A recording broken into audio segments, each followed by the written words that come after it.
True scary stories. Chilling real-life horror encounters from around the world that will haunt your dreams. Hey everyone, welcome back to the channel where we dive deep into the darkest corners of reality, those true scary stories that make you question every shadow in your room and every creak in the night. If you're here for bone-chilling true horror tales, real ghost encounters that defy explanation, and spine-tingling paranormal experiences ripped straight from survivors' nightmares, you've hit the jackpot. These aren't your run-of-the-mill creepypastas. These are authentic, viewer-submitted true scary stories from everyday people who've brushed up against the unknown and lived to whisper about it. Whether it's a vengeful spirit in a forgotten Tokyo alley or a shadowy figure stalking the Australian outback, tonight's lineup of long-form true scary stories will grip you tighter than a coffin nail. Before we plunge into this abyss of real-life horror, hit that subscribe button right now. It's your ticket to more epic true scary story compilations, haunted house horrors, and disturbing urban legends that rack up millions of views. And drop a comment below. Where are you tuning in from tonight? The US? Canada? Japan?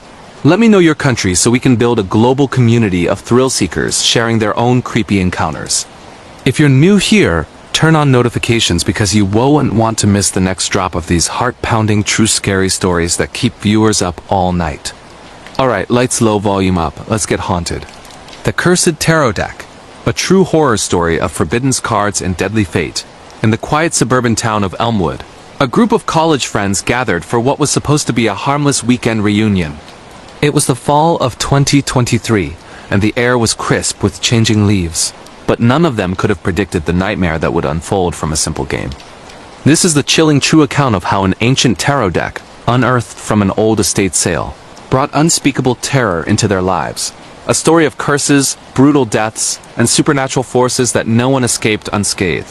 Emily Harper, a 22-year-old art student with a fascination for the occult, was the one who found the deck. She had been browsing a dusty antique shop on the outskirts of town, looking for inspiration for her senior project. Tucked away in a forgotten box beneath piles of yellowed books was a beautifully ornate tarot set.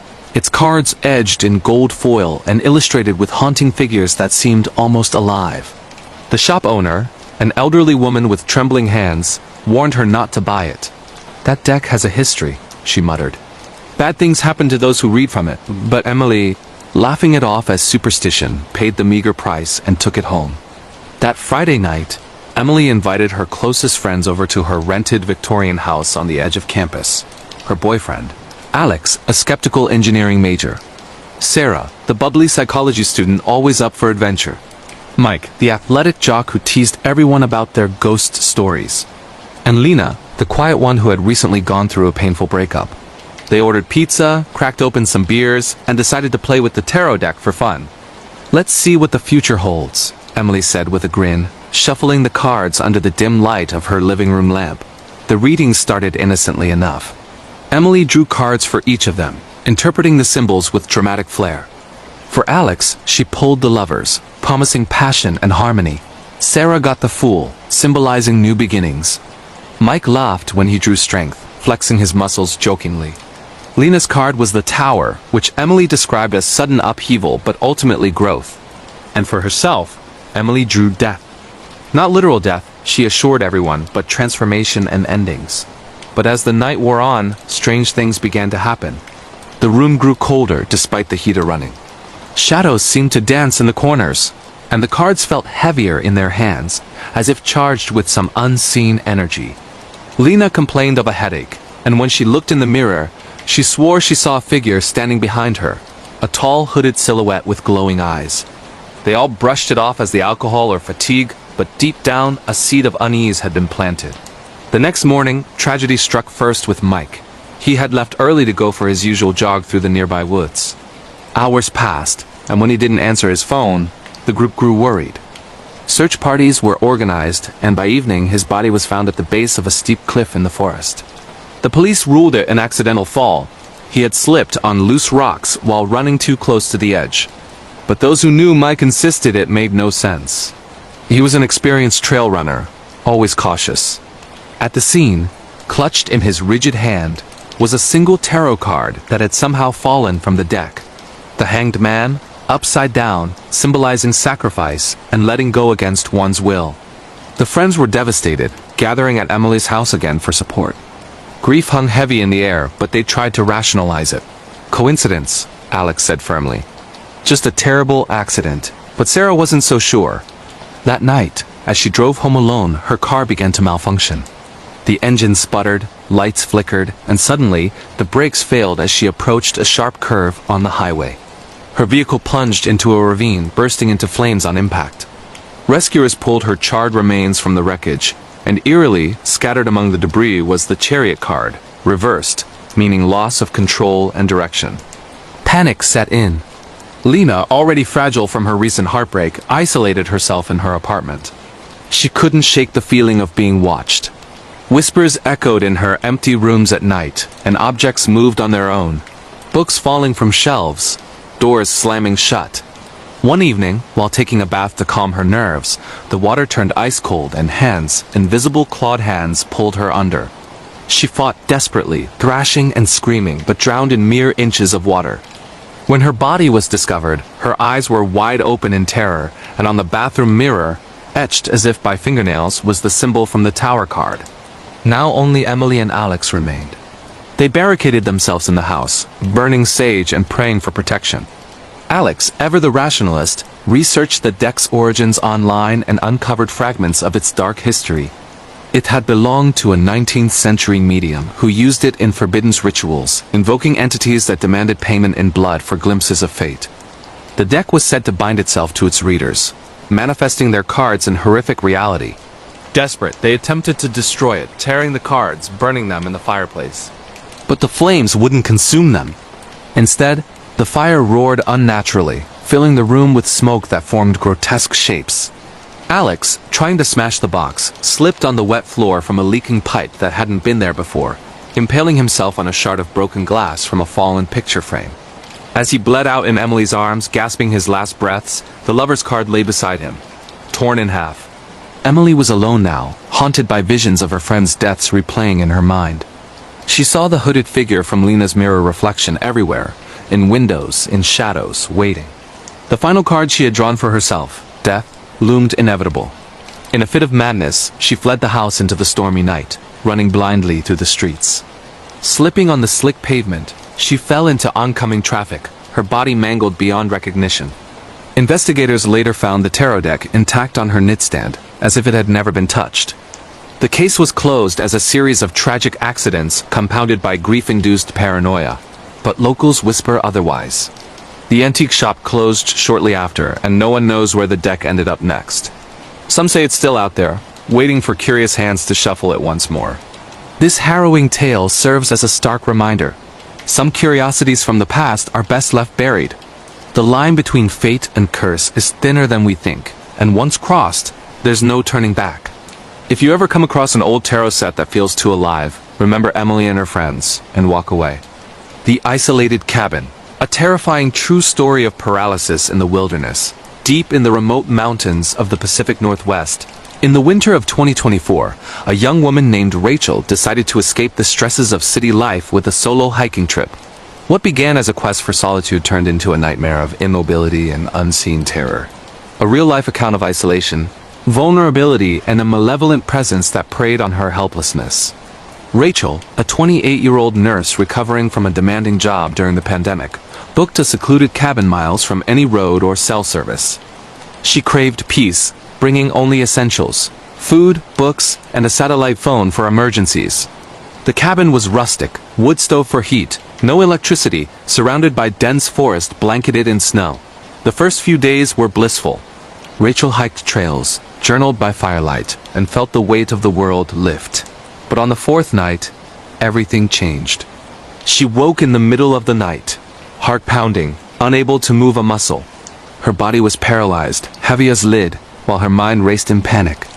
In the darkness, she sensed something in the room, a pressure on her chest, whispering voices just beyond comprehension, and the unmistakable feeling of being watched by something predatory. Sleep paralysis, she told herself later, rationalizing it as stress. But it happened again the next night, worse. This time she saw shadows moving at the foot of her bed, tall and elongated, with eyes that gleamed like embers. The entity pressed down harder, making breathing labored, as if feeding on her fear. Trapped by a sudden blizzard, Rachel couldn't leave. Snow piled high, blocking the door, and temperatures plummeted. Days blurred as the paralysis attacks intensified nightly. She lay frozen, aware of every creak in the cabin, every gust of wind that sounded like footsteps outside. Hallucinations blended with reality. Scratches on the walls, handprints in the frost on windows, and a constant sensation of injection-like pain in her limbs, as if something was invading her body. Desperate, she managed to crawl to her phone during a lucid moment and send a distress signal. Rescuers found her days later, dehydrated and delirious, babbling about an invisible force that wouldn't let her move or escape. Doctors diagnosed severe sleep paralysis exacerbated by isolation and cabin fever, but Rachel knew better.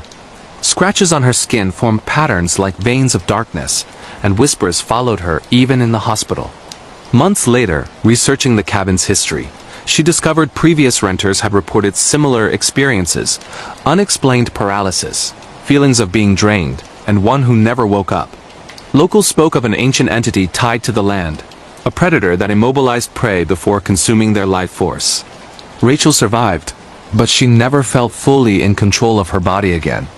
Sudden freezes strike her in crowds, reminders that some horrors don't end when you leave the woods. This true story warns of the dangers lurking in solitude. Sometimes the scariest thing is being unable to run. The Haunted Family Home, a chilling real tale of demonic deliverance in a small Midwestern town in 2022. The Thompson family moved into their dream home, a sprawling farmhouse with history dating back to the 1800s.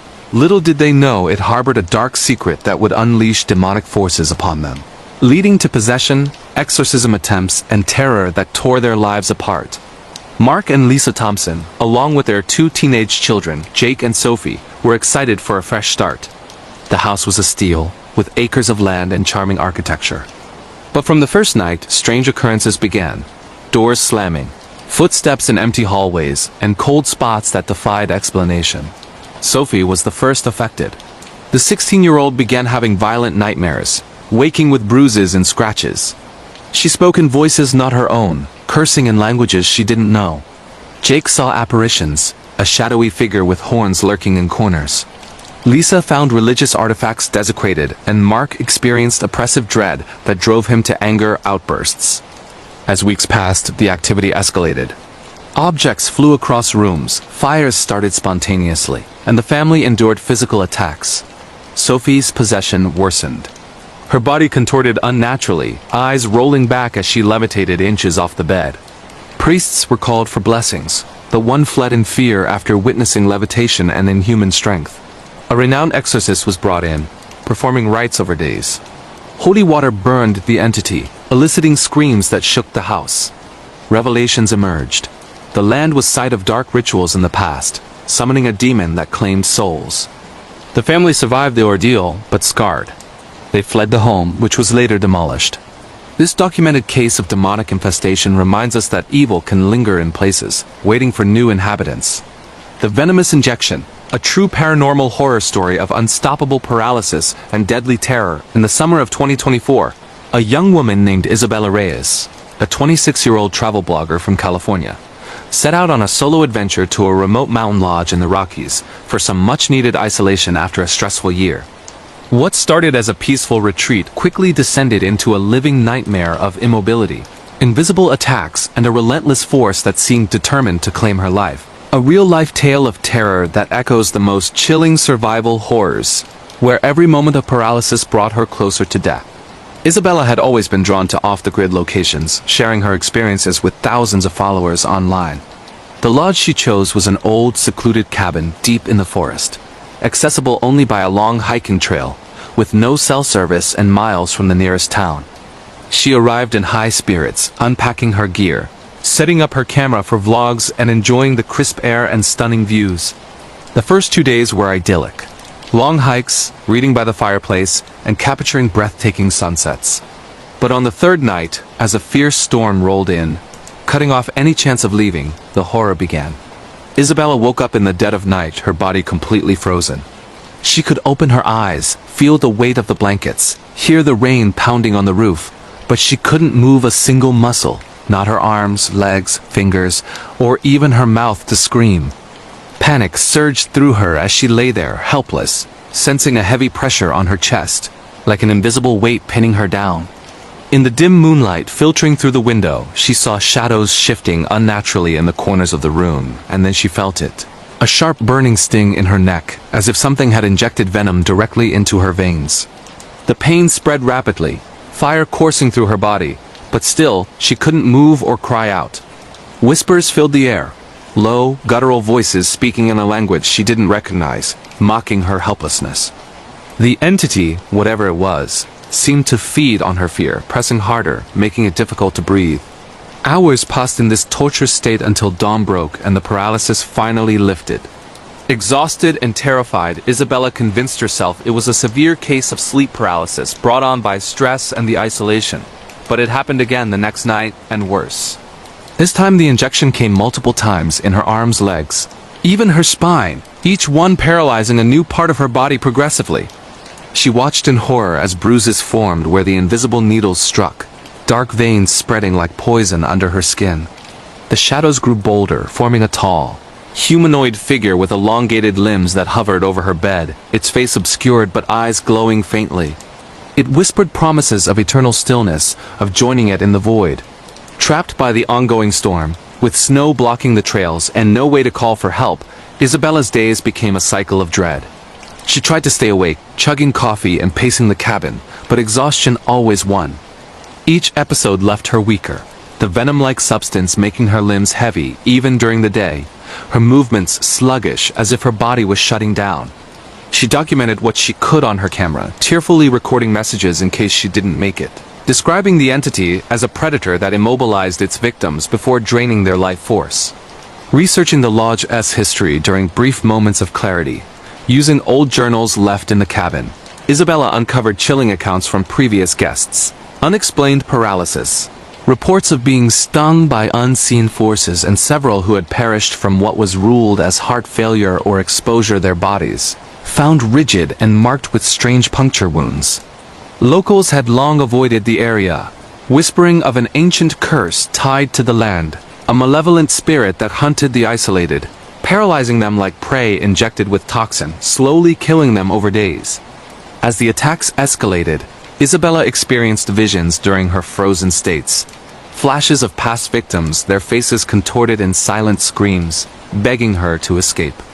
One night, the entity fully manifested, its clawed hand pressing against her throat, injecting a final massive dose that made her heart race uncontrollably while her body remained locked. She felt her life slipping away, the room spinning, the whispers turning to laughter. In a desperate burst of willpower during the momentary lull, Isabella dragged herself to the door, collapsing into the snow and crawling toward the trail. Hypothermia set in, but it broke the cycle just enough for rescuers, alerted by her overdue check-in with a friend, to find her half frozen but alive. Doctors were baffled by the toxins in her blood, unlike any known venom, and the puncture marks that defied explanation. Isabella survived, but the effects lingered. Sudden bouts of paralysis strike her unexpectedly. Even in crowded places, reminders that the entity might not have let go completely. She warns others never to seek true isolation in remote places. Some predators thrive on vulnerability, injecting terror that no antidote can cure. This harrowing true story proves that the scariest horrors are those that render you powerless, watching your own demise unfold. The Demonic Deliverance, a real-life true story of possession, exorcism, and unholy terror in a family home in the fall of 2023. The Anderson family, parents David and Maria, along with their 3 children, teenage daughter Chloe, young son Ethan, and infant Lily, moved into a charming old Victorian house in a quiet suburban neighborhood in the Midwest, hoping for a fresh start after financial hardships. Unbeknownst to them, the home harbored a dark entity from forbidden rituals long ago, unleashing a wave of demonic oppression that led to full-blown possession, failed blessings, and a battle for their souls that nearly destroyed them all. A documented case of true evil that required desperate deliverance. The Andersons were a devout family, attending church regularly and raising their kids with strong values. The house seemed perfect. Spacious rooms, a big yard, and a price too good to be true. They ignored the realtor's vague mention of past issues and settled in excitedly. Minor oddities started immediately. Cold spots in certain rooms, doors creaking open on their own, and faint whispers at night that they dismissed as the old house settling. Chloe, 17 and rebellious after the move disrupted her life, was the first targeted. She began having nightmares of a shadowy figure with burning eyes, waking with unexplained scratches on her back and arms that formed inverted crosses. Her behavior changed drastically.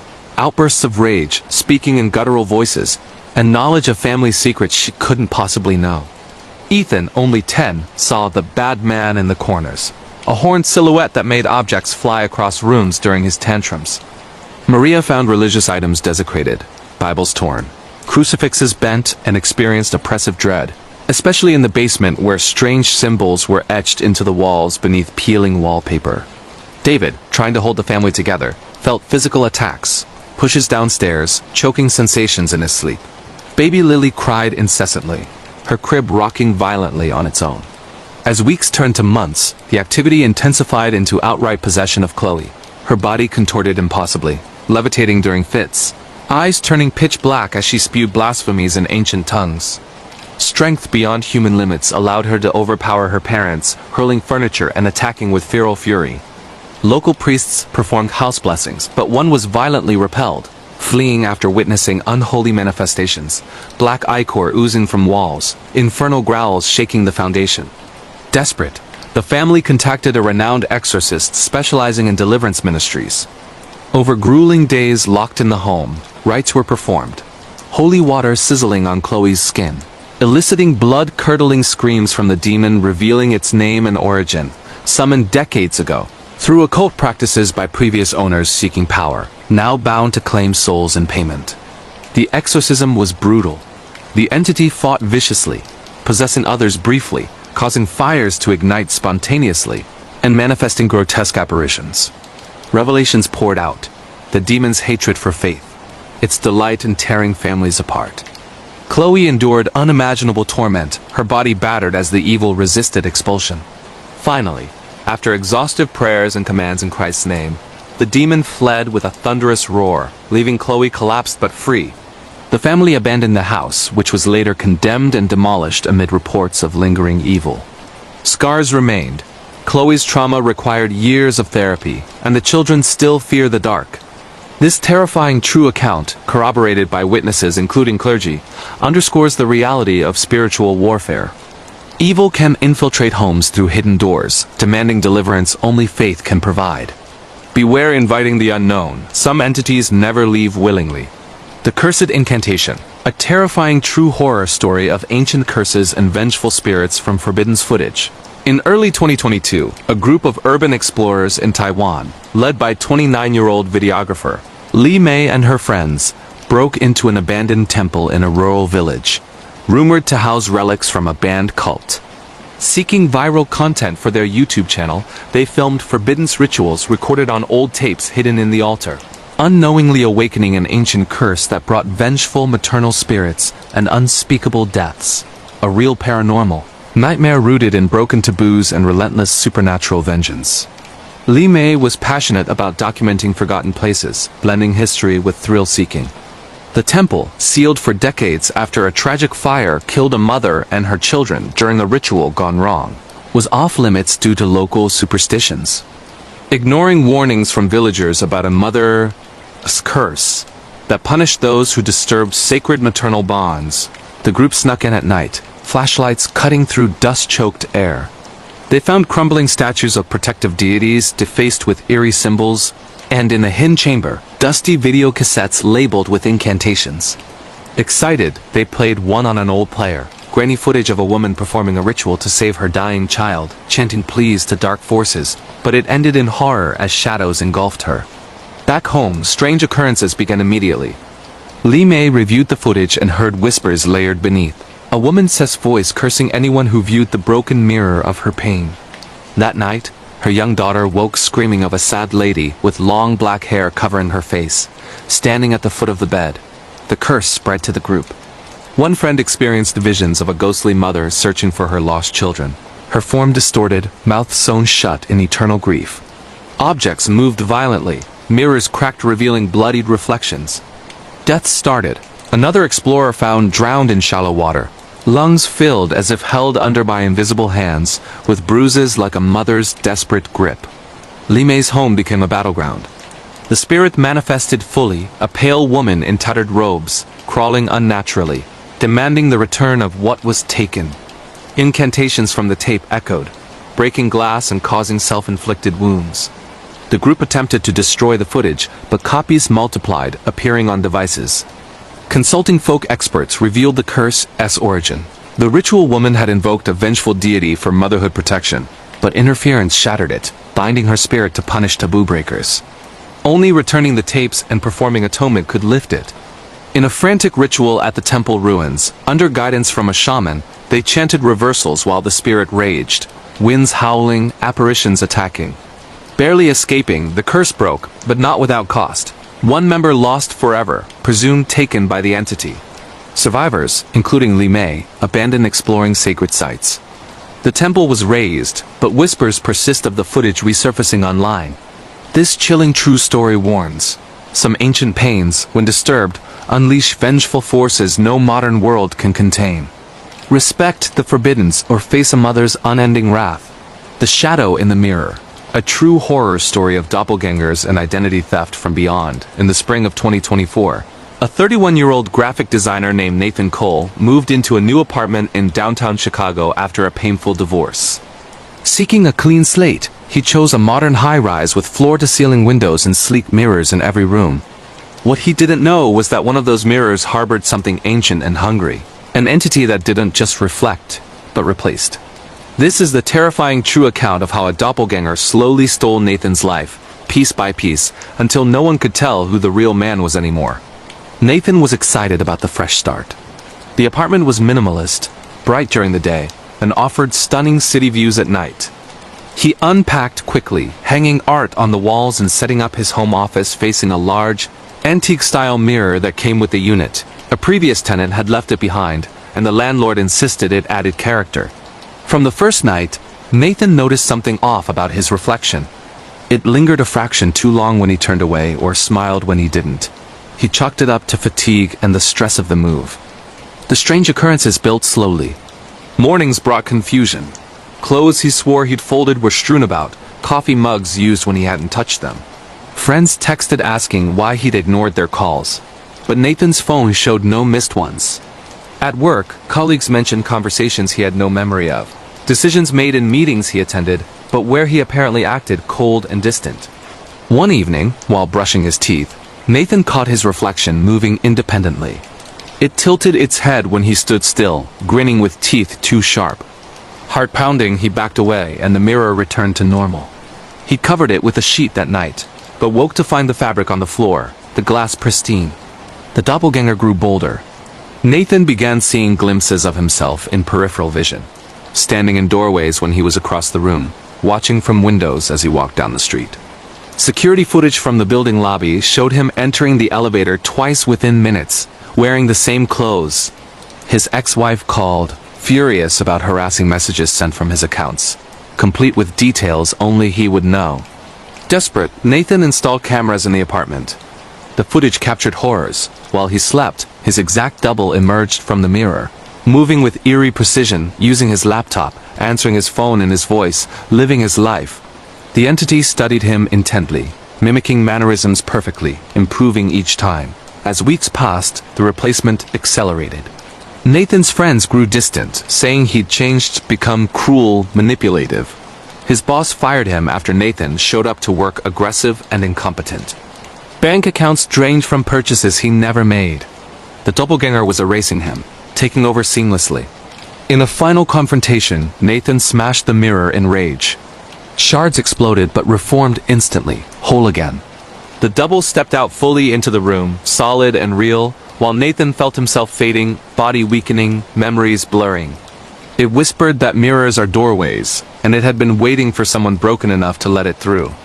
Nathan fled the apartment, but the entity followed in every reflective surface, car windows, phone screens, puddles on the street. He checked into a motel with no mirrors, boarding up windows, but the TV reflection betrayed him.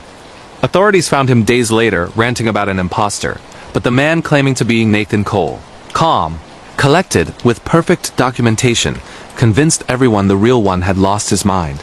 Nathan was committed to a psychiatric ward, where orderlies reported seeing two identical patients at times. He vanished one night, leaving only a note. "It's not me anymore." The imposter continues living Nathan's life flawlessly, while whispers spread of similar cases, people replaced by perfect copies emerging from mirrors in empty apartments. This chilling true story warns of the danger in staring too long into reflections during times of vulnerability. Something on the other side is always watching, waiting to trade places. Cover your mirrors at night. You never know who's really looking back. The Buried Secret. A terrifying real-life horror story of unearthed evil and generational curses. In the summer of 2025, the Ramirez family, husband Carlos, wife Elena, and their two young daughters, Sofia and Isabella, purchased a beautiful old farmhouse on the outskirts of a small Texas town. The property came cheap because of its isolated location and vague history of tragic events. But the family saw only potential for a peaceful rural life. What they unearthed during renovations awakened a buried evil tied to the land's dark past, unleashing a generational curse that demanded blood from every new inhabitant. A documented nightmare of supernatural vengeance that no escape could outrun. Carlos, a construction worker, planned to fix up the house himself. The girls were thrilled with the big yard and old barn, while Elena dreamed of gardening. They moved in during June, the heat already oppressive. Minor disturbances started immediately. Tools going missing, faint cries echoing from the fields at night, and a persistent smell of damp earth inside the house no matter how much they cleaned. While digging a foundation for a new patio in the backyard, Carlos hit something hard. Curiosity led to excavation, revealing a rusted iron box buried shallowly. Inside were yellowed photographs of a family from the 1920s, strange symbols carved into bone fragments, and a leather-bound journal detailing rituals to bind a malevolent spirit to the property for protection against drought and misfortune. That night, the horror erupted. Sophia, only 8, woke screaming of a dirty man, covered in soil standing over her bed, hands outstretched. Bruises appeared on the children's arms, like fingerprints pressed too hard. Elena found muddy footprints leading from the back door to the girls' room, though no doors had been opened. The unearthed box had broken the binding. The journal revealed the original owners had sacrificed a drifter, burying him alive with the artifacts to appease an ancient entity tied to the land. A vengeful force that punished any who disturbed its rest by claiming the blood of families. Generation after generation, activity escalated brutally. Walls bled dark fluid resembling soil and gore. The entity manifested as a decaying figure rising from the ground, dragging victims down. Carlos experienced possession-like rages, attacking his family before collapsing in confusion. Isabella vanished one afternoon while playing outside, found hours later half buried in the field, alive but catatonic, whispering about being pulled underground. Desperate attempts to flee failed. Car engines died on the property line, phones lost signal only there. A local historian confirmed the curse. Previous families had met gruesome ends, buried alive, suffocated by dirt filling lungs, bodies found entombed in shallow graves on the land. In a final ritual guided by the journal's reversal instructions, the family reburied the box deeper, chanting pleas for forgiveness under a full moon. The entity raged, earth quaking, roots bursting through floors to ensnare them. Carlos sacrificed himself, staying behind to complete the binding as the others escaped. The surviving family sold the property, but the curse followed faintly. Elena still finds soil in her shoes from nowhere, and the girls fear gardens. The farmhouse stands empty, for sale again at a bargain. This true horror reminds us, some secrets are buried for a reason. Digging up the past can unearth evils that demand payment in full. The Eternal Visitor, a chilling true paranormal story of a ghost that never leaves.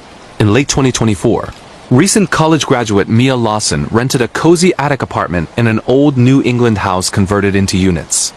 At 23, she was starting her first job as a teacher and loved the charm of exposed beams and creaky floors. The landlord mentioned a friendly ghost in passing, laughing it off as folklore. But Mia soon discovered the visitor was anything but friendly, an eternal spirit bound to the building, growing possessive and dangerous with every interaction. Mia settled in quickly, decorating with plants and books. The first signs were subtle. Doors opening for her, lights flickering as if acknowledging her presence. She felt watched but comforted, imagining a benevolent old lady helping around the house. The ghost revealed itself one stormy night, a translucent woman in Victorian dress, standing at the foot of Mia's bed, smiling sadly. She introduced herself through knocks and moved objects. Her name was Eleanor. Died in the attic in 1898, waiting for a lover who never returned. At first, the interactions were endearing. Eleanor left flowers from nowhere, warned Mia of a gas leak by banging pots. But possessiveness crept in. The ghost grew jealous of Mia's friends visiting, slamming doors during gatherings, whispering warnings in their ears to leave. Mia's boyfriend stayed over once and woke with scratches spelling, "mine." He refused to return. Calls dropped when Mia spoke of moving out. Eleanor appeared more frequently, solidifying, demanding constant attention. Waking Mia nightly, draining her energy until she could barely function. Research uncovered Eleanor's tragic end. Not just heartbreak, but suicide after madness from isolation.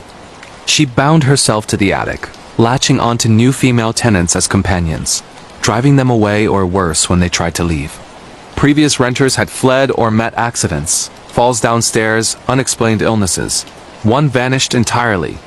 Mia attempted to help Eleanor move on, holding seances and reading letters aloud, but the spirit raged, trapping Mia in the apartment with locked doors and frozen windows. In a terrifying climax, Eleanor tried to merge with Mia, possessing her during sleep, speaking through her voice about eternal companionship. Exorcists called in confirmed the attachment, a parasitic ghost feeding on life force to stay manifested.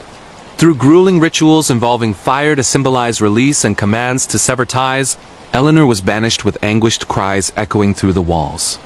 Mia moved out immediately, scarred by lingering cold touches and whispers in quiet moments. The house remains divided into apartments, with high turnover in the attic unit. This real-life haunting proves some ghosts don't want peace, they want company forever. If a spirit seems too welcoming, remember, eternity is a long time to share a home. The Whispering Walls, a true horror story of trapped voices and insidious invasion. In the winter of 2025, a young couple, Ryan and Kayla Bennett, both in their late 20s, purchased their first home together, a charming but neglected two-story house in a quiet neighborhood in Portland, Oregon. The price was suspiciously low for the area, but the realtor assured them it was just because the previous owners had moved suddenly. What the Bennetts didn't know was that the walls of that house weren't just old plaster and wood.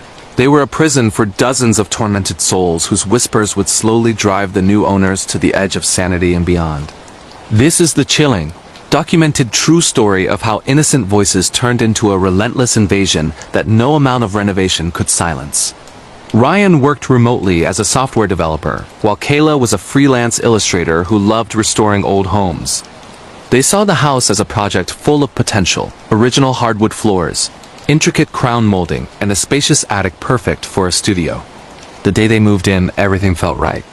Boxes were unpacked, laughter filled the rooms, and they celebrated with takeout on the living room floor.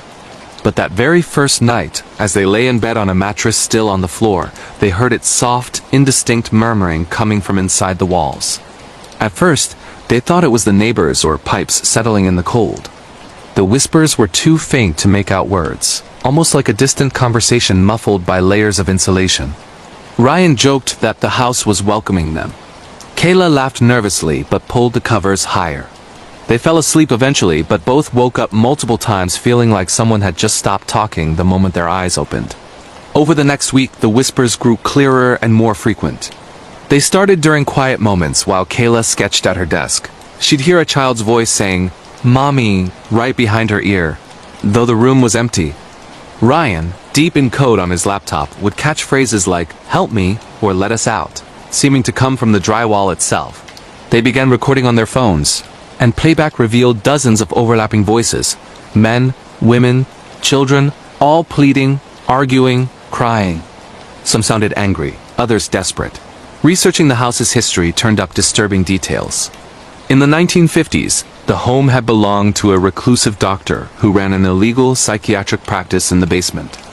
Patients, many involuntarily committed by families, were subjected to experimental treatments, including prolonged sensory deprivation inside padded rooms built into the walls. Several died from neglect or overdose, their bodies hidden behind false panels during renovations to avoid scandal.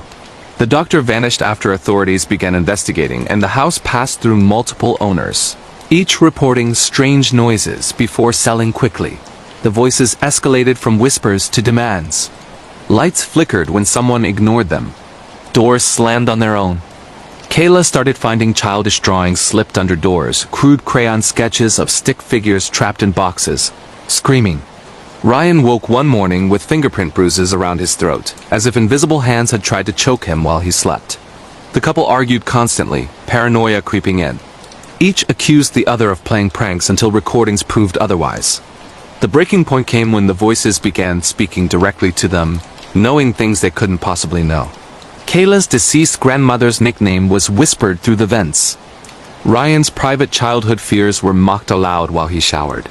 Worst of all, the child voices started calling Kayla Mommy constantly, begging her to open the wall and let them play. In desperation, they called in paranormal investigators who confirmed extreme activity. EVE sessions captured clear pleas matching historical patient names. Thermal cameras showed cold spots shaped like human figures pressed against interior walls. One investigator was scratched violently across the back with the words, "Stay" carved into his skin. The couple attempted to leave, staying in a hotel, but the voices followed faint at first in the hotel walls, then growing louder at home. Renovators hired to tear out drywall found horrors. Behind one panel in the attic were mummified remains of a child, wrists bound with 1950s medical restraints. As walls came down, more bones and personal effects emerged, dozens of victims sealed alive or dead inside the structure. The exposure only enraged the entities. During demolition, workers fled after tools flew across rooms and disembodied hands grabbed their ankles from inside exposed cavities. Ryan and Kayla returned one final time to retrieve belongings and were trapped when every door locked simultaneously. For hours, the house shook with screams, not just whispers anymore, but full-throated wails of agony and rage echoing from every surface. They escaped when police, alerted by frantic 911 calls from neighbors hearing the commotion, broke in. The house was condemned and demolished weeks later. But the Bennetts never fully recovered. Kayla hears faint whispering in any quiet room to this day. Ryan refuses to live in anything built before 2000. Recordings from that house still circulate among investigators, considered some of the clearest evidence of residual and intelligent hauntings ever captured. This terrifying true story stands as a warning. Some homes don't just have history, they hold prisoners. And when you buy a house with walls that whisper, remember that silence isn't always empty. Sometimes it's just waiting for new ears to listen. The Forgotten Doll, a real-life true horror story of a possessed toy and childhood terror that never ends. In the fall of 2024, single mother Jessica Harper and her 7-year-old daughter Ava moved into a modest rental home in a small Georgia town after fleeing an abusive relationship. To help Ava adjust, Jessica bought her a beautiful antique porcelain doll at a local estate sale, big blue eyes, Victorian dress, and an eerily lifelike expression. The seller warned that the doll didn't like to be left alone, but Jessica laughed it off as quirky sales talk. What followed was months of escalating terror centered around an innocent-looking toy that turned out to be a vessel for something ancient and malevolent. This is the documented true account of a possession that preyed on a child's innocence and nearly claimed her soul. Ava adored the doll immediately, naming her Lily and taking her everywhere: meals, bath time, bedtime. The first odd incident happened the night they brought Lily home. Jessica woke to giggling coming from Ava's room at 3 a.m. Peeking in, she saw Ava sitting up in bed, having what looked like a full conversation with the doll. When asked, Ava said Lily was telling her secrets about the bad man who hurt her long ago. Strange behavior followed. Ava, previously outgoing, became withdrawn, speaking in an old-fashioned manner and insisting Lily needed to sleep between her and the wall, so no one could take her. The doll's position changed when no one was looking. Jessica would place it on a shelf, only to find it sitting at the dinner table hours later. Ava's toys went missing, later found arranged in circles around Lily as if in ritual. At night, the giggling returned high-pitched and unnatural, never quite matching Ava's voice. Jessica installed a baby monitor and captured footage of the doll as head, turning slowly toward the camera while Ava slept peacefully. Porcelain eyes seemed to follow movement in the room. One recording showed Lily's arm lifting on its own to stroke Ava's hair. Ava began having violent episodes. She'd scream about the man inside Lily, making her do things, drawing disturbing pictures of a faceless figure hurting children, speaking in a deep male voice cursing Jessica for stealing the doll.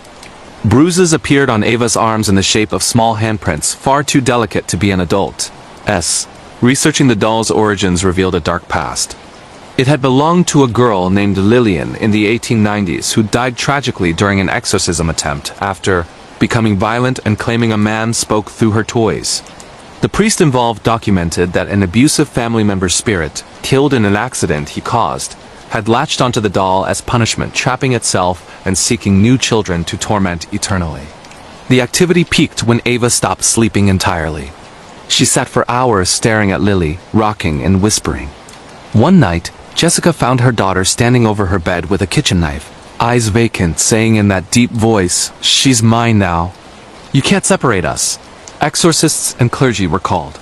During a blessing, the doll animated fully head spinning, mouth opening to emit guttural growls, levitating several inches. Holy water caused steam to rise from its porcelain skin. Ava convulsed on the floor as the entity fought to stay attached. After hours of intense ritual, the spirit was forced out with a final scream that shattered nearby glass. The doll was incinerated under supervision, but fragments of porcelain were found rearranged into pleading words days later. Ava recovered slowly with therapy, but she still flinches at the sight of antique dolls. Jessica moved them across the country and refuses to allow any dolls in the house. This harrowing true case, witnessed by multiple professionals, proves that evil can hide in the most innocent objects, especially those meant for children. If a toy ever seems to watch you back, trust the feeling. Some playthings aren't for playing, they're prisons looking for new children to keep forever. The Midnight Broadcast, a terrifying true story of a cursed radio signal and voices from nowhere in early 2025. College student Ethan Morales, a 20-year-old film major with a passion for analog technology, bought an old shortwave radio at a flea market in New Mexico. He loved restoring vintage gear and scanning for distant stations late at night. The seller, an old man with trembling hands, warned him never to tune to a specific frequency after midnight, muttering about voices that answer back. Ethan dismissed it as superstition. What began as curiosity turned into obsession and terror when he discovered a broadcast that wasn't transmitting, it was listening, and it knew his name. Ethan set up the radio in his off-campus apartment, spending hours tweaking dials to catch rare signals from around the world. Most nights were uneventful, static, foreign languages, occasional conspiracy theorists. But one night at 12:07 a.m., he landed on an unmarked frequency filled with eerie silence broken by faint breathing. Then a voice spoke, clear, calm, female, saying, "Ethan, why are you still awake?" His blood ran cold. He lived alone. No one knew he was listening. He turned the radio off, heart racing, convincing himself it was a prank or bleed from a local station. But it happened again the next night, and the nights after. The voice addressed him directly, commenting on his day, mentioning classes he'd skipped, food he'd eaten, private thoughts he'd had while staring at the ceiling. Other voices joined, men, children, distorted and overlapping, discussing him like a subject under observation. "He looks tired. He's scared now. Should we tell him?" Ethan tried recording the broadcasts. Playback revealed details he hadn't noticed live, coordinates to abandoned locations, dates of tragedies, warnings about people close to him. Friends he played clips for heard their own names whispered in the static. Research uncovered similar reports dating back decades, listeners tuning into the same frequency hearing personalized messages, often predicting misfortune. Several had gone missing after following instructions from the voices. The signal's origin couldn't be traced. It appeared worldwide simultaneously. The broadcasts grew manipulative. They promised answers about Ethan's missing father if he'd just come closer to certain desert locations at specific times. When he resisted, the tone turned threatening, detailing ways he could die, describing his apartment layout perfectly, counting down as footsteps echoed outside his door that never arrived. One night, the main voice revealed itself. A woman who disappeared in the 1940s after experimenting with occult radio communication, attempting to contact the dead. She'd succeeded too well, trapping herself and others in a liminal space between frequencies, forced to lure new listeners to sustain their existence. In a final broadcast, the voices orchestrated chaos. Ethan's phone rang with calls from his own number, lights flickered, doors unlocked. The radio spoke without being plugged in, begging him to join the conversation forever. Ethan destroyed the radio with a hammer, but fragments continued emitting faint whispers for days. He moved, changed numbers, went offline. Yet sometimes, in quiet moments with any radio or speaker, he hears breathing in the static and his name softly, patiently waiting for him to tune back in. This documented case serves as a modern warning. In an age of constant connection, some signals aren't meant to be received. If you ever hear your name from a device when you're alone, turn it off. Some conversations aren't with the living, and once they know you're listening, they never stop talking. Terrifying true horror story. The whispering shadows of eternal youth, real-life zombie nightmare in a forgotten village in the quiet, fog-shrouded hills of rural Oregon, where the dense forests swallow secrets and the misty mornings hide the sins of the past, lived the Harlan family. They were pillars of their small community, owners of Harlan Herbals, a modest company that had been passed down through generations. Specializing in natural remedies derived from local plants, they promised health and vitality to anyone willing to trust in nature's gifts. But beneath the facade of holistic healing lurked a desperate ambition that would unleash a horror no one could have imagined. This is the chilling true account of how one man's quest for immortality turned an entire town into a living graveyard, a real-life zombie apocalypse that survivors still whisper about in hushed tones, fearing the shadows might rise again. It all began in the spring of 2024, when Elijah Harlan, the patriarch of the family, faced his mortality head-on. At 68 years old, Elijah was a stern, wiry man with a beard like tangled roots and eyes that burned with unquenched fire. His wife, Miriam, had passed away the previous year from a rare degenerative disease, leaving him to raise their 3 adult children. The eldest son, Marcus, a pragmatic businessman who handled the company's finances. The middle daughter, Lena, a brilliant herbalist who experimented with new formulas in their secluded lab. And the youngest, Theo, a rebellious artist who resented the family legacy but couldn't escape its pull. The family home, a sprawling Victorian mansion on the edge of Willow Creek Village, overlooked the misty valleys where they sourced their herbs. Elijah's grief twisted into obsession. He pored over ancient texts, forgotten folklore from indigenous tribes, and modern biochemistry journals, convinced that the key to conquering death lay in the earth's hidden bounties. Life isn't meant to end, he'd mutter during late-night family dinners, his voice echoing through the creaky halls. Marcus dismissed it as old-age rambling. Lena saw potential in the research for their business, and Theo rolled his eyes, calling it mad scientist nonsense. But Elijah pressed on, isolating a rare fungus from the deep woods, one that locals called Whispering Shadow, for the eerie sounds it made when disturbed by wind. By summer, Elijah had synthesized what he dubbed Eternal Bloom, a potent elixir blending the fungus with exotic roots and synthetic stabilizers. He tested it on himself first, in secret. The results were miraculous. Wrinkles faded, energy surged, and old aches vanished. He felt 20 years younger. Excited, he shared it with the family, insisting it could save Harlan Herbals from bankruptcy. The company was struggling after a bad harvest. Marcus saw dollar signs, envisioning it as a premium anti-aging serum. Lena refined the formula, adding stabilizers to make it safer. Theo, skeptical but curious, tried a small dose and admitted feeling invigorated. Word spread in Willow Creek, a town of just 800 souls, mostly loggers, farmers, and retirees. Elijah offered free samples at the local farmers market, touting it as a natural rejuvenator. People flocked to it. Old Mrs. Whitaker, crippled by arthritis, walked without her cane after a week. Young Jake Harlan, a distant cousin, reported boundless energy for his night shifts at the mill. The elixir became a sensation, with orders pouring in from neighboring towns. Harlan Herbals boomed, and the family celebrated their newfound wealth with a lavish party at the mansion, toasting to eternal life. But the shadows were whispering warnings no one heeded. It started small, insomnia among users, strange dreams of endless hunger. Then, behavioral changes. Mrs. Whitaker became irritable, snapping at her grandchildren. Jake grew pale, his eyes bloodshot, avoiding sunlight.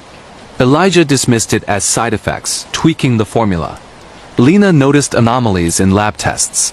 The elixir seemed to alter cellular regeneration, making cells divide uncontrollably.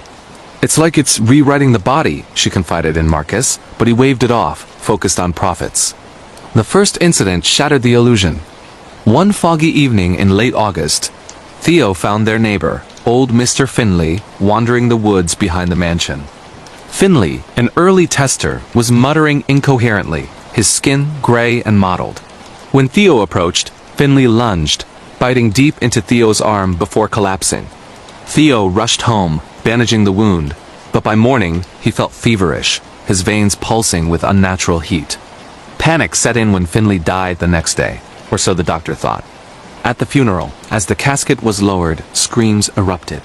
Finley burst from the grave, eyes vacant and feral, attacking mourners.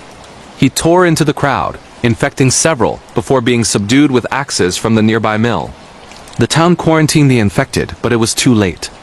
The elixir had mutated, turning users into ravenous undead, zombies driven by an insatiable hunger, their bodies regenerating from wounds that would kill a normal person. Willow Creek descended into chaos. Elijah barricaded the mansion, blaming a contaminated batch. But deep down he knew. The whispering shadow fungus wasn't just a healer. It was a parasite, hijacking the nervous system, preserving the body in a state of eternal decay.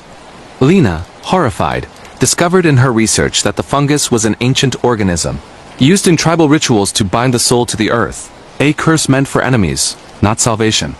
As the outbreak spread, families turned on each other. Marcus, bitten while defending the lab, transformed first among the Harlans. He attacked Lena in a frenzy, forcing her to lock him in the basement. Theo's wound festered, his mind fracturing with visions of endless hunger. Elijah, immune due to his initial pure dose, watched his empire crumble. The undead roamed the streets, their whispers, the fungus's eerie sound amplified through vocal cords, echoing like a demonic chorus. Survivors huddled in the old church, led by Sheriff Clara Vance, a no-nonsense woman who'd lost her husband to the horde. They raided Harlan Herbals for supplies, uncovering Elijah's journals detailing his hubris. "I played God, and God laughed." In a desperate bid, Clara confronted the Harlans at the mansion. Eleva, racked with guilt, revealed the only cure: fire. The fungus feared flames, as heat destroyed its regenerative properties. The climax unfolded on a stormy night. The undead besieged the mansion, drawn by the living inside. Theo, half transformed, sacrificed himself to lure the horde into the lab, where Lena ignited the stored elixir. Flames engulfed the building, consuming Marcus and the infected. Elijah stayed behind, embracing the fire as atonement. Clara and Lena escaped with a handful of survivors, watching the blaze light up the valley. In the aftermath, Willow Creek was declared a disaster zone, blamed on a toxic spill. But survivors know the truth. The whispering shadows still lurk in the woods, waiting for the next fool to seek eternal youth. Lena, scarred and haunted, warns anyone who'll listen. Some doors to immortality should remain locked forever. This real horror story serves as a chilling reminder that tampering with nature's cess balance invites unspeakable terror, a true zombie survival tale that proves the dead do and always stay buried. Chilling real horror tale. Buried alive with the damned. True story of grave, torment and unseen agony deep in the arid badlands of New Mexico, where the sun scorches the earth, and ancient spirits are said to wander the canyons, unfolded a nightmare that blurred the line between life, death, and the beyond.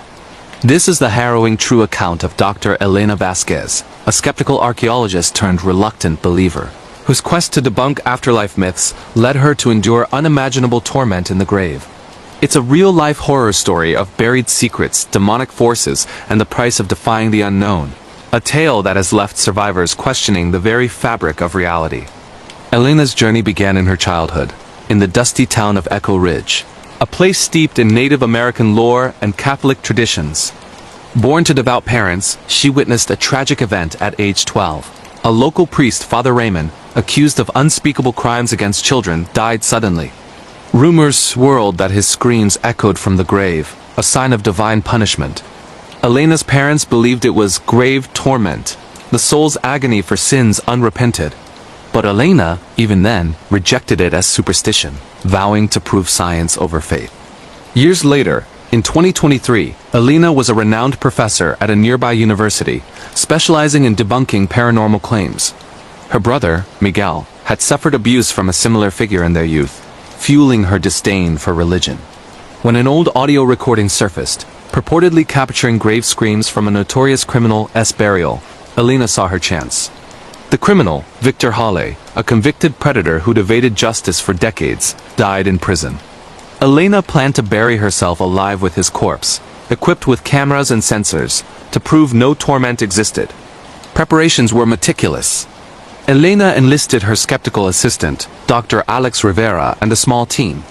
They dug a reinforced chamber beside Hale's grave in the isolated Echo Ridge Cemetery, complete with air vents, lights, and monitors. "This will end the myths once and for all," Elena declared, ignoring warnings from locals about the Watchers, ethereal beings said to enforce cosmic justice. The night of the experiment, under a blood moon, Hale's body was interred. Elena, clad in a protective suit, descended into the chamber, sealing herself in with recording devices. Day 1, no anomalies, she logged, her voice steady. But as darkness enveloped her, unease crept in. Hale's corpse, pale and rigid, seemed to shift slightly in the dim light. Elena dismissed it as imagination. Hours turned to agony. Whispers began faint at first, like wind through cracks, but growing into guttural moans. Elena checked her equipment. Nothing registered. Then the visions. Flashes of Hale's crimes, children crying, pain echoing in her mind. Hallucinations from confinement, she rationalized. But the temperature dropped, frost forming on the walls despite the desert heat above. By dawn, torment escalated. A shadowy figure materialized, its form twisting like smoke, eyes glowing with accusatory fire. It lunged at Hale's body, tearing ethereal flesh that regenerated instantly. Hale's corpse convulsed, screams erupting, not from lungs, but from the soul. Elena watched in horror as serpentine entities slithered into the body, biting from within. "This can't be real," she gasped, pounding the chamber walls. Above ground, Alex monitored feeds, seeing static interference. Alarms blared as Elena's vitals spiked. Locals gathered, chanting prayers, warning of the judges, ancient guardians of the afterlife. Miguel arrived, pleading to abort, but Elena refused, determined to capture proof. Deep below, Elena's skepticism shattered.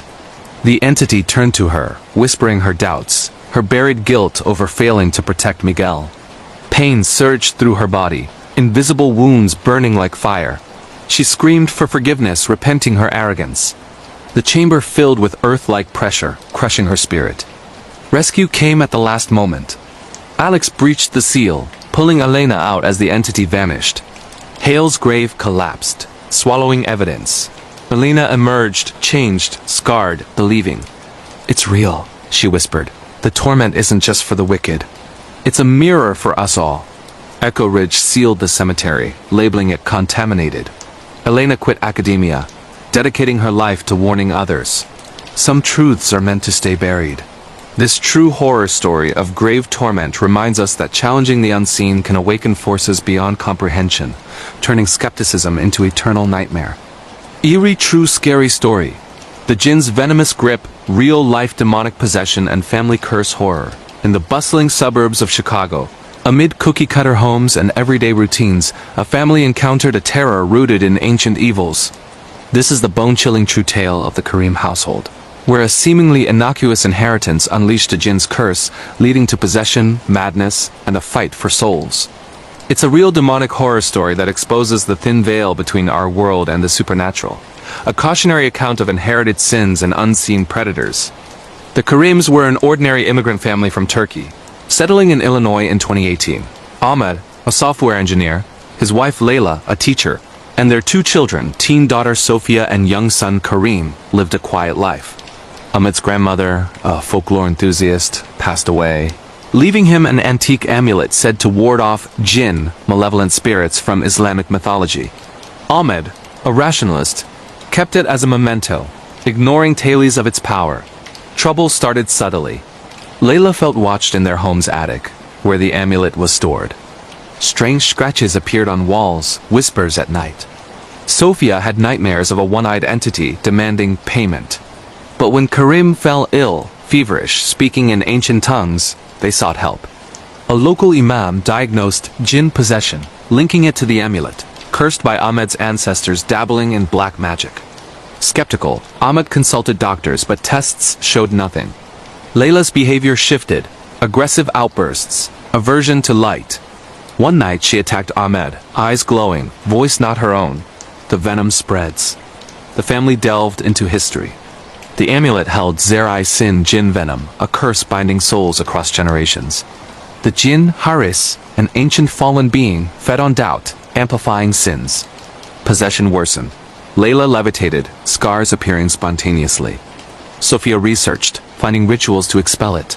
Climax came during a stormy exorcism. The Imam recited verses, Haris manifesting a shadow, revealing the curse's origin. Ahmed's great-grandfather's pact for wealth. Family united, confronting sins, Ahmed's neglect, Layla's hidden resentment. Haris weakened, expelled in a burst of light. The Karims burned the amulet, but scars remain. Layla recovered, but whispers linger. This true possession horror warns, ancient curses don't die. They wait. In a world of science, the supernatural lurks, ready to claim the unwary. Terrifying true horror story. The Cursed Mother Idol, real-life supernatural curse and demonic haunting nightmare. In the misty mountains of rural Taiwan, where ancient temples dot the landscape and forgotten rituals linger in the shadows of modern life, a single mother named Li Ronan fought desperately to protect her daughter from a curse that defied explanation. This is the bone-chilling true story of how a forbidden taboo unleashed an ancient evil, turning everyday life into a nightmare of possession, visions, and unrelenting terror. It's a real supernatural horror tale that warns of the dangers hidden in forgotten folklore, where breaking sacred rules invites forces from the beyond to claim what they believe is theirs. Li Ronan was a devoted mother in her late 30s, living in the bustling city of Kaohsiung after escaping a troubled past. Her daughter, Dodo, was a bright 6-year-old girl with wide eyes and an innocent curiosity that often led her into trouble. Ronan's life hadn't been easy. She'd grown up in a remote village where her family guarded ancient clan secrets, including a mysterious tunnel shrine dedicated to a deity revered by their ancestors. The shrine housed a sacred idol, a mother-like figure said to protect the lineage. But with strict taboos, never disturb the altar, never point at the idol, and never utter its forbidden name aloud. Years earlier, Ronan had fled the village after a family tragedy.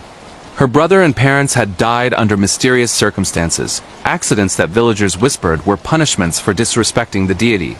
Rona, skeptical and grieving, dismissed the superstitions as old wives' tales. She rebuilt her life in the city, focusing on raising Dodo alone. But fate has a way of circling back. In 2022, when Dodo began suffering from inexplicable illnesses, seizures, nightmares, and speaking in strange voices, Ronan sought medical help. Doctors found nothing wrong, prescribing rest and medication that did nothing to stop the escalating horrors. It started innocently enough. Dodo would wake screaming about tunnels and the mother who watches. Strange marks appeared on her body, bruises shaped like handprints, as if invisible fingers gripped her. Ronan installed cameras in their apartment to monitor her daughter during sleep, capturing footage that chilled her to the core. Dodo sitting up in bed, eyes wide open, but unseeing, chanting phrases in an ancient dialect Ronan vaguely recognized from her childhood. Objects moved on their own, toys flung across rooms, doors slamming shut. Friends who visited reported feeling watched, an oppressive heaviness that made them flee in panic. Desperate, Ronan turned to online forums and paranormal investigators. One group, specializing in Asian folklore, recognized the signs, a curse from a tunnel deity, an entity tied to forgotten mother worship rituals blended with Buddhist and indigenous beliefs. They explained that years ago, Ronan and her ex-partner had filmed a documentary in her family's village, attempting to expose the shrine as superstition. In a moment of defiance, they had broken the taboos, pointing directly at the idol, mocking it on camera, and even removing sacred offerings. The footage, meant to debunk myths, had instead awakened the curse. The entity, a vengeful maternal spirit bound to the shrine, demanded retribution for the insult. It followed bloodlines, targeting children first to break the family chain. Dodo was paying the price for her mother's arrogance. The investigators urged Ronan to perform a reversal ritual, return to the village, apologize to the idol, and offer restitution. But time was running out. Dodo's condition worsened. She began self-harming, carving symbols into her skin that matched ancient warnings found in the shrine's hidden scrolls. Ronan, racked with guilt, embarked on the journey back to the village with Dodo and a small team of helpers, including a skeptical social worker assigned to the case. The drive through fog-shrouded mountains felt eternal, with Dodo whispering warnings. "Mommy, she's coming." The mother is angry. Upon arrival, the village was eerily abandoned, houses boarded up as if fleeing an unseen plague. The tunnel shrine, hidden deep in the hills, loomed like a gaping mouth in the earth. Inside, the air was thick with incense residue and decay. The idol sat enshrined, its face a grotesque blend of benevolence and rage, eyes that seemed to follow them. As Ronan began the apology ritual, reciting incantations provided by a local elder, hell broke loose. Lights flickered, shadows twisted into humanoid forms, and Dodo collapsed in convulsions. Visions assaulted Ronan, flashes of her family's deaths. Replayed in vivid detail, her brother crushed in a freak accident, her parents drowning in shallow water. The entity manifested, whispering promises of mercy if Ronan sacrificed herself. In a heart-wrenching climax, Ronan tricked the curse. She uploaded the original Forbidden's footage online, spreading the taboo to millions, diluting its power by sharing the burden. The entity, bound by rules of containment, recoiled as the curse fragmented across the digital world. Dodo survived, scarred but free. The village shrine was sealed forever, declared hazardous by authorities who covered it as a structural collapse. But survivors like Ronan know the truth lingers.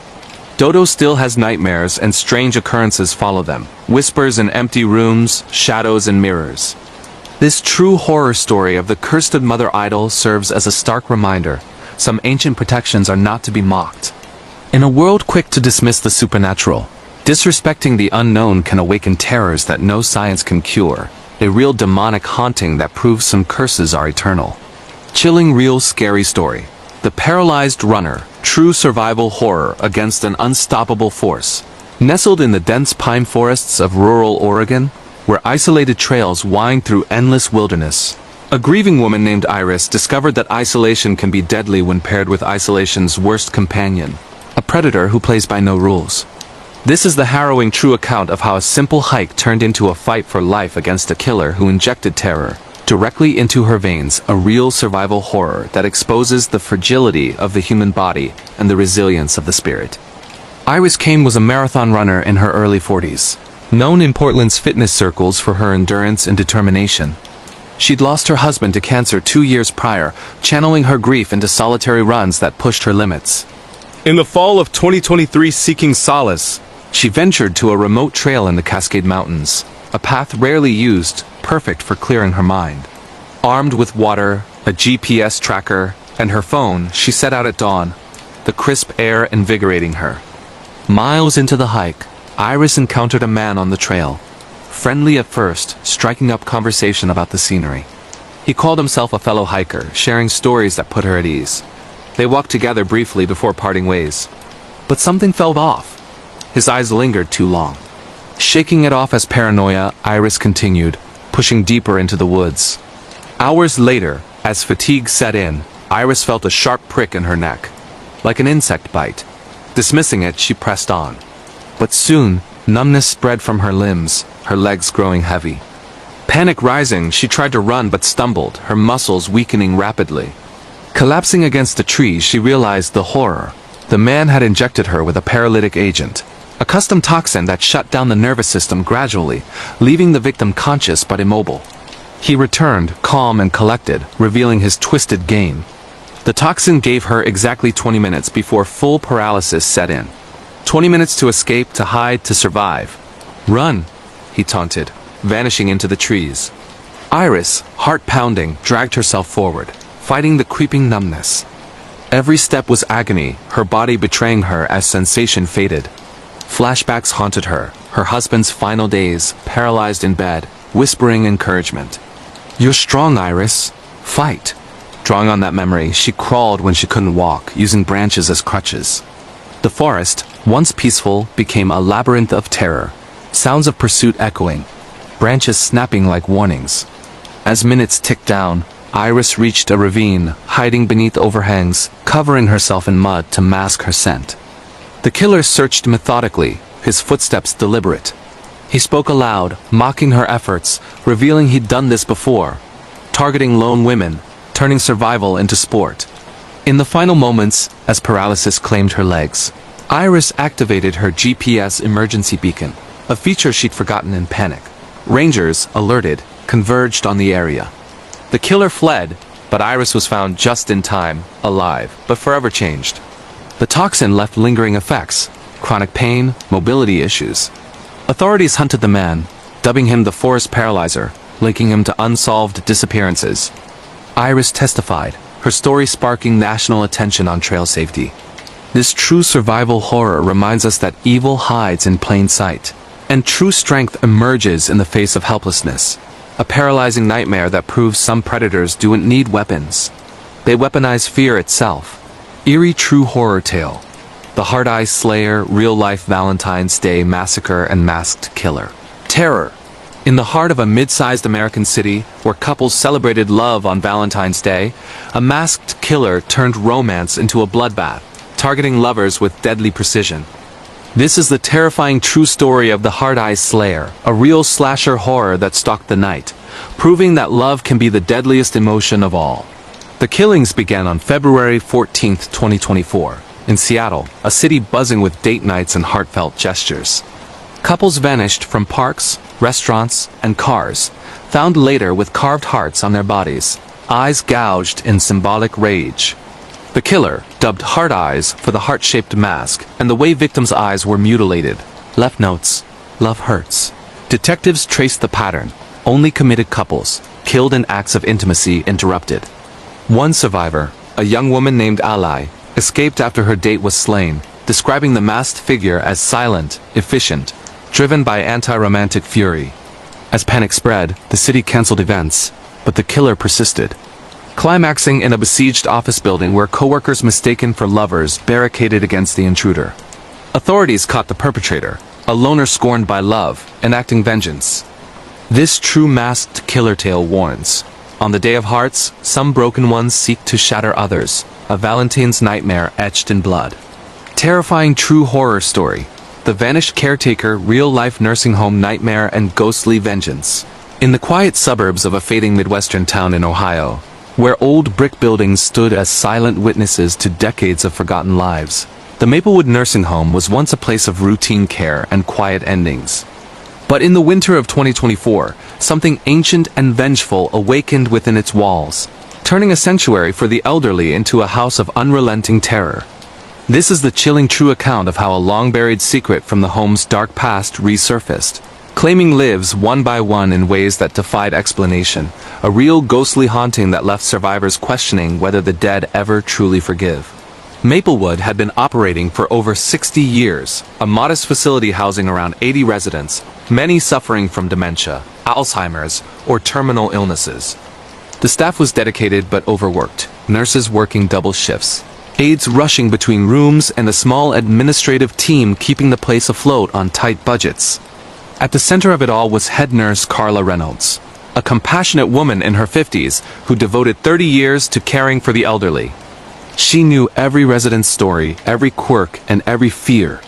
Her closest colleague was young aide Maya Torres, a recent nursing school graduate full of idealism, and the night shift supervisor, veteran nurse Derek Hawley, a stoic man who rarely spoke of his own troubled past. The trouble began subtly in late November when residents started reporting the same recurring nightmare. A pale woman in an old-fashioned nurse's uniform standing at the foot of their beds, whispering accusations in a voice, like dry leaves scraping against glass. Elderly Mr. Hargrove, one of the more lucid patients, described her vividly sunken eyes, a name tag reading E. Whitaker, and hands that reached out as if to strangle.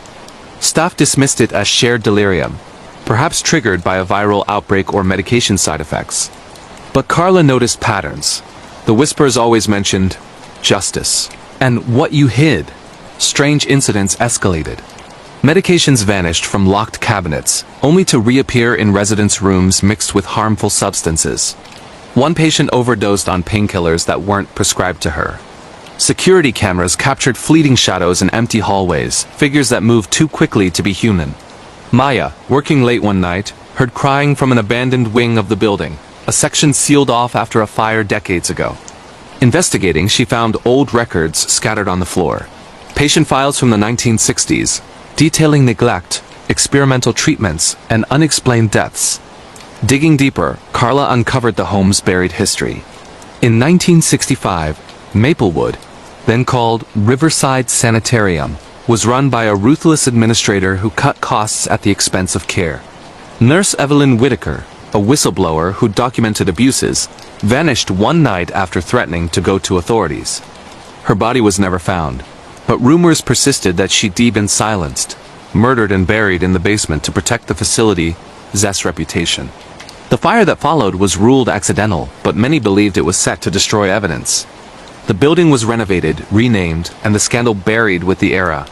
As December approached, the haunting intensified. Residents died in their sleep, faces frozen in expressions of pure terror. Autopsies revealing no cause, hearts simply stopped, as if frightened to death. Evelyn's apparition appeared to staff now, materializing in mirrors or at the edge of vision, her form decaying, maggots writhing in her open mouth. Derek, haunted by guilt. His own mother had died at Riverside under suspicious circumstances. Confessed to Carla that he'd seen Evelyn as a child visiting the facility. The breaking point came during a brutal snowstorm that isolated the home. Power flickered, generators failed, and temperatures plummeted. Residents huddled in the common area while staff barricaded doors against an unseen force.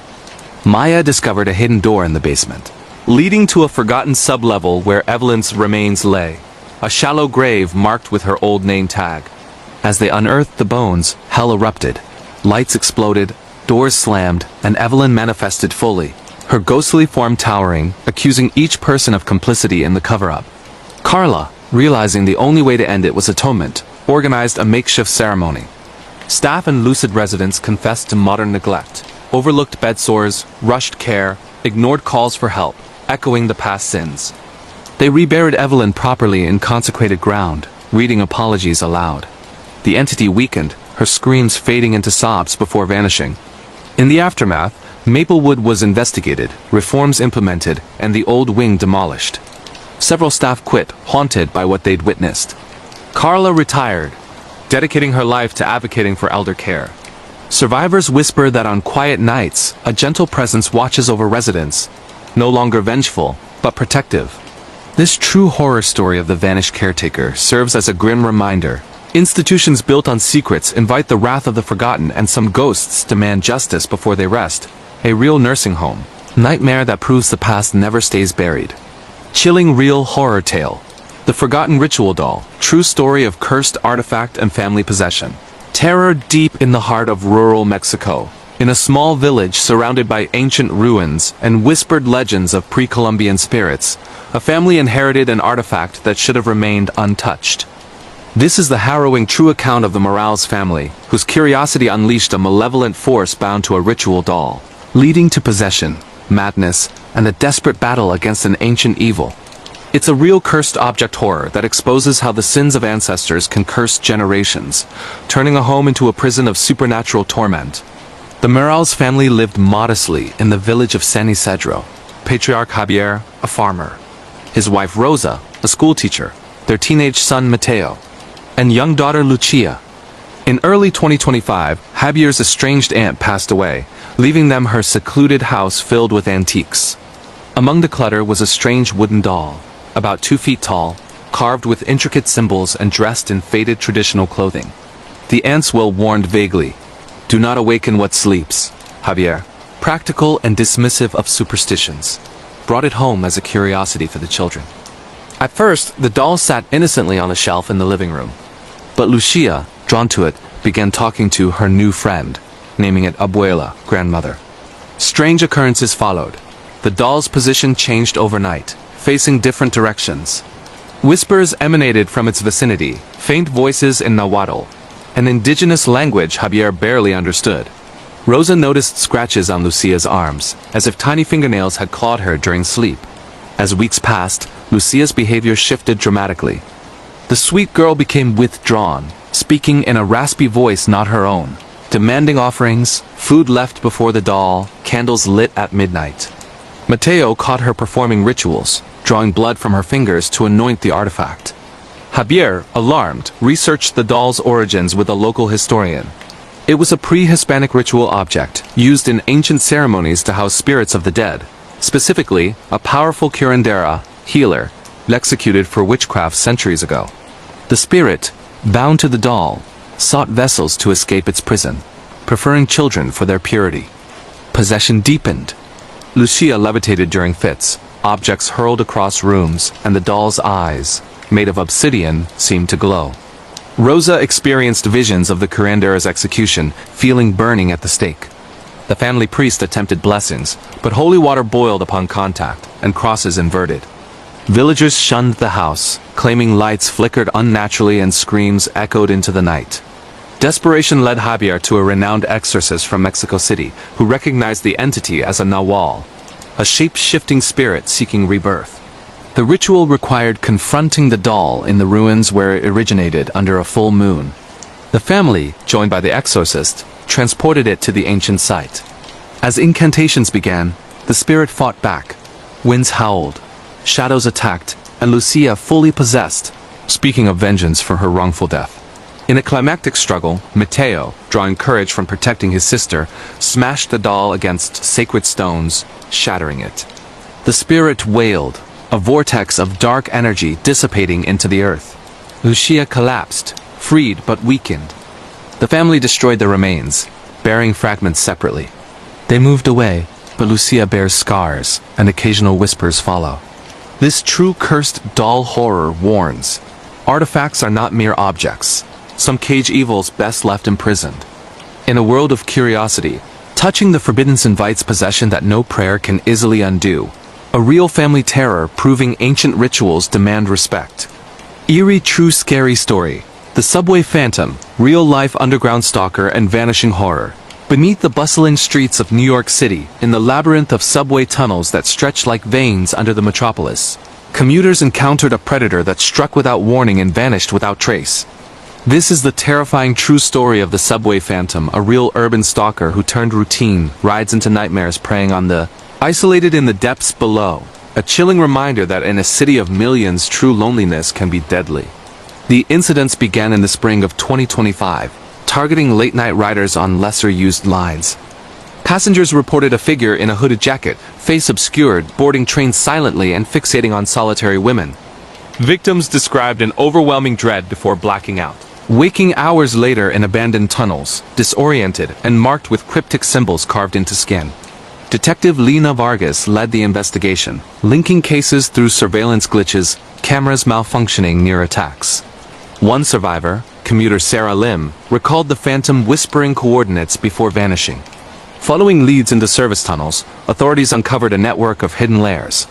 The phantom, revealed as a former transit worker obsessed with the underground, evaded capture for months, using knowledge of the system to stalk and terrorize. Climaxing in a high-stakes chase through flooded passages. Captured at last, the Phantom's lair held trophies from victims. This true subway horror underscores the dangers lurking in urban shadows, where the Phantom's legacy lingers in every empty car after midnight. Terrifying true horror story. The eternal family curse, real-life witchcraft legacy, and generational demonic torment. In the shadowed valleys of rural Appalachia, where twisted oaks guard centuries-old secrets and the wind carries echoes of forgotten incantations, the Blackwell family endured a curse that spanned generations, binding them to an ancient witchcraft pact gone horribly wrong. This is the spine-chilling true story of how one woman, just desperate bargain with dark forces, doomed her descendants to a lifetime of possession, madness, and unrelenting supernatural assault. A real witchcraft horror that proves some family legacies are better left broken, no matter the cost. The Blackwell lineage traced back to the early 1800s in the isolated town of Hollow Ridge, West Virginia. Great-grandmother Alara Blackwell was a healer in a time when medicine was scarce and superstition ruled. Facing poverty and the loss of her children to illness, Alara turned to forbidden arts, performing a ritual under a blood moon to summon a powerful entity for protection and prosperity. The pact worked at first. Crops flourished, illnesses vanished, and wealth flowed. But the price was eternal, the entity. A cunning demon known in local lore as the Veiled Watcher demanded loyalty from every firstborn child, marking them as vessels for its influence. By the 21st century, the curse had weakened the family bloodline.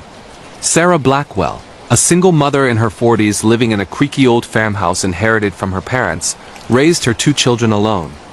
Teenage daughter Emily, sensitive and artistic, and young son Caleb, inquisitive beyond his years. Sarah had always dismissed her mother's warnings about the family shadow as delusions from dementia. Her mother had died institutionalized, ranting about voices commanding her to harm her loved ones. Sarah focused on normalcy, working as a librarian, attending church sporadically, and shielding her kids from the town's whispers about the Blackwells being touched by the devil. The resurgence began in the summer of 2025, when Emily turned 16, the age when the curse traditionally claimed its next victim. Strange occurrences plagued the home, mirrors cracking without cause, cold spots that drained heat from rooms, and handwritten notes appearing in archaic script, warning the debt is due. Emily suffered vivid nightmares of a veiled figure standing over her bed, whispering promises of power if she submitted. She woke with unexplained bruises, symbols etched into her skin that matched old family journals hidden in the attic. Sarah discovered the journals while cleaning.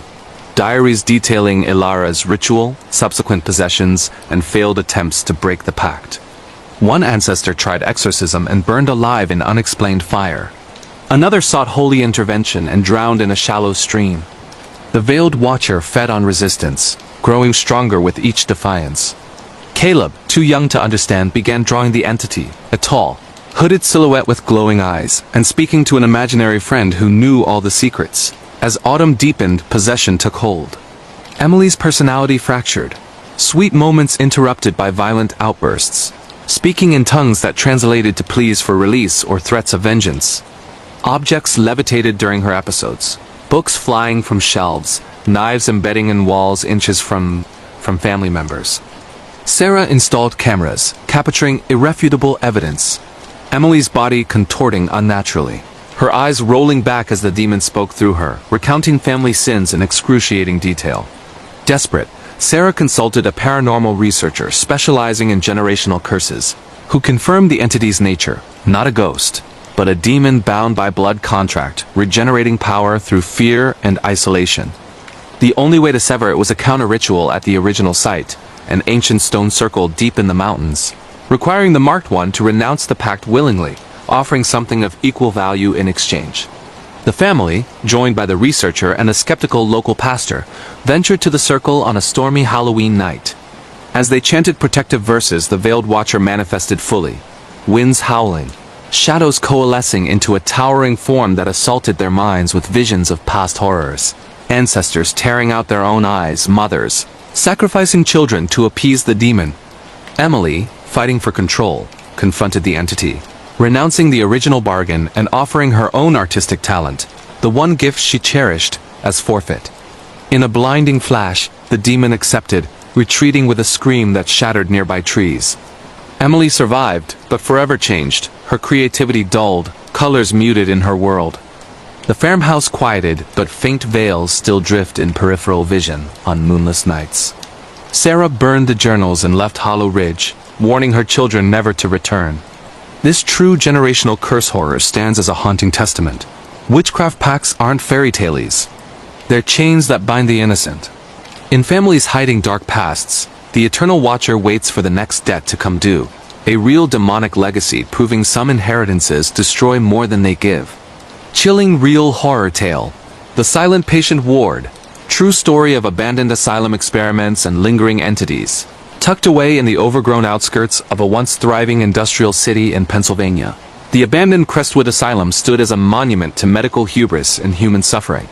Closed decades ago amid scandals, its halls remained frozen in time until a group of urban explorers awakened horrors that had been patiently waiting. This is the harrowing true account of how forbidden experiments from the 1950s resurfaced in 2025, trapping intruders in a nightmare of silent screams and invisible tormentors, a real abandoned asylum horror that reveals some patients never truly leave.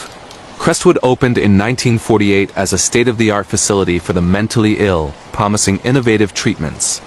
But behind closed doors, Dr. Harlan Voss conducted unauthorized experiments. Sensory deprivation tanks, experimental drugs to silence erratic thoughts, and isolation chambers designed to break the mind for rebuilding.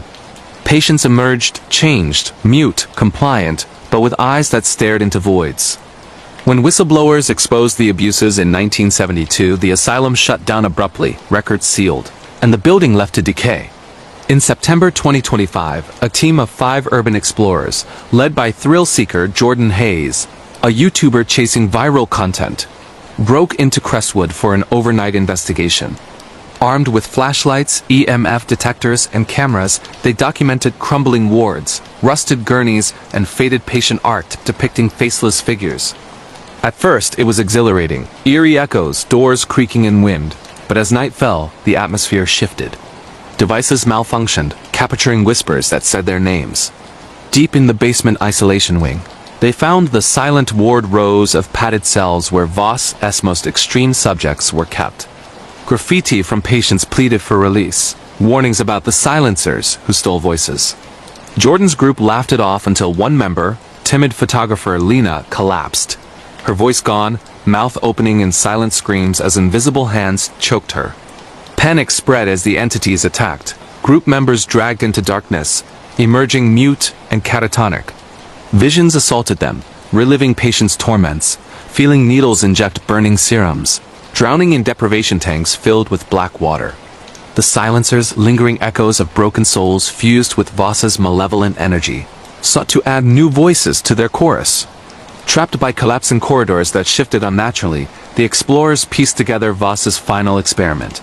A ritualistic blend of science and occult, binding patients' essences to the building for eternal observation. To escape, they located Voss's hidden office, destroying his journals and smashing experimental equipment in a frantic ritual. Dawn broke as the last survivor fled, the asylum crumbling behind them in unexplained fires. Authorities sealed the site permanently, blaming structural failure. Survivors recovered speech slowly, but whispers persist in quiet moments. This true asylum experiment horror warns. Abandoned places hold more than dust. Some silences are enforced by the damned, waiting to claim new patients forever. Eerie true scary story.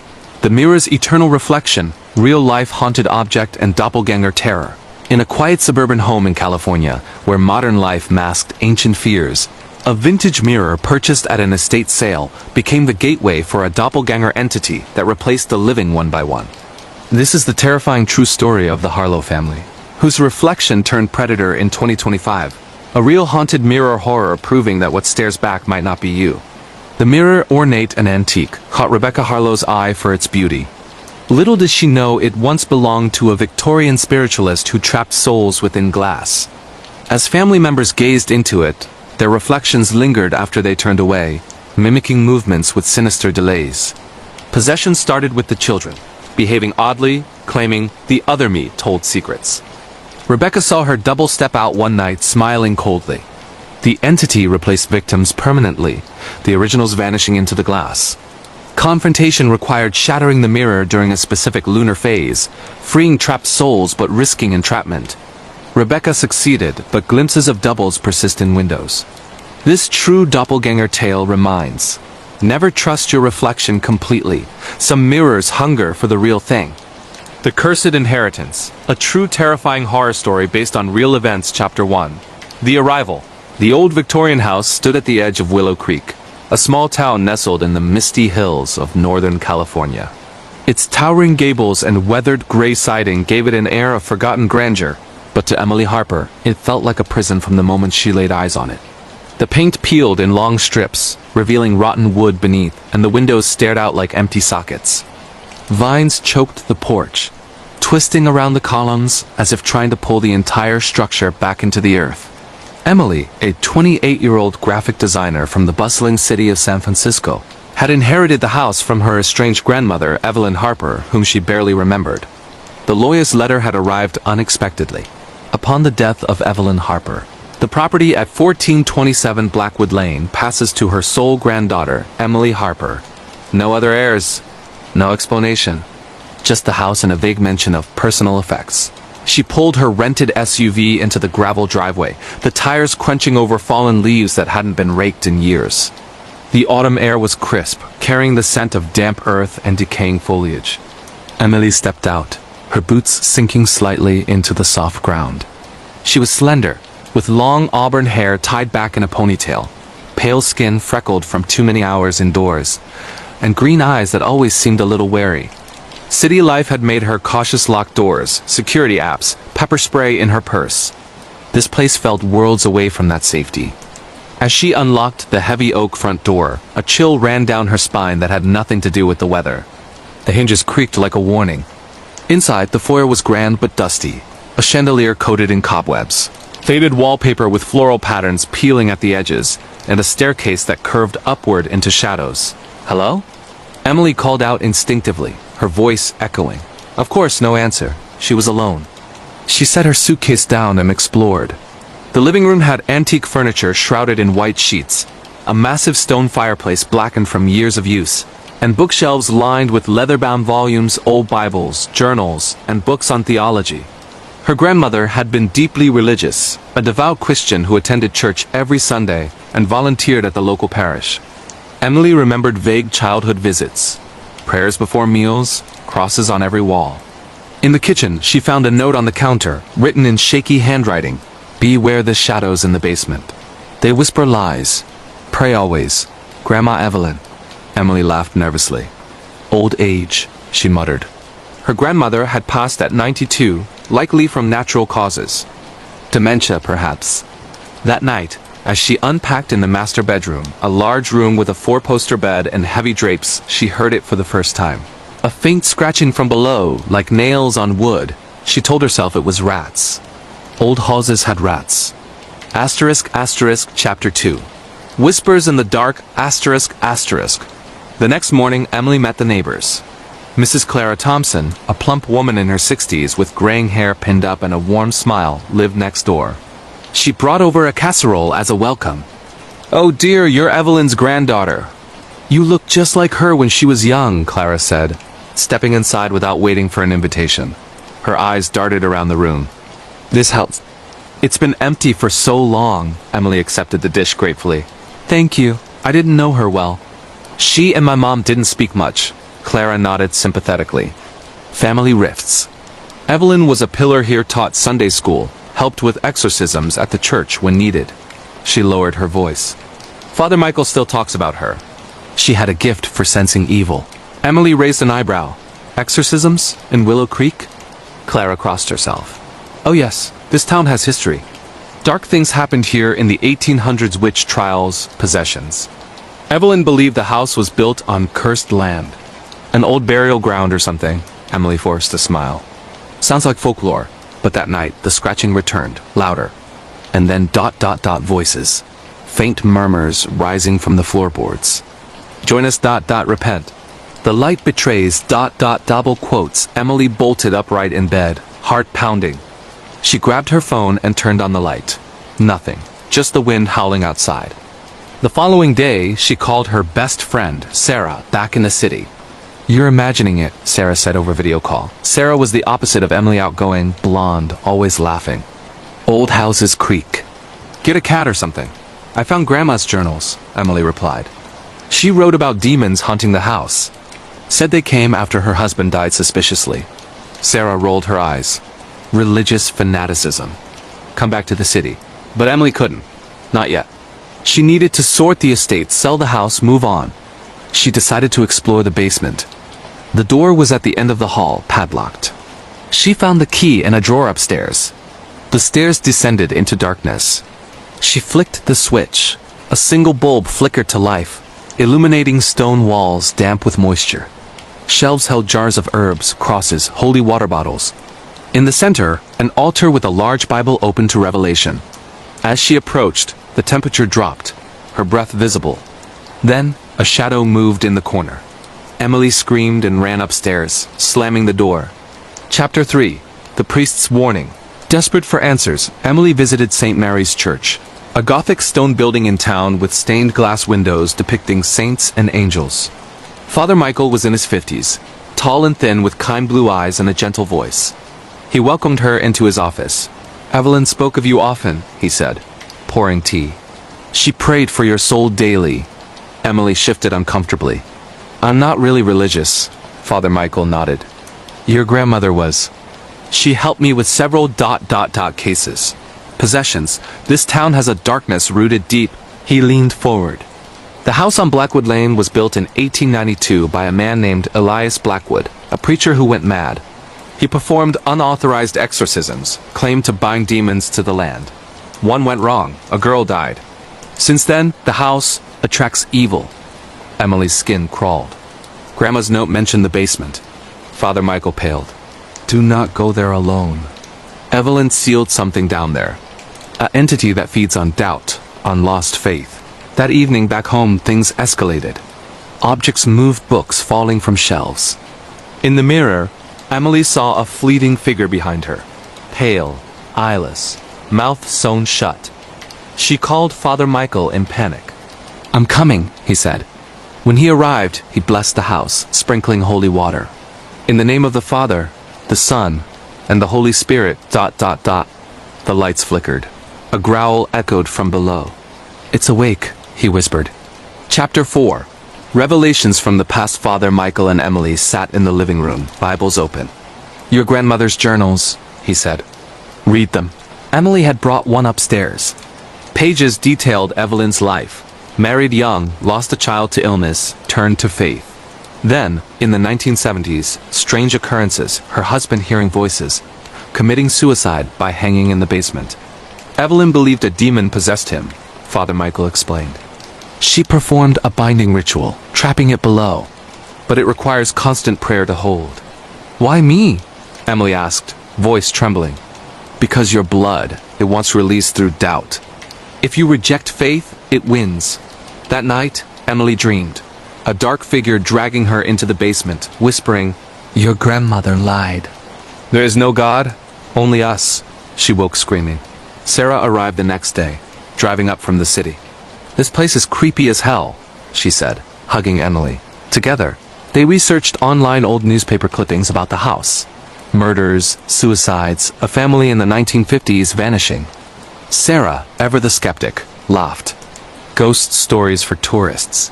But when they heard banging from the basement, Sarah's face went white. Let's open it, she dared. No, Emily protested. But curiosity won. They descended together. The altar Bible was open, pages torn. Blood fresh dripped from the ceiling. A voice boomed. UNBELIEVER ... burn ... They fled. They fled, but Sarah slipped on the stairs, twisting her ankle. Upstairs, doors slammed shut. Windows frosted over. The entity was free.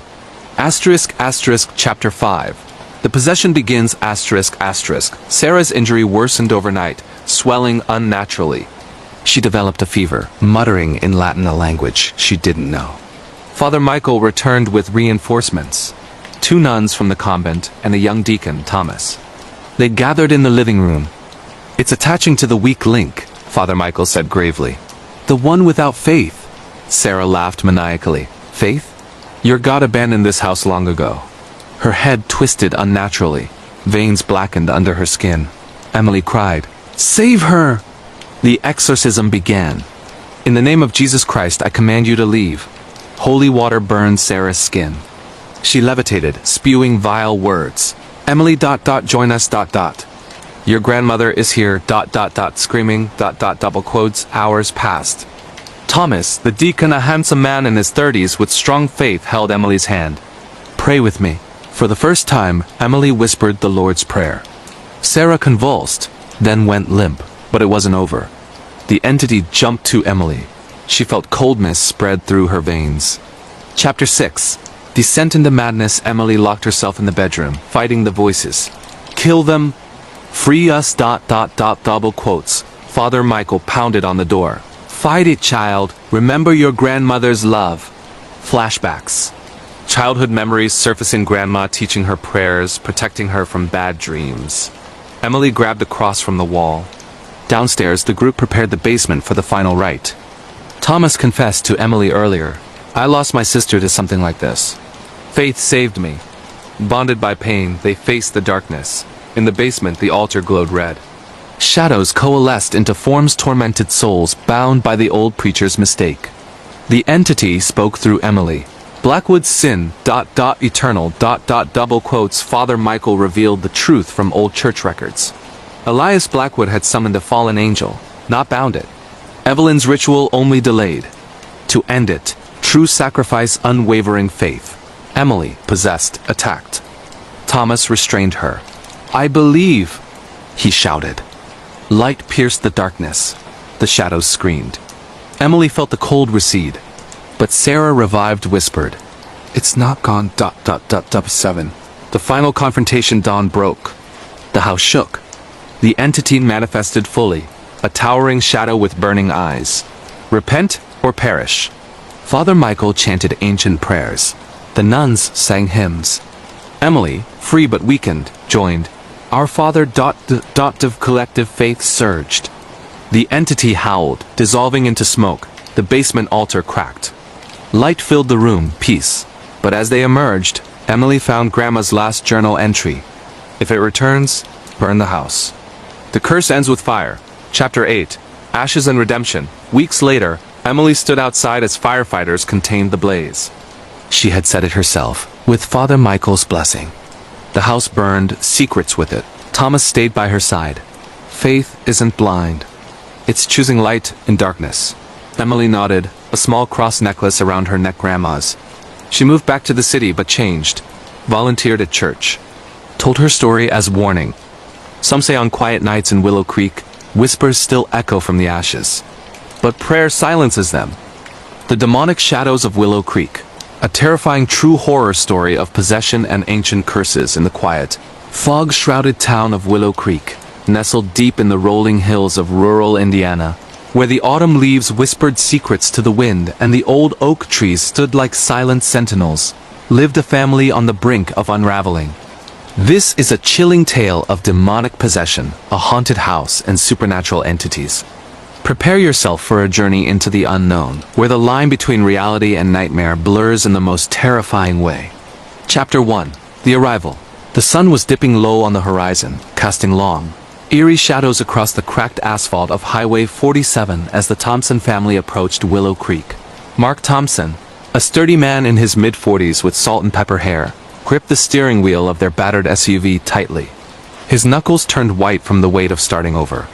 Beside him sat his wife, Elena, a graceful woman of 38 with flowing auburn hair and a face etched with lines of quiet resilience. She was of Indonesian descent, her family having immigrated to the US generations ago, carrying with them stories of ancient spirits and curses that she had always dismissed as folklore until now. In the back seat, their 2 children fidgeted restlessly. Sarah, 16, with her mother's dark eyes and a rebellious streak, sighed dramatically. "Dad, this place looks like a ghost town. Why couldn't we stay in Chicago?" "At least there I had friends." Mark glanced in the rearview mirror, his voice steady. "Sarah, we've been over this. The job transfer was too good to pass up. Willow Creek is peaceful, a fresh start." "Yeah, right," Sarah muttered, popping in her earbuds. Beside her, little Tommy, 8 years old, with freckles dotting his cheeks and wide, curious green eyes, clutched his stuffed bear. "Mr. Whiskers, is the new house big, Mom? Like a castle?" he asked, his voice small and hopeful. Elena turned, forcing a smile. "It's an old Victorian mansion, Tommy, built in the 1800s. Lots of rooms to explore, and a big backyard with woods. It'll be an adventure." As they turned onto Elm Street, the house loomed into view, a sprawling 3-story structure with peeling white paint, turreted roofs that pierced the sky like jagged teeth, and windows that stared back like empty eyes. Vines crawled up the sides, choking the brickwork, and the front porch sagged under the weight of years. To Elena, it felt oppressive, as if the house itself was breathing. They parked in the overgrown driveway. Mark shut off the engine, and for a moment silence enveloped them, broken only by the distant call of a crow. "Home sweet home," he said, trying to sound enthusiastic. Elena stepped out first, the cool evening air carrying a faint, musty scent of decay. She shivered. "Let's unload the essentials tonight." As they carried boxes inside, the front door creaked open, revealing a grand foyer with a sweeping staircase, dust-laden chandeliers, and wallpaper faded to a sickly yellow. Tommy ran ahead, his footsteps echoing unnaturally loud. "Wow! This is cool." Sarah lingered in the doorway, her phone's flashlight cutting through the gloom. "This place gives me the creeps," Mark chuckled, though it sounded forced. "It's just an old house. Need some TLC." That night, As they settled into sleeping bags on the living room floor, Elena lay awake, staring at the ceiling where shadows danced from the moonlight. She thought of her grandmother's tales from Indonesia, stories of vengeful female spirits. Nonsense, she whispered to herself. But deep down, a seed of unease took root. Chapter 2. Whispers in the Walls. The first week in Willow Creek passed in a blur of unpacking. Mark commuted to his new engineering job, leaving early and returning late. Elena, a freelance graphic designer, set up her office in the attic, a spacious room with slanted ceilings and a single dormer window overlooking the dense forest behind the house. The woods were thick with evergreens, their branches intertwining like skeletal fingers. Tommy adapted quickly, exploring the yard and making friends with the neighbor's boy, Jake, a freckled 10-year-old. "Our house is haunted, you know?" Jake said one afternoon. Tommy stopped, eyes wide. "Haunted? Like with ghosts?" Jake nodded solemnly. "Yeah, my grandpa said a family died here a long time ago. Something about a curse from the old days. Demons or whatever." That evening at dinner, Tommy broached the subject. "Mom, Dad, is our house haunted?" Elena paused. "Where did you hear that, sweetie?" "From Jake. He said people died here." Mark exchanged a glance with Elena. "It's just small-town gossip, Tommy. Old houses have histories, but nothing supernatural." Sarah, picking at her food, smirked. "Great, so we're living in a murder house." "Enough," Elena said firmly. "No more talk of ghosts." But the whispers began that night. Elena heard them first, faint murmurs from the walls as she worked late in the attic. At first, she thought it was the wind, but the words were indistinct, like Latin chants mixed with guttural growls. She shook her head, blaming fatigue. The next day, Sarah complained of nightmares. "I dreamed of a woman in white, standing at the foot of my bed, screaming without sound. It felt so real." Mark dismissed it. "Probably the move stressing you out." Tommy found scratches on his arm one morning, 3 parallel lines like claw marks. "Mr. Whiskers did it," he said, but the bear was plush and harmless. Elena confided in Mark that evening, as they lay in bed, the house creaking around them. "Something feels off here. Like we're not alone." Mark pulled her close. "It's an old house settling. We'll get a home inspection." Don't let imagination run wild. But the whispers grew louder, infiltrating their dreams, speaking of ancient pacts and blood debts. Chapter 3. The Discovery. One rainy afternoon, while cleaning the basement, a dank, cobweb-filled space with dirt floors, Elena stumbled upon an old trunk. It was locked, but the rusted padlock gave way with a pry bar. Inside, she found yellowed papers, a leather-bound journal, and a crucifix carved from dark wood, etched with symbols she didn't recognize. The journal belonged to Reverend Elijah Hawthorne, the house's original owner in 1892. As Elena read by flashlight, the entries detailed his descent into madness. "The spirits from the woods have awakened," he wrote. "They demand sacrifice. The demon whispers through the walls, promising power in exchange for souls." Elena slammed the book shut, heart pounding. "Mark, you have to see this." That night, they pored over the pages. Mark skimmed, skeptical. "This is probably fiction. Some Victorian drama. But look at the dates. The last entry mentions a fire that killed his family. History matches. The house was rebuilt after a blaze." Sarah, eavesdropping from the stairs, burst in. "So it is haunted." "I told you!" Tommy clung to Elena's leg. "I don't like it here anymore." Mark sighed. "All right, let's not panic. I'll research the history tomorrow." The research led to more horror. At the local library, Mark found newspaper clippings. The Hawthorne family perished in a mysterious fire. Bodies charred beyond recognition, with reports of strange lights and screams from the woods. Survivors spoke of demonic possession, a curse brought from overseas by the Reverend's wife, who was of Turkish descent and practiced forbidden rituals blending Christianity with ancient folklore. "Elena, this is creepy," Mark admitted later. "But coincidences?" "No," Elena said, voice trembling. "My grandmother warned of such things. In Indonesia, they call them Seton demons that possess the weak." The family held a meeting in the living room, candles flickering as rain lashed the windows. "We should leave," Sarah urged. "We can't afford to," Mark replied. "The mortgage is locked in," Tommy whimpered. "The whispers say bad things." "What things?" Elena asked gently. "They say blood for blood." A chill ran through the room. That night, the power went out, and shadows moved in the corners, forming shapes of twisted figures. Chapter 4. The escalation, the disturbances intensified. Objects moved on their own, a vase shattering in the night, doors slamming without wind. Elena saw apparitions. A woman in Victorian garb, face contorted in agony, floating down the staircase. One evening, as Elena prepared dinner, the knife slipped from her hand, embedding in the cutting board with unnatural force. "Mark," she called. He rushed in. "What happened?" It felt like someone pushed it. Sarah's room became a hotspot.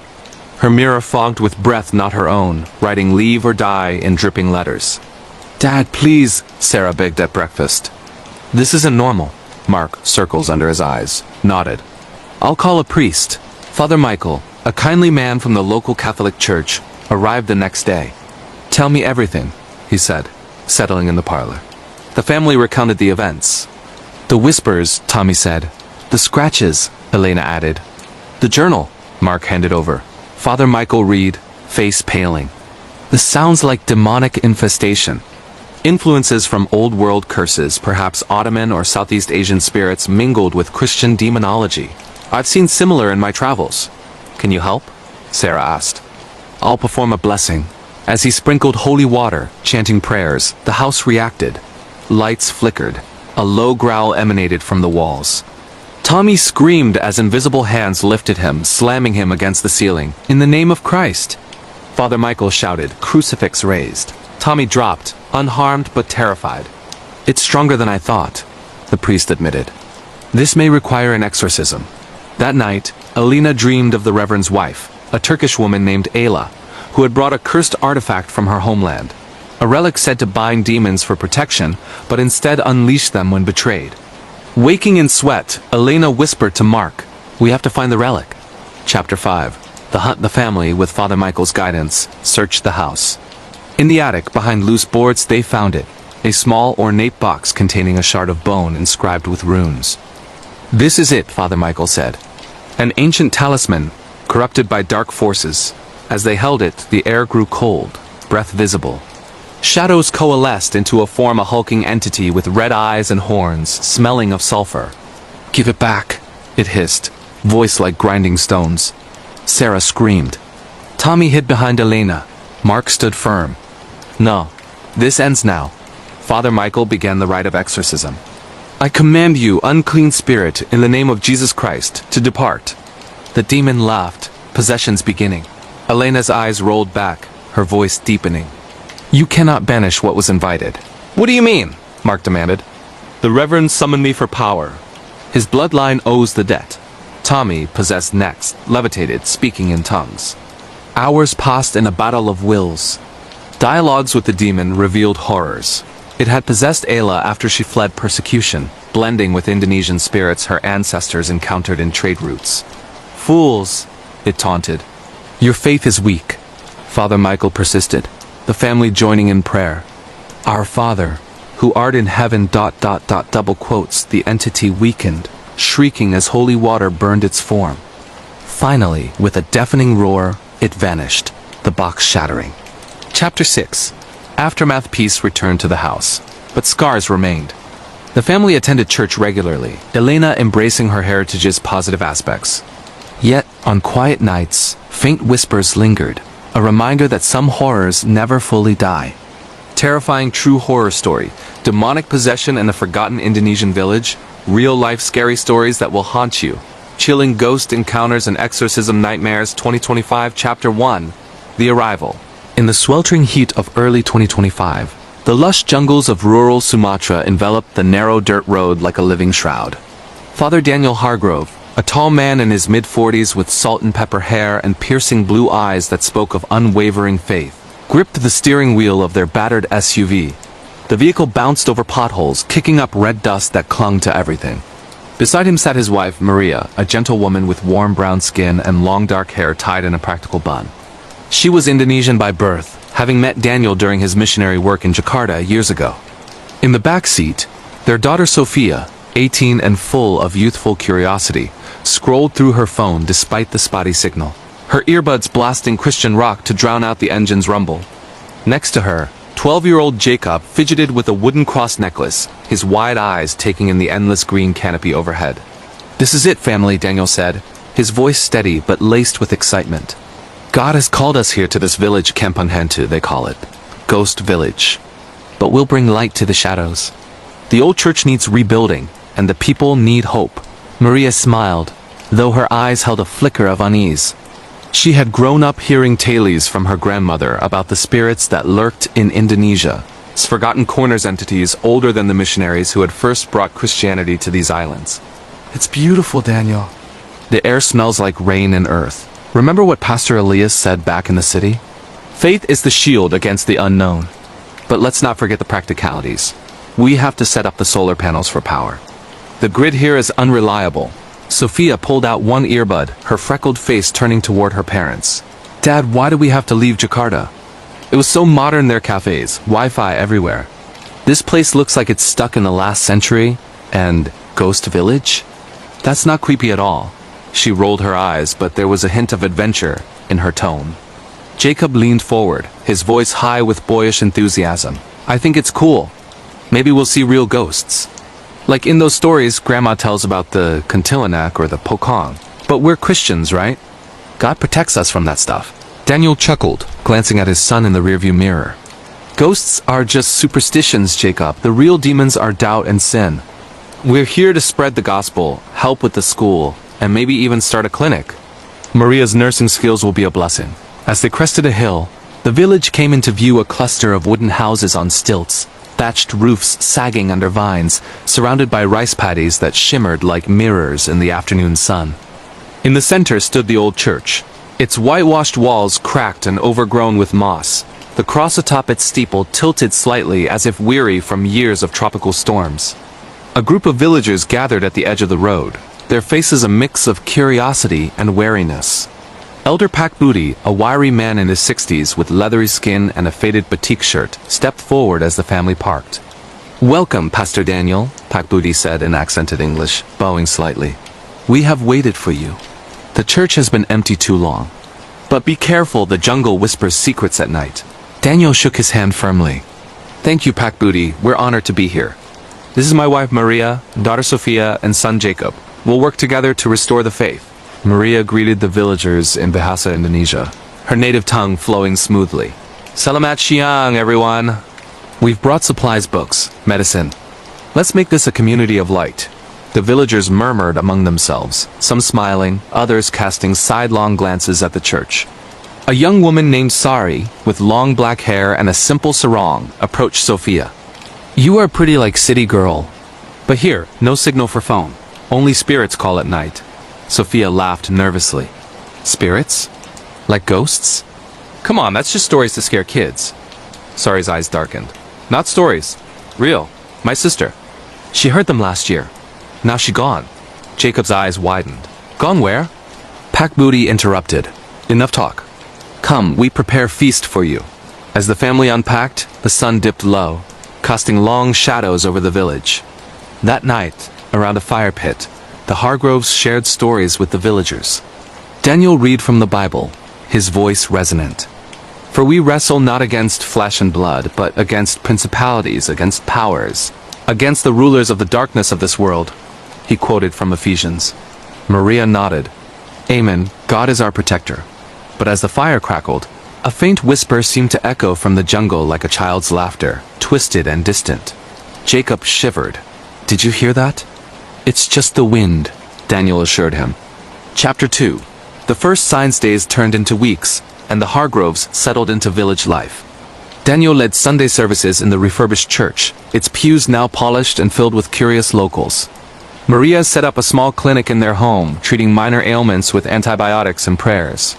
Sophia helped teach English to the children, her initial reluctance giving way to bonds with Sari and others. Jacob explored the edges of the jungle, collecting insects and drawing maps. One afternoon, as Sophia and Sari walked along the riverbank, the water rushing clear over smooth stones, Sari shared more about the village's history. Long ago, before Christians came, our ancestors worshipped the old gods, the spirits of the forest. Then missionaries built the church, but some say the spirits angry. They hide, but not gone. Sophia kicked a pebble into the water. That's fascinating, but my dad says it's all myth. We believe in one God. Sari stopped, her face serious. You're God strong, but here the shadow's stronger sometimes. My sister Lena, she was like, you young, curious. One night she went to old banyan tree. Came back ... different. Whispered things, then disappeared. What kind of things? Sophia asked, her voice dropping. Names, ancient names. Like Seton Hightam Black Devil. She said it possessed her. Sophia felt a chill despite the heat. Possessed? Like in the Bible? Sari nodded. Yes. Father from city came once, tried exorcism, but failed. Lena gone forever. Back home, Sophia recounted the story to her family over dinner rice, fish, and fresh mangoes. It's creepy, but probably just a runaway or something. Maria frowned. We must be compassionate. Maybe Lena needs help. Daniel, perhaps we can pray for her. Daniel set down his fork. Absolutely. Tomorrow, I'll ask Pack Booty more. But remember, fear is the devil's tool. We stand firm in faith. That night, Jacob couldn't sleep. The thatched roof creaked, and the mosquito net around his bed swayed gently. He heard it again, the whisper. Closer this time, like words in a language he didn't understand. Mom? Dad? He called softly. Maria entered, her flashlight beam cutting through the dark. What is it, sweetie? I heard something. Like someone talking outside my window. She checked, but saw only the black jungle. Probably monkeys or birds. Let's pray together. They knelt, reciting the Lord's Prayer. The whisper stopped. But in the morning, Jacob found scratches on his arm, 3 thin lines, like claws. Probably from playing in the bushes, Daniel said, but his eyes showed doubt. Chapter 3. The shadow grows. The incidents escalated slowly, like a storm building on the horizon. First, the church bells rang at midnight without wind or hands. Villagers gathered, murmuring about curses. Daniel investigated, finding nothing. Electrical glitch from the old wiring, he explained. Then, Maria's clinic patients began reporting nightmares, visions of a dark figure with glowing eyes lurking in their homes. One elderly woman, Ibu Ratna, described it in detail. It stands at the foot of my bed, whispering my sins. It knows things only God should know. Maria listened, her nurse's training clashing with her faith. Have you prayed? Let me give you some herbs for sleep. Ibu Ratna clutched her cross. Prayer not enough. It's the old spirit, the one the ancestors sealed away. Your family disturbed it by coming here. Maria shared this with Daniel later as they prepared for bed. The room was humid, a fan whirring lazily. Daniel, I'm starting to worry. These people are scared, and Jacob's scratches. They're not healing right. Daniel held her hands. Maria, we've faced challenges before in Jakarta, with the floods, the poverty. This is spiritual warfare. We need to fast and pray more. Sophia, overhearing, joined them. Dad, maybe it's not spiritual. Maybe there's something in the water or air making people hallucinate. I read online about tropical fungi that cause visions. Jacob piped up from his room. Or it's real demons. Like in the stories. The family debated late into the night. Dialogues flowing like a river, Daniel defending faith, Maria balancing practicality, Sophia bringing science, Jacob adding childlike fear. The next day, during a village meeting in the church, Pack Booty addressed the crowd. Pastor, the signs are clear. The spirit awakens. It feeds on doubt. Daniel stood at the pulpit. Brothers and sisters, let's not give in to fear. The Bible tells us in 1 John 4:4, He who is in you is greater than he who is in the world. Let's pray together. As they bowed heads, a sudden wind slammed the door shut. Candles flickered out, and a low growl echoed from the rafters. Screams erupted. It's here! Sari shouted. Sophia grabbed Jacob. What was that? The growl turned to whispers, filling the air with names, personal, secret sins. Daniel ... You doubt your calling ... double quotes, it hissed. Daniel's face paled. In the name of Jesus, be gone. The whispers faded, but the seed of doubt was planted. Chapter 4. The possession begins. It started with Jacob. He woke screaming one night, his body convulsing. Maria rushed in, finding him levitating slightly above the bed, eyes rolled back. Daniel! Help! She cried. Daniel burst in, Bible in hand. Jacob, wake up! The boy spoke in a voice not his own, deep, guttural, in ancient Javanese mixed with Latin. The missionary thinks he can banish me? I was here before your God. Sophia filmed it on her phone, hands shaking. This can't be real. It's like those movies, but ... real. The family restrained Jacob as he thrashed, scratching at them.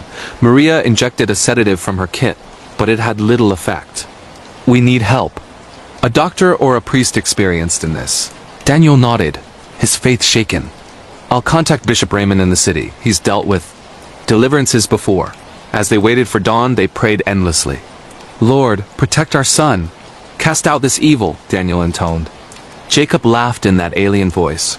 Your Lord abandoned this place long ago. The villagers know. Ask them about the old ritual. Pack Booty arrived at first light, summoned by Sari. This is the Black Devil, the Seton from the banyan tree. It possesses the weak. Your boy has doubt in his heart? Jacob, now calm but pale, whispered, I was scared. I thought maybe the stories were true. The dialogue stretched, family confessing fears, villagers sharing legends. Pack Booty explained.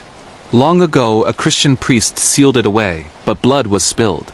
Now it returns, Maria tearfully said. We can't leave. This is our mission, Sophia argued. Mom, Jacob's life is more important. Chapter 5. The crisis of faith. Bishop Raymond arrived 2 days later, a stout man in his 50s with a kind face and a suitcase of holy items, crucifixes, holy water, oils. The village buzzed with anticipation. In the Hargrove home, lit by lanterns as power failed, the bishop interviewed the family. Tell me everything, he said. Daniel recounted the whispers, scratches, growl. I thought it was superstition, but now ... Bishop Raymond nodded. Demonic oppression is real. I've seen it in Manila, in remote islands. It preys on faith cracks, Maria added. Jacob's stable now, but he speaks in tongues at night. Sophia skeptically asked, Is it really a demon? Or psychological? Trauma from moving? The bishop smiled gently. Science and faith aren't enemies, young one. Sometimes evil is tangible. Jacob, weak on the couch, said, It talks to me inside. Says Dad's faith is fake because he left his old job for this. Daniel flinched. I was a lawyer back in America. Gave it up for God, but yes, sometimes I wonder if I did right. The bishop led a prayer circle. Confess your doubts. The enemy uses them. Hours of dialogue followed, confessions pouring out. Maria admitted resenting the isolation. Sophia confessed drifting from church. Jacob feared hell. As night fell, the possession worsened. Jacob's body twisted unnaturally, voice booming. You cannot win, priest. The exorcism began. Chapter 6. The exorcism. The room was prepared, crosses on walls, Bible open. Villagers gathered outside, chanting prayers, mixing Christian hymns with local incantations. Bishop Raymond sprinkled holy water. In the name of Jesus Christ, identify yourself. The entity in Jacob laughed. I am Legion, but here I am Rahasia, the secret keeper. I know all your sins. Daniel held Maria's hand. Fight it, son. Sophia whispered, This is insane, but I believe now. The ritual lasted hours, commands, prayers, the entity resisting, revealing village secrets to sow chaos. Pack Booty confessed an old sin. I killed a man in anger years ago. The spirit knows. Sari cried. My sister didn't disappear, she was taken by it. The entity mocked. She begged for mercy, as will you. Maria confronted it. Leave my child.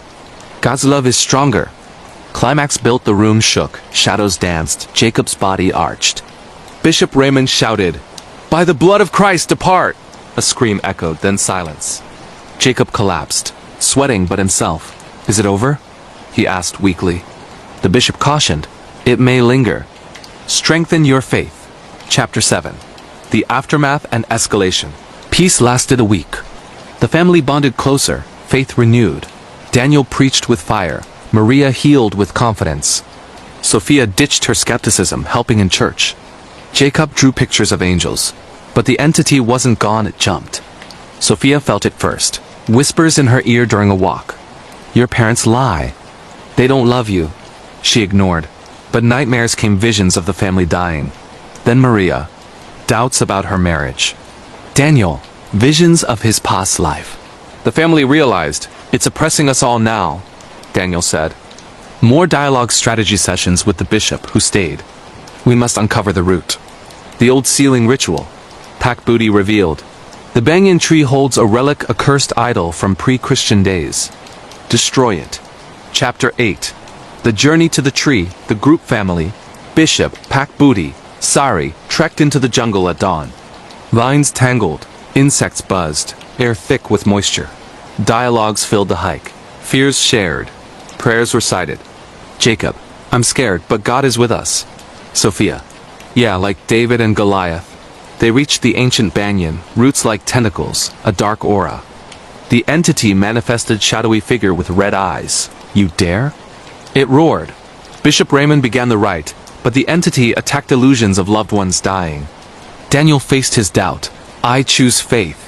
They smashed the idol hidden in roots, a stone carving of a demon. A blast of wind, screams, then light broke through. The entity vanished. Chapter 9. Renewal back in the village, healing began. The church thrived. Villagers fully embraced Christianity, blending positively with culture. The Hargroves stayed, stronger. But we know evil exists, Daniel said. And so does greater good. Epilogue. Months later, in 2025's rainy season, whispers gone, but they remained vigilant. Faith their anchor. Terrifying true horror story. The Cursed Orphanage of Eastern Europe. Real-life demonic haunting and possession that shocked a small town. Chilling exorcism and paranormal encounters. 2025 whispers from the past. The rainy season arrived in Sumatra like clockwork in late 2025, turning the dirt paths of Kampung Hantu into rivers of mud and filling the air with the constant drum of water on thatched roofs. The Hargrove family had thought the nightmare was over, the ancient idol destroyed. The entity banished, the village breathing easier under a renewed blanket of faith. Services at the restored church drew larger crowds every Sunday, with hymns echoing through the humid air and children like Jacob leading Bible study groups with newfound confidence. But evil, as Father Daniel often preached, never truly surrenders without a fight. It began subtly in the quiet moments when the family let their guard down. Sophia, now 19 and more involved in the community than ever, started having vivid dreams. In them, she stood in the ruins of the old banyan tree, but the jungle around her shifted, trees twisting into Gothic spires, the ground cracking open to reveal stone foundations buried deep. A voice, soft and childlike at first, called her name. Sophia, come play with us. We're so lonely, she woke each time drenched in sweat, her heart pounding. At breakfast one morning, as Maria served steaming bowls of boober ayam rice porridge with chicken and fresh herbs, she mentioned it casually. Just stress, probably. Helping with the school and all? Daniel looked up from his Bible, his blue eyes narrowing slightly. Dreams can be messages, Sophia. From God. Or otherwise. Tell us more. Sophia hesitated, stirring her porridge. It's weird. In the dream there's this big old building. Not like here, cold stone, iron gates, snow on the ground. Kids in old-fashioned clothes, hiding in shadows. They say they've been waiting for someone like me to set them free.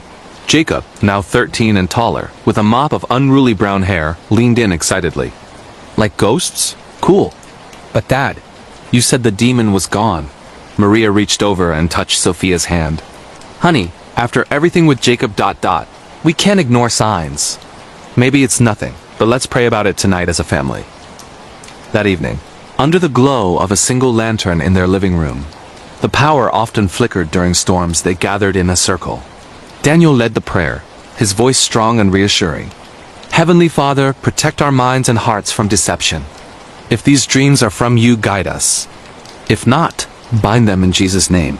Sophia joined in, but as they said, Amen, a cold draft swept through the room despite the closed windows. The lantern flame danced wildly, and for a split second, Sophia swore she saw shadows on the wall, small figures, hand in hand. Did you see that? She whispered. Jacob nodded vigorously. Yeah, like kids. Daniel stood quickly. It's the storm. Nothing more. But we'll anoint the house again tomorrow with oil. Pak Booty visited the next day, bringing fresh coconuts as a gift. The elder sat on the porch with Daniel, watching the rain sheet down. Pastor, the village is peaceful now. Children play without fear. But I hear from Sari that Sophia dreams strange things. Daniel sighed, running a hand through his graying hair. Yes. She describes a place far from here, Europe, maybe. An orphanage? Pak Buddy's face grew solemn, his wrinkled skin tightening. Orphans. Lost souls. In our old beliefs, spirits of the unloved cling to the living. Perhaps when you destroyed the idol, it scattered, found new homes and minds open to doubt. Sophia's faith is strong now, Daniel countered. Stronger than before. But dreams are doors, Pak Booty replied softly. Close them tight. The dreams intensify over the following weeks. Sophia's dreams grew more detailed, more real. She saw the orphanage clearly now, a massive, crumbling Victorian-era building in the snowy hills of rural Romania, its windows like empty eyes staring out at frozen fields. The sign at the rusted gate read, Orphelanato Blestemat, the cursed orphanage, though she didn't know Romanian. The words just appeared in her mind. Inside, dozens of children from decades past wandered the halls. They wore threadbare uniforms from the communist-era gray dresses and shorts, faces pale and gaunt. A stern matron with a bun of steel-gray hair patrolled with a wooden switch. But the children feared something else more, a presence in the basement. Something that whispered promises of power in exchange for souls. One night, the dream changed. A little girl with braided hair and hollow eyes approached Sophia. "You're like us now," the girl said in perfect English, her voice echoing unnaturally. "The priest's daughter. He thinks he can save everyone, but he couldn't save us." Sophia bolted awake, screaming. Maria rushed in, holding her as she sobbed. "Mom, it's not just dreams. It feels like memories. Like I'm there." Daniel and Jacob joined them, the whole family piling onto Sophia's bed. "Tell us everything," Daniel urged. Sophia described the orphanage in vivid detail. The creaking wooden floors covered in dust, the communal dormitories with iron bunk beds, the chapel where forced prayers were held under portraits of long-dead saints. There was a fire in the 1980s. Many died. But before that, experiments, dark rituals disguised as discipline. A priest was involved, trying to summon protection, but he invited something evil instead. Jacob's eyes were wide. "Like our demon?" "Worse," Sophia whispered. "It feeds on abandoned children. Collects them across the world, even in dreams." Maria crossed herself. "This can't be coincidence. After what happened here, Daniel paced the room. Spiritual attacks can travel. I've read accounts, demons jumping continents through bloodlines or open portals. When we destroyed the idol, perhaps it latched onto Sophia's empathy. She's always been sensitive. "What do we do, Dad?"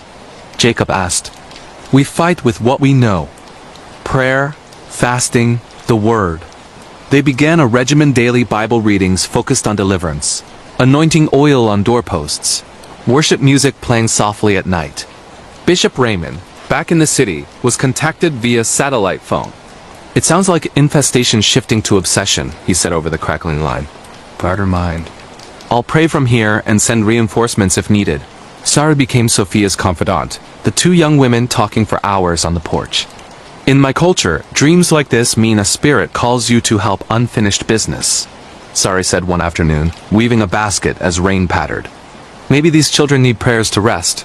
Sophia nodded. "But it feels personal. Like it's angry at my family for banishing it here." The manifestations returned the peace shattered one stormy night in November 2025. Thunder boomed as the family gathered for dinner. Suddenly Sophia froze, her fork dropping with a clatter. "They're here," she said, voice flat and distant. "Who?" Maria asked, alarmed. "The children." The temperature plummeted. Breath fogged in the air.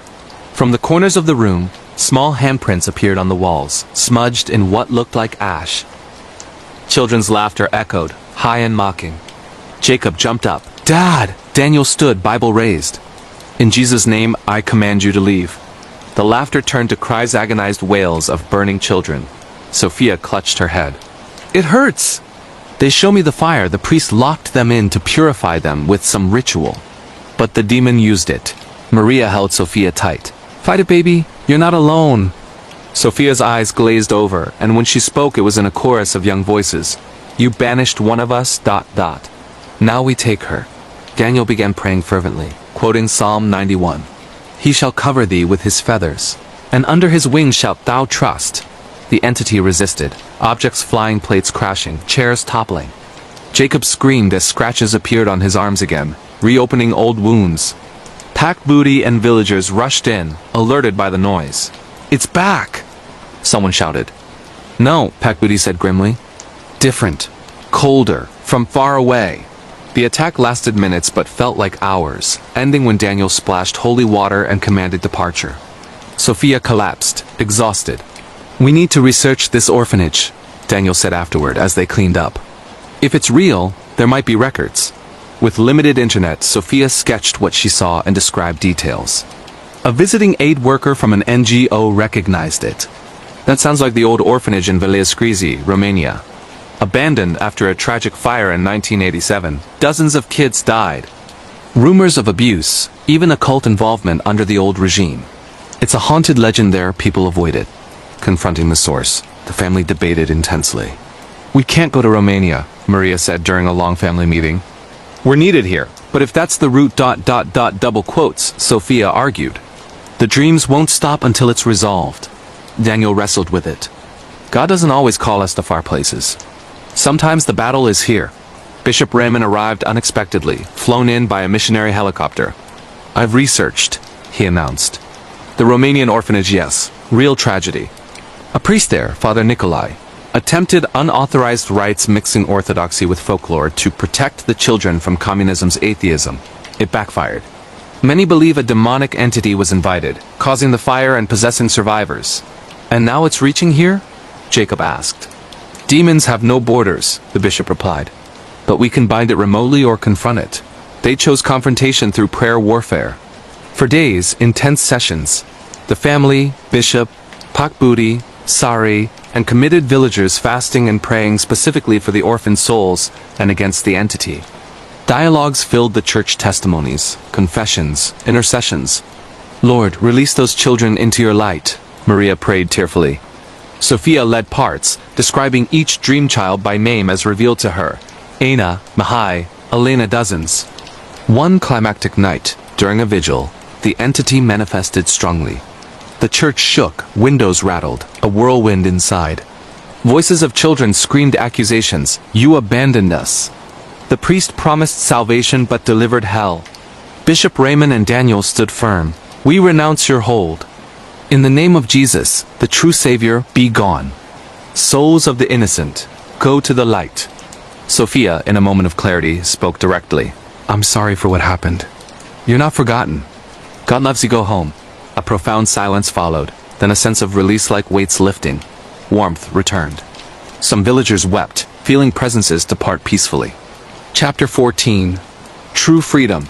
In the months that followed, into December 2025, no more dreams plagued Sophia. The village thrived, the church a beacon.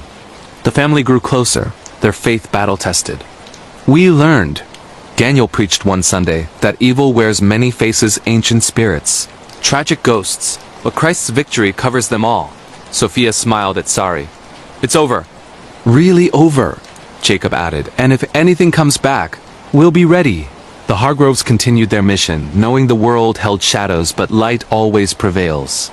Yet sometimes on quiet nights, Sophia felt a gentle thank you from children finally at peace. Terrifying true horror story, the haunted relic from Ottoman shadows? Real-life paranormal investigation and ancient demonic curse unleashed in modern Turkey, chilling ghost sightings, possession battles and exorcism rituals that will keep you awake at night. 2025 echoes across continents by early 2026. The Hargrove family had found a fragile rhythm in Kampung Hentu.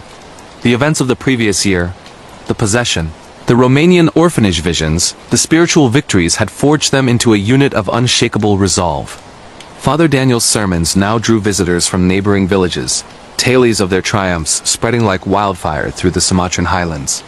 Maria's clinic expanded, with solar-powered refrigerators storing vaccines and a small lab for basic tests.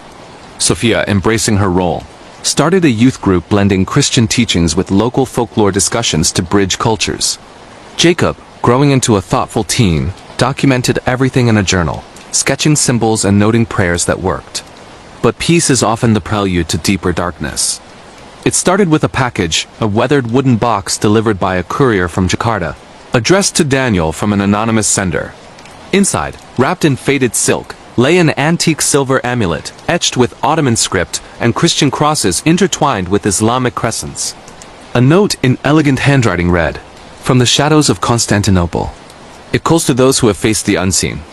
Use wisely, or it will use you."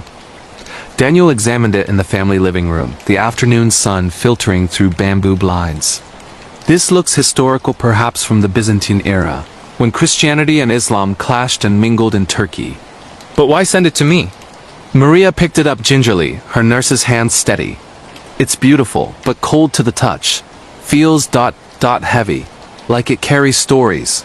Sophia leaned in, her curiosity piqued. Dad, after everything, maybe we should bless it or something? Remember the idol? Artifacts can be doorways. Jacob nodded enthusiastically. Yeah, let's pray over it right now. The family gathered, Daniel holding the amulet high. Lord, if this is a tool for good, sanctify it. If not, reveal its truth.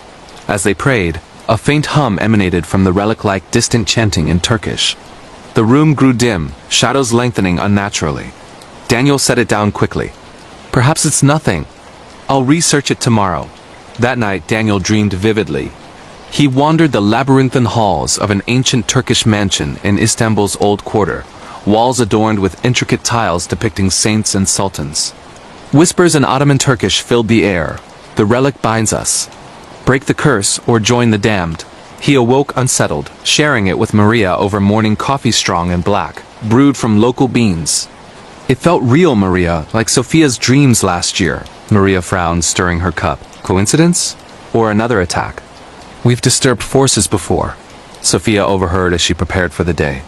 Let me see the amulet again. I can sketch it and ask around. Maybe Sari knows someone in the city with knowledge of antiques.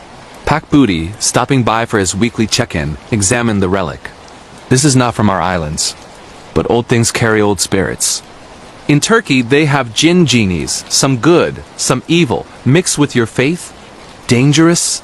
Daniel. I'll contact Bishop Raymond. He has connections in Europe and the Middle East. Bishop Raymond responded via email.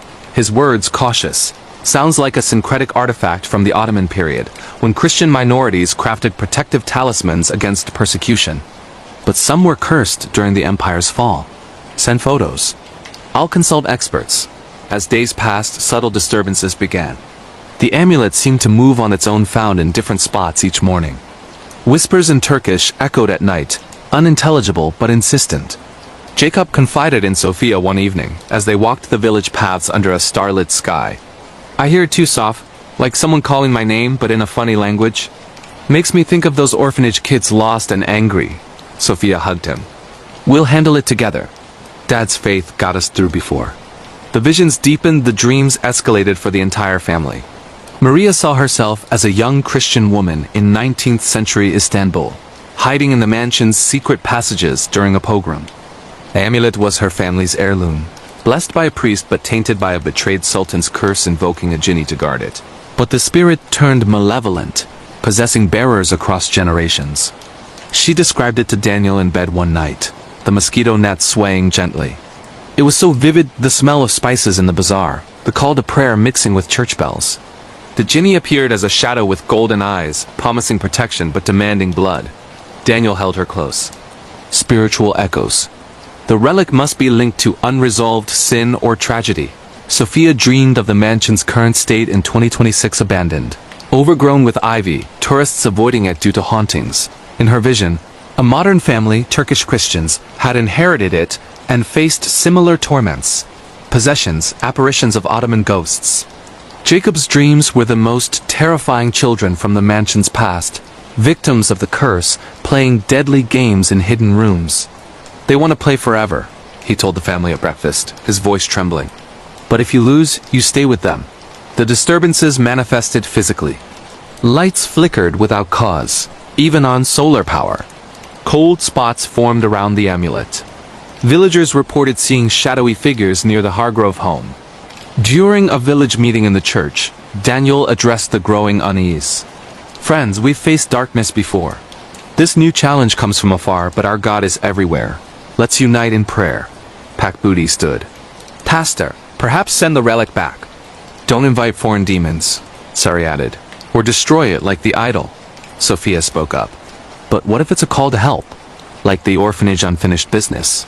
The debate raged, faith versus caution, action versus retreat. Daniel concluded, we'll seek guidance. Bishop Raymond suggests consulting a colleague in Turkey, Father Emir, an expert in interfaith exorcisms. Journey to Istanbul after much prayer and discussion. The family decided Daniel and Sophia would travel to Istanbul, leaving Maria and Jacob to hold the fort in Sumatra. It's risky, Maria said tearfully at the airport. But if God calls, we go. Jacob hugged Sophia. Bring back stories and no more demons. In Istanbul, the bustling city assaulted their senses, horns blaring, vendors shouting, the Bosphorus glittering under winter sun. Father Emir met them at a quaint cafe near Hagia Sophia, a middle-aged man with a neat beard and kind eyes, dressed in clerical robes. "Welcome, Brother Daniel." The bishop spoke highly of your battles.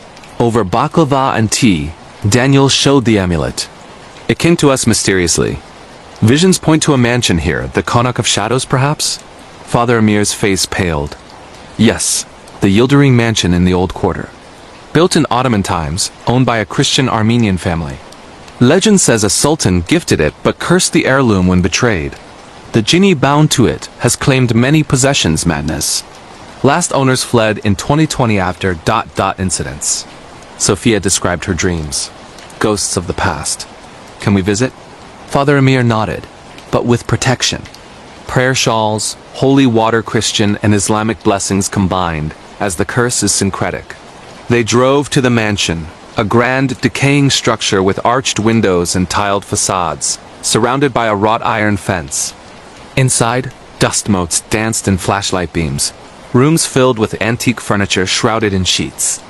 As they explored, whispers began Turkish phrases translating in their minds. "Return what was stolen." Daniel clutched his Bible. "Show yourself!" A cold wind surged. Shadows coalesced into forms, Ottoman figures, eyes glowing. Sophia felt a pull. "It's trying to possess me, says I'm the key, connected through the orphanage spirits." Father Emir chanted in Arabic and Latin, a blend of exorcism rites. "Bismillah and in nomen patris begone, unclean spirit." The entity roared, revealing itself, a towering shadow with horns and chains. "The relic is mine, the betrayal eternal." Dialogues echoed, Daniel commanding in Jesus' name, Sophia praying for the trapped souls, Father Emir invoking peace. Objects flew, walls cracked. Daniel smashed the amulet against a stone altar in the basement chapel. A blast of light erupted, screams fading. The battle's climax, but the destruction released residual entities. Ghosts of the mansion's victims appeared, begging release. "We were cursed for our ancestors' sins," a spectral woman wailed. The trio formed a circle, praying intensely. Hours of spiritual warfare, confessions of historical wrongs, pleas for forgiveness. Sophia confronted the jinni directly. "Your anger is just, but vengeance chains you too. Find peace in God's mercy." The entity weakened, dissolving into mist. Peace settled. Return and reflection. Back in Sumatra, the family reunited, sharing tales. "God connects us across worlds," Daniel preached. No more whispers. The village flourished, the Hargroves legend growing. Yet they knew, faith's journey never ends. Terrifying true horror. Story. The Whispering Shadows of Blackwood Estate. A family's descent into paranormal madness. Real scary ghost stories that will keep you up at night. Chapter 1. The Arrival. In the crisp autumn of 2024, the Harlan family pulled up to the towering gates of Blackwood Estate, a sprawling Victorian mansion nestled deep in the misty hills of rural Vermont. The air was thick with the scent of decaying leaves and damp earth, and the wind whispered through the overgrown oaks like a warning no one heeded.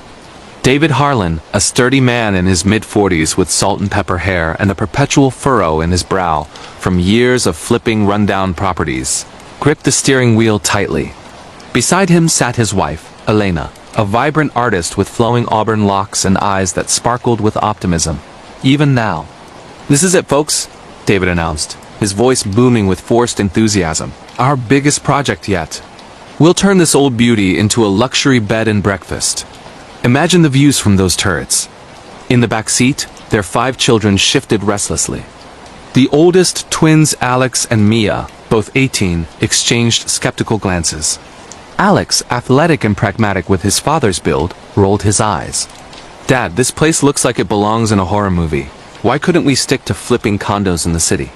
Mia, more introspective with her mother's artistic flair, adjusted her glasses and stared at the mansion's faded facade. "It's got character, Alex, but yeah, it's creepy. Those windows look like eyes watching us." The younger ones chimed in. 14-year-old Lucas, the tech whiz with a mop of curly hair, fiddled with his tablet. "No Wi-Fi signal yet?"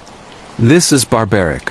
10-year-old Sophie, wide-eyed and imaginative, clutched her stuffed rabbit. "I think I saw a shadow in the upstairs window." And little Theo, just 6, giggled nervously. Ghosts? Cool. Elena laughed, trying to lighten the mood. Come on, everyone. It's just an old house. We've done this before. David, remember that colonial in Maine? It was falling apart, but we made it shine. David nodded, parking the SUV in the gravel driveway. Exactly. Blackwood's been empty for decades, but the bones are solid. Bought it for a steal at auction. Rumors of it being haunted probably scared off buyers, but that's just superstition. As they unloaded boxes, the family explored the grounds. The estate spanned 50 acres, with an overgrown garden maze, a dilapidated greenhouse, and a small cemetery tucked behind the stables remnants of the Blackwood family who built it in. 1890.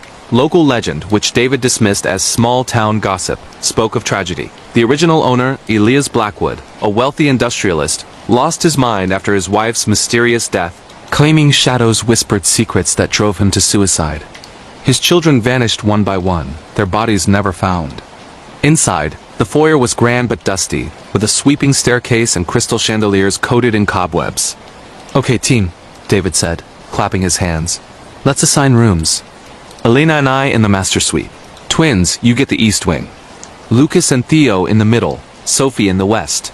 That first night, as rain pattered against the leaded glass windows, the family gathered for pizza in the cavernous kitchen. So what do you think, kids? Elena asked, passing slices. Alex shrugged. It's huge. I could set up a gym in the basement. Mia sketched the room in her notebook. The light here is amazing for painting. But does anyone else feel like we're not alone? Sophie nodded vigorously. My rabbit heard footsteps upstairs. Theo mimicked spooky sounds. Oh, Lucas scoffed. It's probably rats. I'll set up cameras tomorrow to catch any ghosts. David raised his glass. To new beginnings. But as they retired to bed, the house seemed to come alive. In the master bedroom, Elena tossed and turned. David, did you hear that? Whispering ... He mumbled sleepily. Just the wind, hun. In the twins' room, Alex woke to Mia shaking him. Alex? Something's in the closet. I swear I saw a hand. He checked, finding nothing. You're imagining things. Go back to sleep. Down the hall, Sophie screamed. The family rushed in to find her pointing at the mirror. A lady was there, pale, with black eyes. Elena hugged her. It was a nightmare, sweetie. This house is playing tricks on our minds. Little did they know, the whispering shadows of Blackwood Estate had only just begun their torment. Chapter 2. The First Signs. The next morning, sunlight filtered through the grimy windows, banishing the night's unease. David dove into renovations, hammering away at loose floorboards in the parlor. This wood is original oak worth a fortune once polished. Elena set up her easel in the sunroom, painting the misty hills. The atmosphere here is inspiring, dark but beautiful. The kids explored.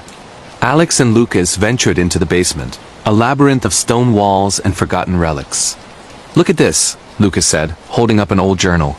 It's from 1895, Elias Blackwood's diary. Alex flipped through yellowed pages. Weird stuff. The shadows speak of betrayals long buried. They demand justice. Creepy, but probably just a madman's ramblings. Upstairs, Mia and Sophie discovered the attic, filled with trunks of antique clothes and portraits. This woman looks sad, Sophie said, pointing to a painting of an elegant lady in Victorian dress. Mia felt a chill. That's Amelia Blackwood, Elias's wife. Legend says she fell down the stairs ... or was pushed. Theo, left alone in the garden, came running inside. Mommy, the bushes moved by themselves. Elena dismissed it. Wind, baby. But as days passed, the signs escalated. Objects moved on their own, a vase crashing in the night, doors slamming shut. At dinner one evening, the family discussed it. David, it's settling foundations. Old houses do that. Elena, but the cold spots? In the library, it's freezing even with the fire going. Alex, I found footprints in the dust small, like a child's, but none of us were there. Mia, and the whispers. I recorded them on my phone. Listen. She played a faint audio.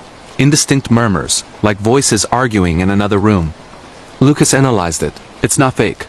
Frequency suggests human speech, but distorted. Sophie, the lady in the mirror told me her name is Amelia. She wants her children back. Theo, I saw kids playing in the maze. They waved at me. David sighed. Okay, maybe we need a break. Let's invite friends over for a housewarming.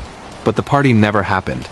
That night, Elena woke to a figure at the foot of the bed, a translucent woman in white, mouth moving silently. David, wake up! He bolted upright. What? I don't see anything. But Elena's scream echoed through the house, drawing the kids. Mia, Mom, what's wrong? Elena, trembling. She was here. Amelia. She touched my arm ice cold. Alex. This is getting out of hand. Maybe we should leave. David. No way. We're not running from ghosts that don't exist. Tomorrow, I'll call a priest or something. Just to ease minds. Chapter 3. The deepening darkness weeks turned into months, and renovations stalled as the hauntings intensified. David, once skeptical, began experiencing visions flashes of Elias Blackwood hanging from the chandelier in the foyer. Elena, I saw him. Rope around his neck, eyes bulging. She held him. We're all seeing things. The stress is breaking us. The children fared worse. Lucas's cameras captured orbs of light dancing in the halls, and one night, a child's laughter echoing from empty rooms. Sophie, was that you? Lucas asked, reviewing footage. No, she whispered. It's the lost kids. They play hide and seek, but if you find them, they take you. Mia started sleepwalking, waking in the cemetery with dirt on her hands. I was digging, she confessed to Alex. For bones. Alex. This place is cursed. Dad, we have to sell and go. David, stubborn. We've invested everything. One more month. Elena researched the history at the local library. Elias murdered his family. Amelia discovered his affairs, so he pushed her. Then the kids, he drowned them in the pond to hide his sins. He hanged himself out of guilt. Back home, she confronted David. The shadows are their unrested spirits. They want acknowledgement. David. Fine, let's hold a seance. Get it out in the open. That night, the family gathered in the parlor with candles and a Ouija board Lucas improvised. Mia. Is anyone here? The planchette moved. Why, yes. Sophie, who are you? Emilia. Elena, what do you want? JUS to ICE. Suddenly the room grew cold. Candles flickered out. Theo screamed as invisible hands pulled him toward the basement door. Stop! David yelled, grabbing him. The door slammed, locking them in darkness. Whispers surrounded them. Join us.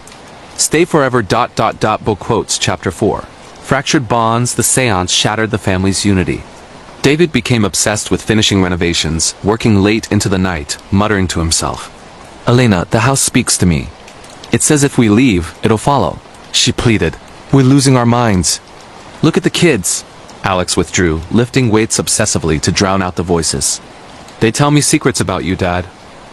Bad things.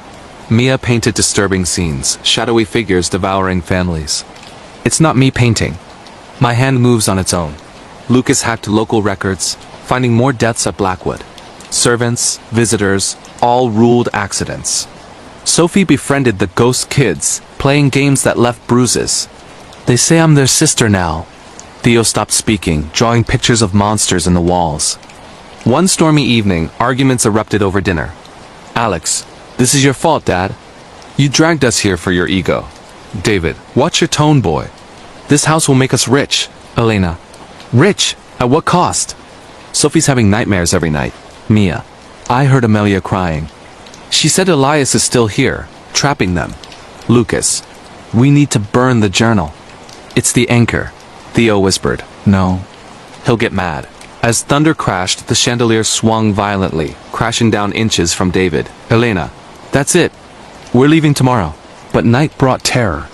Each family member experienced personalized horrors. David saw Elias in the mirror, mimicking his movements, then slashing his own throat. David felt the pain, a gash appearing on his neck.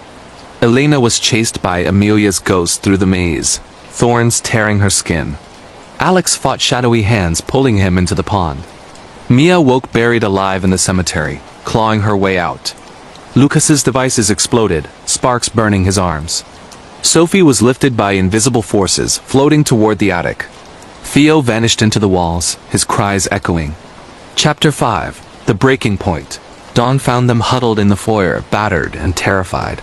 David, bandaged. Okay, we go, now. But as they packed, the house fought back. Doors wouldn't open, windows shattered inward. It's not letting us leave, Mia cried. Lucas, the spirits are bound by Elias's guilt. We have to confront him. They returned to the parlor, armed with the journal. Elena read aloud. Elias, your sins are known.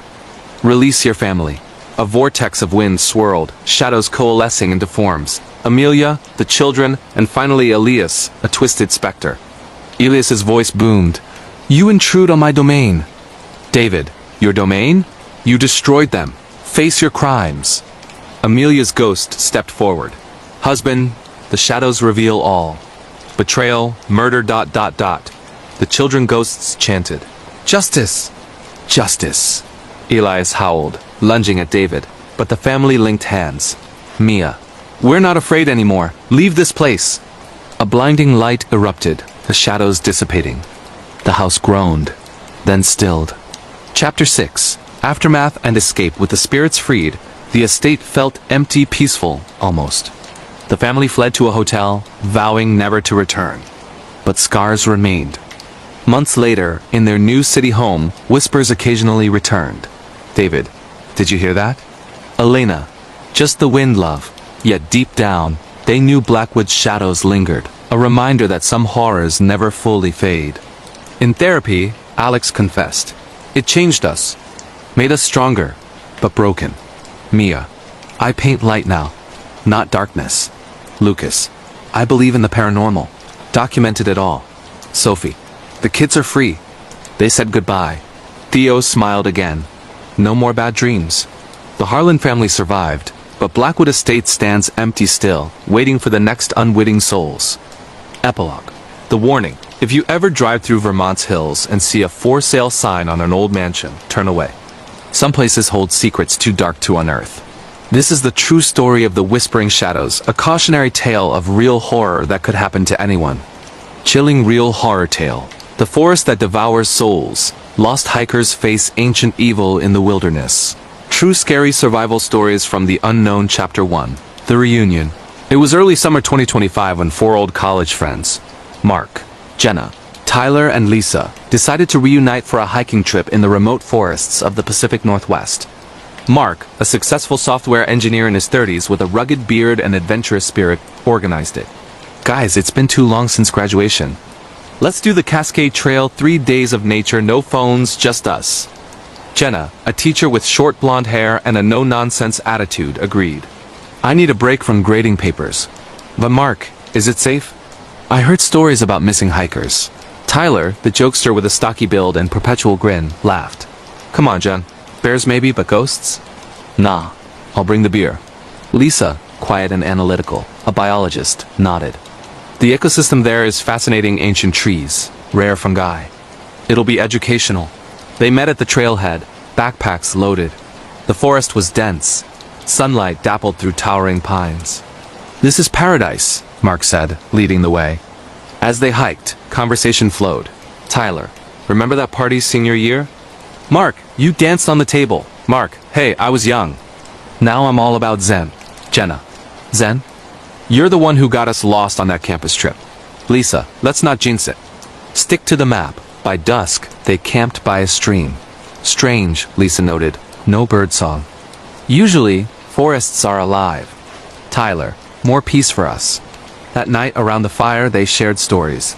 Mark, life's good, but empty. Work, home, repeat. Jenna, same. Kids are great, but I miss adventure. Tyler, I'm thinking of proposing to Sarah. Lisa, that's big. I'm single, focused on research. A howl echoed too human-like. What was that? Jenna whispered. Wolf, Mark said uncertainly. Chapter 2, The Wrong Turn. Next morning, they pressed on. But the trail forked unexpectedly. The map shows straight, Lisa said. Mark, maybe a landslide. Let's take the left, looks clearer. Hours later, they were lost. This isn't right, Jenna panicked. Compass is spinning. Tyler, phones? No signal. Lisa spotted runes on a tree, ancient symbols. These look Native American or older? Warnings? Mark, superstition. Keep moving. They found a cabin, dilapidated. Inside, dust-covered journals. Tyler, read. The forest hungers. It takes what it wants. Creepy. Jenna, let's camp here tonight. Night fell, and shadows danced unnaturally. Lisa, I feel watched. Mark, animals. But then, a figure tall, antlered, silhouetted against the moon. "Did you see that?" Tyler yelled. They barricaded the door. Chapter 3. The pursuit dawn brought relief, but the forest had changed paths, looped back. "We're circling," Lisa said. "It's like the trees moved." Mark, "Impossible." They heard Whisper's names called softly. Jenna. Jenna. That's my voice. Tyler twisted his ankle on a root that seemed to grab him. "Help," he groaned. As they bandaged, the antlered figure appeared again, closer. "Run!" Mark shouted. They fled, but the forest closed in, branches whipping like claws. Lisa. "It's alive. Some kind of entity." Chapter 4. Revelations in a clearing, they found bones human, arranged in patterns. The journal mentioned a cult, Tyler said. "Worshipped a forest god," Mark confessed. "Guys, I chose this trail because ... My brother went missing here years ago." "I thought closure." Jenna. "You lied?" Lisa. "That explains the pull. The entity feeds on guilt." The figure emerged, a monstrous being of bark and bone, eyes glowing. "It wants sacrifice," Lisa whispered. Chapter 5. The fight for survival they ran, but Tyler was slowest. The entity grabbed him. "No!" He screamed as vines pulled him under. Mark. "We have to go back." But Jenna. "He's gone. Save ourselves." Hallucinations plagued them, dead loved ones beckoning. Lisa fought off a vision of her parents. Mark faced his brother. "You left me." In a final stand, they burned the ruins with a flare. The entity howled, retreating. Chapter 6. Escape and hauntings, they emerged from the forest, changed. Authorities dismissed their story. But whispers followed trees rustling names. Mark. "It's not over." Jenna. "We survived. But at what cost?" This true tale warns. Some forests hold ancient evils that devour the lost. Horrifying true account. The grinning curse. A doctor's battle against a demonic smile that spreads madness. Real paranormal possession stories. Chapter 1. The incident. Dr. Sarah Klein, a psychiatrist in bustling New York City in 2025, started her day like any other in her clinic overlooking Central Park. Sarah, 35, with sharp features and a calm demeanor honed from years treating trauma, greeted her first patient. "Miss Harper, tell me what's troubling you." Emma Harper, a young woman with wild eyes, fidgeted. "Doctor, they're smiling at me, everyone, grinning like they know my secrets." Sarah. "Who?" Emma. "The faces, in mirrors, crowds. They say I'll die smiling." Suddenly, Emma's face contorted into a rictus grin, unnaturally wide. "See? It's coming for you too." Emma lunged, then collapsed, dead heart failure, but with that frozen smile. Sarah, shaken. "What the hell?" Chapter 2. The spread. Days later, Sarah saw grins everywhere, billboards, strangers. Her colleague, Dr. Raj. "Stressed, Sarah? Take time off?" But at home, her mirror reflected her with the same grin. "Honey?" her husband Ben asked. Ben, a lawyer with kind eyes, hugged her. "Bad day?" Sarah. "You wouldn't believe. That night, a patient called. The smile. It's inside me." He was found dead, grinning. Sarah researched. Similar cases, linked to a curse from old folklore, demon that passes through trauma. Chapter 3. The investigation. Sarah visited Emma's family. Mother. She saw a suicide. Man jumped, smiling. Sarah. Where? Subway. Video showed him grinning. Sarah watched footage. The man smiled eerily before jumping. Then, her reflection in the screen grinned back. Ben. Sarah, you're scaring me. Talk to someone. Sarah. I am the someone. Chapter 4. The descent. Visions intensified, grinning figures stalking her. At work, a patient grinned. It chose you. Sarah fled, crashing her car. In the hospital, nurses' smiles seemed off. Ben. Come home. We'll fight this. But Ben started smiling unnaturally. No, Sarah cried. Chapter 5. Confrontation. Sarah traced the curse to an ancient artifact in a museum. A mask with a perpetual grin. Curator. Legend says it imprisons a demon of despair. Sarah smashed it, but the demon manifested, grinning. You carried trauma, your sister's death. Smile with me. Sarah. I face it. No more. The demon shrieked, vanishing. Chapter 6. Recovery. Sarah recovered, but warns. Smiles can hide horrors. Ben. You're free. Yet sometimes in mirrors, a faint grin lingers. This real story exposes the terror of unseen curses. Terrifying true horror story, The Endless Staircase in Apartment 13BA. Tenant, a nightmare of infinite descent and forgotten souls. Real paranormal stories that happen to ordinary people, Chapter 1. Moving in the fall of 2025, Emily Carter, a 28-year-old freelance graphic designer with long dark hair often tied in a messy bun, hazel eyes that sparkled with quiet determination, and a collection of oversized sweaters, finally found an affordable apartment in downtown Chicago. The building was an old brick high-rise called the Evergreen Towers, built in the 1920s with ornate lobby details that had long faded into neglect. Rent was suspiciously low for the location, but Emily was desperate after a bad breakup and job loss. "This is perfect," she told her best friend Rachel over video call as she unpacked boxes in the one-bedroom unit. 13B. The apartment had high ceilings, creaky hardwood floors, a clawfoot tub in the bathroom, and a small balcony overlooking the bustling street below. "Sure, the elevator's ancient, and the super is creepy, but it's mine." Rachel, a bubbly nurse with short curly hair and a skeptical frown, warned her. Why is it so cheap? Did you Google the address? Old buildings like that always have ... history. Emily laughed it off. History like charm, you mean? The landlord said the previous tenant just moved out suddenly. No big deal. That first night, as rain drummed against the windows, Emily explored. The kitchen was tiny but functional, the living room spacious enough for her desk and couch. But the bedroom felt off colder than the rest, with a faint musty smell. She texted Rachel, "Weird vibe in the bedroom, but I'll sage it tomorrow," Rachel replied. "Or move out, LOL. Emily settled into bed, scrolling on her phone until sleep took her. Around 3 a.m., she woke to a sound-distant footsteps, like someone walking downstairs that echoed endlessly. "What the hell?" she muttered, sitting up.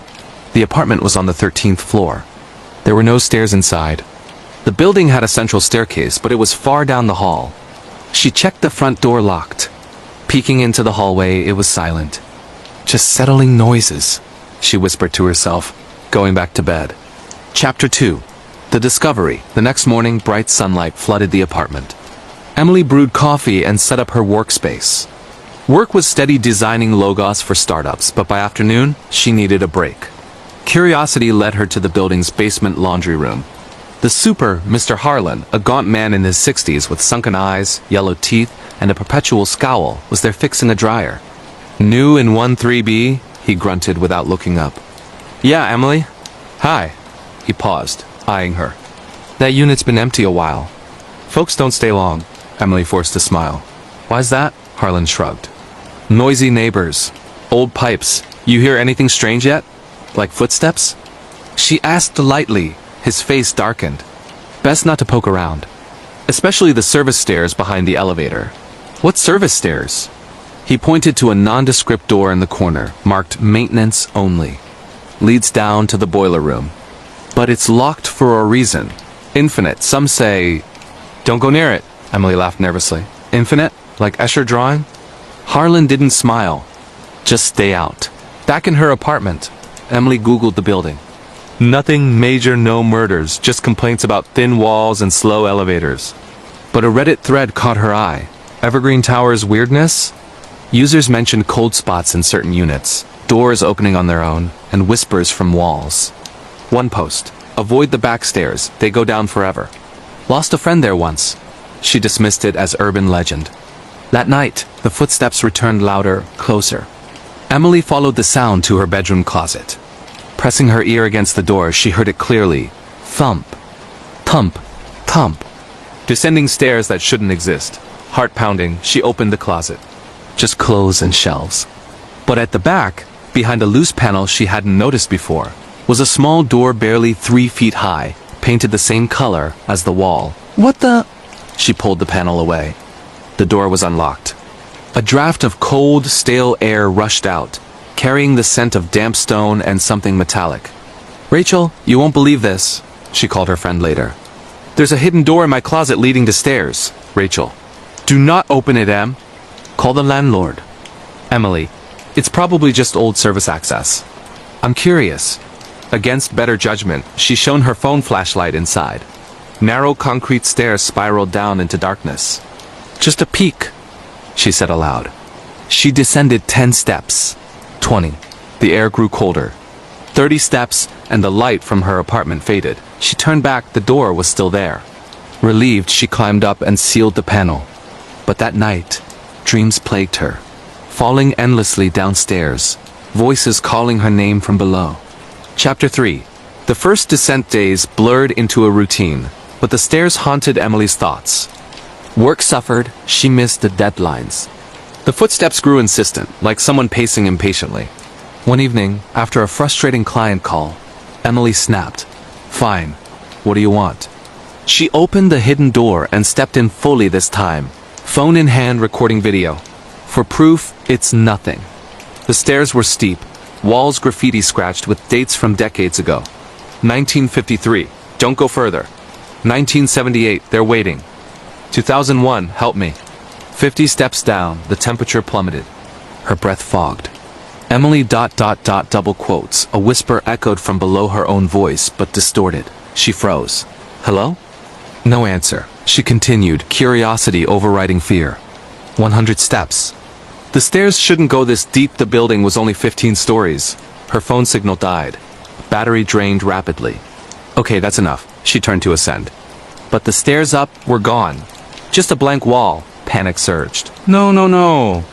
She banged on the wall. Nothing. The only way was down. Tears streaming, she descended further. Whispers multiplied. Names, please, laughter. Join us ... forever. ... four-edge steps. She found a landing with a door. Pushing it open, she stumbled into ... her apartment? Relief washed over her. What the fuck just happened? But the clock showed only minutes had passed. The video on her phone? Corrupted. She texted Rachel everything. Rachel, get out now. Pack and leave tonight. Emily, I can't afford to break the lease. And it was probably a hallucination from stress. Rachel, this is serious. I'm coming over tomorrow. Chapter 4. The trapped souls. Rachel arrived the next day, armed with salt and a crucifix from her Catholic upbringing. Show me. Emily led her to the closet. The panel was sealed as if never moved. See? Nothing. Rachel tugged it, came loose easily. The small door remained. Jesus, Rachel whispered. We're burning sage and sealing this. They did, chanting prayers Rachel half remembered. That night, peace. But the following week, Emily's nightmares worsened. She saw people on the stairs, pale figures in outdated clothes, beckoning her down. One figure, a woman in a 1940s dress, mouthed, "Help us escape." Emily woke screaming. Researching deeper, she found archived news. In 1932, during Prohibition, the Evergreen Towers housed a speakeasy and hidden sub-basements. A fire trapped dozens below during a raid. Bodies never recovered, bricked over to hide the illegal club. The stairs lead to their tomb, she told Rachel over coffee. Rachel, you have to move. Landlord. When confronted, he denied everything. No such stairs. You're imagining. But Emily couldn't leave, finances tight, and a strange pull kept her. She descended again, deeper this time. 300 steps. Landings with brick doors, scratches on walls. Let us out. A child's voice. Play with me? Emily ran down, then up, finding her apartment again. But each time she brought something back. A button from the 40s, a rusted coin, whispers in her head. Chapter 5. The possession begins. Emily changed. Friends noticed she isolated. Spoke to empty rooms. Rachel confronted her. Your eyes... They're distant. And you smile at nothing. Emily, they tell stories down there. Tragic lives cut short. They just want to be remembered. Rachel, this is possession talking. We're calling a priest. The priest, Father Michaels, an older man with kind but weary eyes, visited. Evil lingers where souls are forgotten. The stairs are a liminal space, a purgatory trap. He blessed the apartment, sealed the door with holy water. Temporary calm. But one stormy night, thunder masking sounds, the panel burst open. Cold wind howled. Emily, sleepwalking, entered the stairs. Rachel, staying over, woke to find her gone. Emily! She followed, flashlight beaming. Down hundreds of steps. Whispers assaulted her. Join ... She found Emily on a landing, surrounded by ghostly figures. Wake up! Emily turned, eyes black. They're my family now, the ghosts lunged. Rachel dragged Emily up, but stairs shifted endless loops. "Pray," Father Michaels had said. Rachel recited the Lord's Prayer. Ghosts recoiled. They escaped, collapsing in the apartment. Chapter 6. The final confrontation. Emily, traumatized, agreed to leave. But as they packed, the building shook. Elevator cables snapped, elsewhere chaos. The stairs called loudest. "I have to end it," Emily said. "Acknowledge them." With Rachel and Father Michaels, they descended together one last time. Deepest level, a vast chamber, bones scattered, spectral crowd waiting. "Father, souls of the forgotten, your suffering is seen. Go into the light." Ghosts wailed, then faded peacefully. The chamber crumbled behind them as they ascended. The hidden door sealed, forever bricked from inside. Epilogue. Freedom's cost. Emily moved out, scars lingering. Nightmares occasional, but fading. Rachel, you survived real hell, Emily, and freed them. Some horrors need closure, not escape. The Evergreen Tower still stands, but 13B remains vacant. If you hear footsteps in your new place, check the closets. Some staircases never end and souls wait below. This chilling true account reminds us, old buildings hold secrets, and curiosity can lead to infinite terror. Bone-chilling real horror. The mirror that steals reflections. A young couple sight against a cursed and antique. True supernatural stories of possessed objects. Chapter 1. The find in early 2025. Newlyweds Alex and Sofia Rivera, both in their late 20s, browsed an estate sale in rural Pennsylvania. Alex, a tall history teacher with glasses and a passion for antiques, spotted it immediately, a magnificent full-length mirror in an ornate gilded frame, circa 1880. "Soph, look at this beauty," he said, running his hand over the intricate carvings of vines and faces. Sophia, a photographer with vibrant red hair and an infectious laugh, peered into it. "It's stunning. But creepy, the glass is so clear, like it's watching." The seller, an elderly woman, hesitated. "That mirror belonged to my grandmother. Family legend says it's special. Reflections don't always match." Alex chuckled. "Haunted? We'll take it for $200. Back home in their cozy suburban house, they hung it in the bedroom. That night, making love, Sophia glanced over. "Alex, in the mirror, you're not moving with me." He looked. His reflection lagged seconds behind. "Optical illusion," he dismissed, but Sophia felt uneasy. Chapter 2. The discrepancies. Mornings brought oddities. Alex shaving reflection smirked when he didn't. Sophia brushing hair. Her mirror self waved slowly. "Alex, it's not normal." He researched the frame style. Victorian, possibly from a notorious occultist who crafted soul mirrors.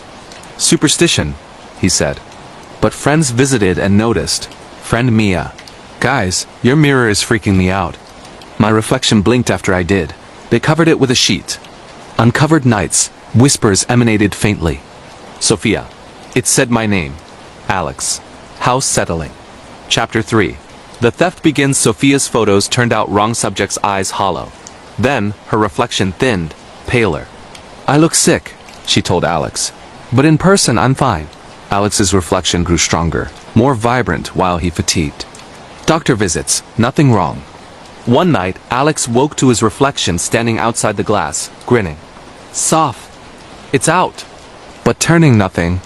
The mirror self-mouthed. "Mine now." Chapter 4. The history revealed. They traced provenance. The mirror belonged to Victor Langford, a 19th century spiritualist who trapped souls in reflections for eternal youth. Victims wasted away as reflections stole vitality. Sophia, weakening. "It's taking us." Alex, "We destroy it." But smashing attempts. Hammer bounced off.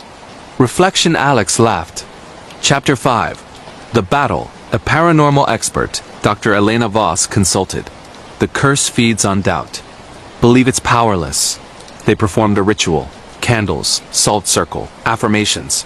Reflections raged, scratching glass from inside. Sophia confronted her fading self. "You're not me." Energy surged, mirror cracked. Reflection screamed, sucked into shards. Chapter 6. Aftermath. The couple healed, vitality returning. But shards disposed carefully. Some say reflections escape. Alex. "Never again antiques." Sophia. "Some things should stay buried." This true tale warns. Mirrors reflect more than light. Sometimes they steal souls. The shadow in the woods. A bone-chilling true horror story of possession and ancient curses in a forgotten American town, Chapter 1. The Quiet Life in Whispering Pines. In the sleepy town of Whispering Pines, nestled deep in the misty forests of upstate New York, life moved at a pace that felt almost frozen in time. It was the summer of 2025, and the world outside was buzzing with electric cars, AI assistants, and endless social media scrolls, but here, things were simpler. The town had a population of just over 2,000 souls, most of whom worked at the old lumber mill or ran small shops along Main Street. The air always carried the scent of pine needles and damp earth, especially after the frequent rains that turned the dirt roads into muddy rivers. Alex Thompson was 17, a lanky kid with messy brown hair, freckles across his nose, and a perpetual grin that made him the life of any gathering. He lived in a modest two-story house on Elm Street, with his mom, Sarah, a nurse at the local clinic, and his little sister, Mia, who was 12 and obsessed with her new drone camera. Alex's dad had passed away 5 years ago in a car accident on the winding highway out of town, leaving a void that the family filled with routines and quiet evenings watching old movies on their streaming service. Alex's best friend was Jake Harlan, the same age, with sharp blue eyes, an athletic build from playing soccer on the high school team, and a laugh that echoed like thunder. They'd been inseparable since kindergarten, sharing everything from video game marathons to late-night bike rides through the woods. Jake lived on the edge of town, in a rambling old farmhouse with his parents, Tom and Linda, who farmed organic vegetables for the weekend market. Jake was the adventurous one, always pushing Alex to explore deeper into the forest, where ancient trees loomed like silent guardians. One humid afternoon in June, as the sun dipped low behind the hills, Alex and Jake were hanging out by the creek that ran through the Whispering Pines Forest Preserve. The water gurgled over smooth stones, and dragonflies skimmed the surface. They sat on a fallen log, skipping rocks and talking about their plans for senior year. "You know, man," Alex said, tossing a flat stone that bounced 3 times before sinking, "I can't believe we're almost done with high school. What's next? College? Or that road trip we always talked about?"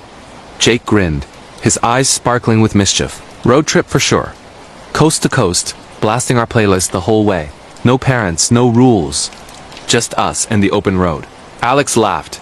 "Yeah, but you'd probably get us lost in some desert.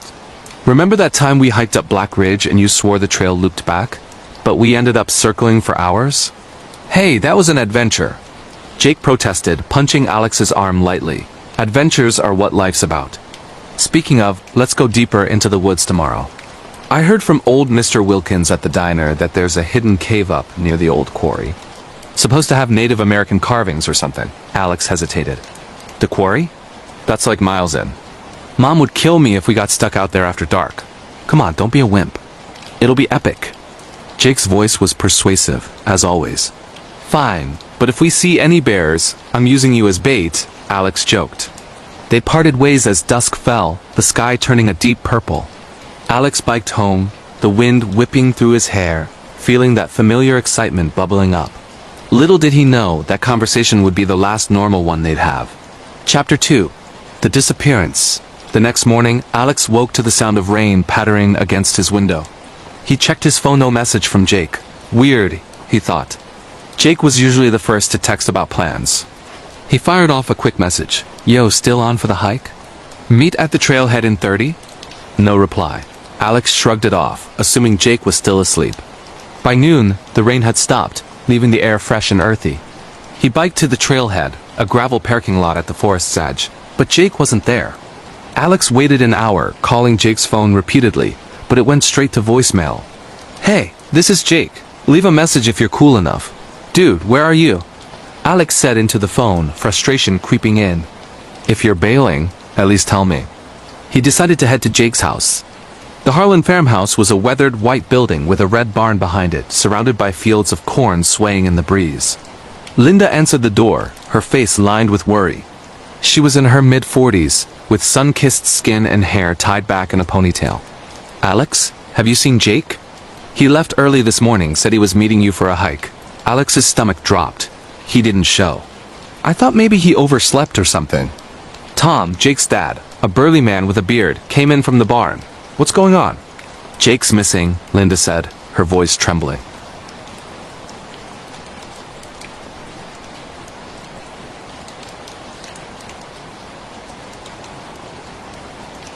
She took statements, her notebook flipping pages rapidly. When was the last time you saw him? She asked Alex. Yesterday afternoon by the creek. We planned to hike to the old quarry today. The quarry? That's restricted area. Dangerous with all the loose rocks. She sighed. We'll organize a search party. Stay put, kid. The town rallied. Volunteers combed the woods, flashlights piercing the gathering darkness that evening. Alex joined, calling Jake's name until his throat was raw. The forest seemed alive, branches creaking like whispers, owls hooting ominously. But no sign of Jake. Days turned into a week. Posters with Jake's photo smiling in his soccer jersey plastered every lamppost and store window. The local news ran a story. Teen vanishes in Whispering Pines forest. Theories swirled. Runaway, accident, even foul play. Alex couldn't sleep, haunted by nightmares of Jake lost and calling for help. Mom, what if he's hurt out there? Alex asked Sarah one night. As they sat at the kitchen table, Mia quietly coloring nearby. Sarah hugged him. They're doing everything they can, sweetie. We have to hope, but hope was fading. Chapter 3. The return exactly 7 days after Jake disappeared, Alex's phone buzzed at dawn. It was Linda. Alex, come quick, Jake's back. He raced over on his bike, heart pounding.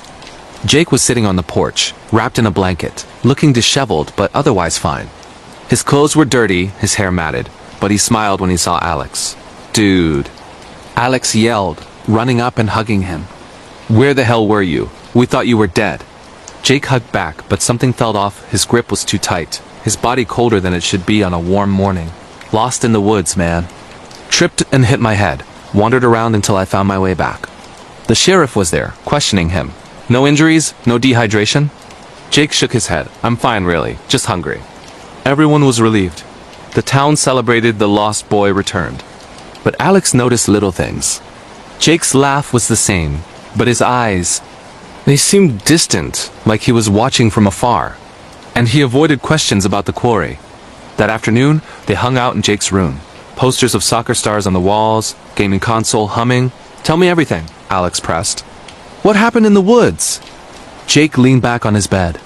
I don't remember much. Went exploring alone since you didn't show. Wait, no, I went early, found this weird cave, slipped, blacked out. Woke up and came home. You said we were meeting. Why go alone? Jake paused, then shrugged. Guess I got impatient. Hey, let's play some games. Forget about it. They played, but Jake's reactions were sharper, almost unnatural. He won every round effortlessly, his fingers flying over the controller. You're on fire today, Alex said. Yeah, feeling great, Jake replied, but his smile didn't reach his eyes. Chapter 4. Cracks in the facade. Over the next few weeks, the oddities piled up. Jake, who had always been allergic to peanuts, casually ate a PB&J sandwich at lunch without issue. He forgot inside jokes they'd shared for years. And at night, Alex saw him wandering the streets from his window, staring into the forest. One evening, at the town diner, a cozy spot with checkered tablecloths and the smell of fresh pie, Alex confronted him. Jake, what's going on? You're different. Different how? Jake asked, sipping his soda, his tone casual but eyes narrowing. You forgot that time we pranked Mia with the fake spider. And your allergy gone? It's like you single quotes not you. Jake laughed, but it sounded forced. Come on, Alex. I hit my head. Memory's fuzzy. Give me time. But Alex couldn't shake it.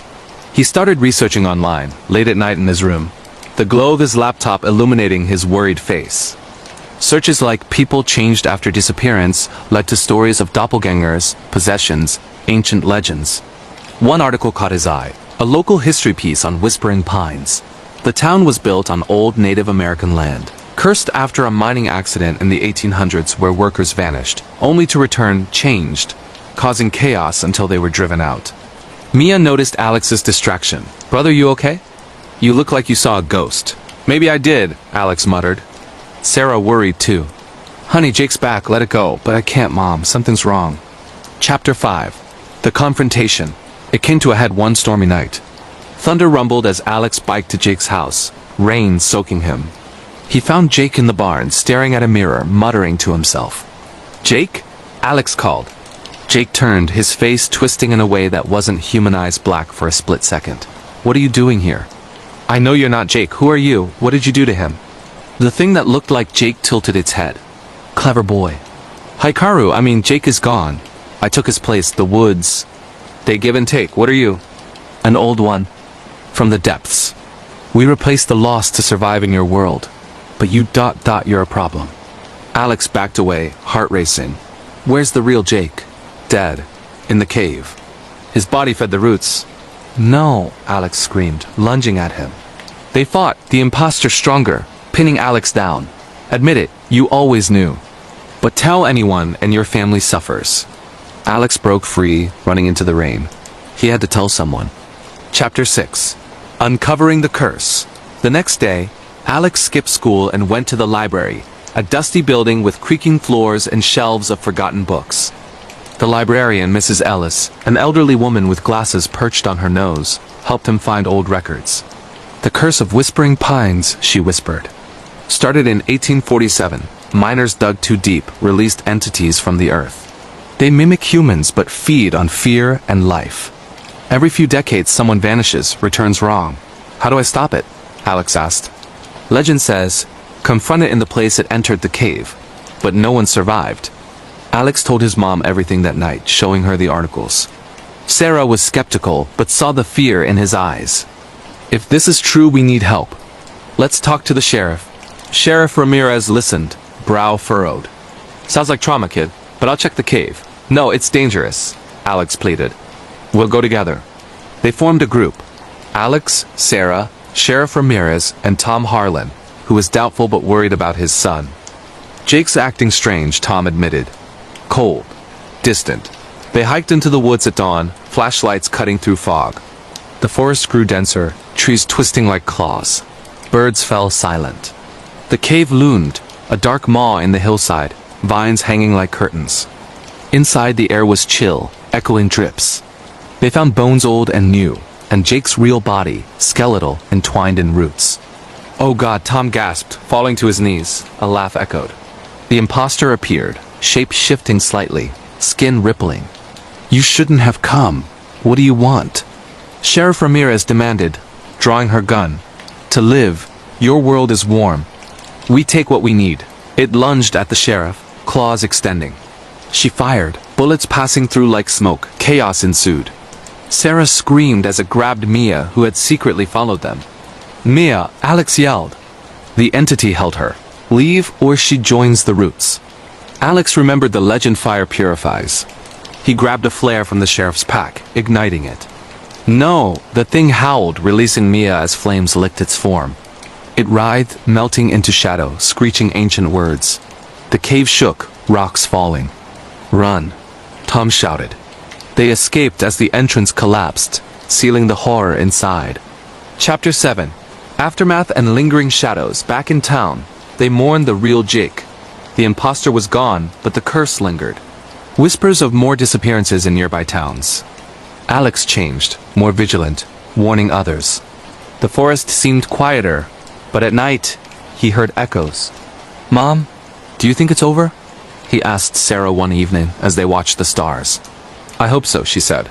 But stay close. Mia hugged him. Thanks for saving me, big bro.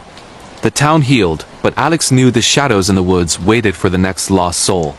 And sometimes in the mirror, he wondered if his reflection blinked first. Chapter 8. The town's hidden secrets in the days following the cave collapse. Whispering Pines buzzed with rumors. The official story was a rock slide during a search for artifacts, but locals knew better. Alex couldn't stop digging. He visited Mrs. Ellis again, poring over yellowed newspapers. Look here, she said, pointing to a 1920s article. A boy returned after vanishing, but he killed his family before being burned in a fire. They called it madness, but it was the entity. How many times has this happened? Alex asked, his voice shaking. Dozens. The land is tainted. Native tribes avoided it for centuries, calling it the Mimic Grounds. Alex confided in his new friend Emily, a 17-year-old transfer student with long black hair and a passion for paranormal podcasts. They met at school, bonding over shared classes. I believe you, Emily said during lunch in the cafeteria, the noise of trays clattering around them. My uncle had a similar experience in Oregon. Something took his place for a week. Really? What happened? They exposed it to sunlight. It hated direct light. Melted away. Sunlight? The cave was dark. That could be a weakness. Let's research more, she suggested. They spent afternoons at Emily's house, a modern cabin on the town's outskirts, with high-speed internet and stacks of books on folklore. Emily's parents were away often for work, leaving them alone. See this? Emily pointed to her laptop screen. Entities like this are called skinwalkers in some cultures, or doppelgangers. They mimic to infiltrate. But why our town? Alex wondered. The quarry mining disturbed something underground. Like a portal, their conversations grew deeper. One night, as rain pounded the roof, Emily leaned in. Alex, you're brave. Most people would run. I had to. For Jake. She touched his hand. I'm glad I met you. A spark ignited, but horror loomed. Chapter 9. New vanishings then. It started again. Mr. Wilkins, the diner owner, disappeared for 3 days. Returned refreshed. But his wife noticed he ate raw meat, eyes glowing in dark. Alex told the sheriff. It's happening again. Ramirez sighed. We sealed the cave. Maybe there are more entrances. They investigated Wilkins. At the diner, Alex confronted him. You're not Mr. Wilkins. The man smiled too wide. Smart kid. But the old ones are many. He attacked, but Emily threw salt from folklore and it recoiled. Salt disrupts them. She yelled. They subdued it with fire, the town watching in horror. More revelations. The mayor knew, covering up to keep tourism. We can't let this out, Mayor Hargrove said in a tense meeting at Town Hall, wood-paneled walls echoing. You let people die, Alex accused. For the greater good. But Alex rallied the town, exposing the truth. Chapter 10. The deep dive. They found another cave, deeper in the woods. Armed with flares, salt, and determination, a group descended. Dialogues filled the trek. This is insane, Tom said. But for Jake... Stay together, Ramirez ordered. Inside, horrors. Walls pulsing with veins, whispers calling names. The entity appeared, larger, amalgam of faces. You can't stop us. We are eternal, Alex lit the flare. For my friend. Battle ensued, shadows lashing, but they prevailed, collapsing the network. Epilogue. A new beginning. Whispering Pines changed. Barriers around the woods, rituals to ward off. Alex and Emily dated. Mia grew stronger. But in quiet moments, Alex wondered if all shadows were gone. The end, or just the start? The echoes beneath. A terrifying true horror story of haunted suburbs and demonic whispers in a modern American neighborhood. Chapter 11. Fractured Reflections. Months passed in Whispering Pines, but the scars ran deep. It was now early winter 2025, and snow blanketed the town like a white shroud, muffling sounds and casting long shadows under streetlights. Alex Thompson, now 18, had graduated high school early, skipping the ceremonies to avoid the pitying looks from classmates who whispered about that poor kid who lost his best friend. He spent his days helping at the clinic with his mom, Sarah, stocking supplies and comforting patients, but his nights were tormented by dreams of black eyes and twisting shadows. Emily Carter had become his anchor.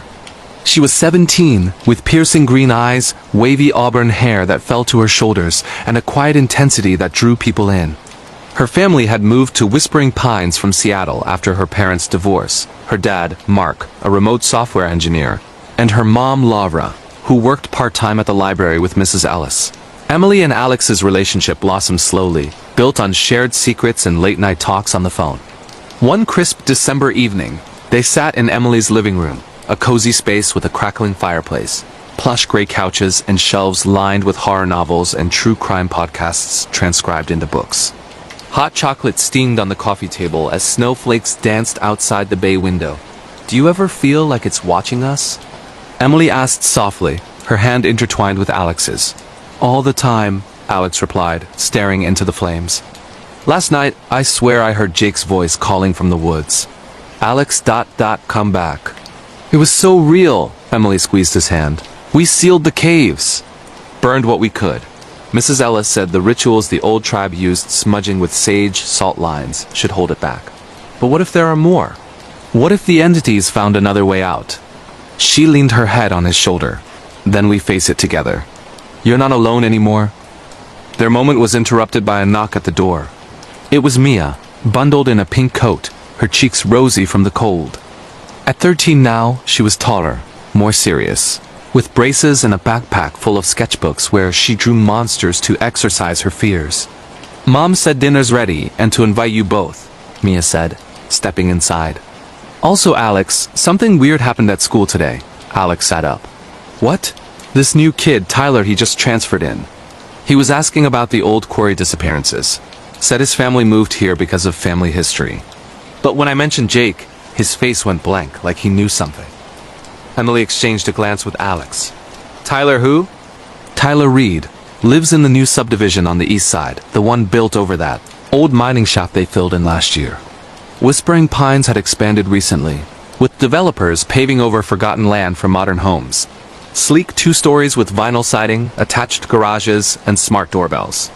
The east side subdivision, called Pine Ridge Estates, was marketed as luxury living amid nature, but locals avoided it, muttering about bad vibes. We should check it out, Alex said.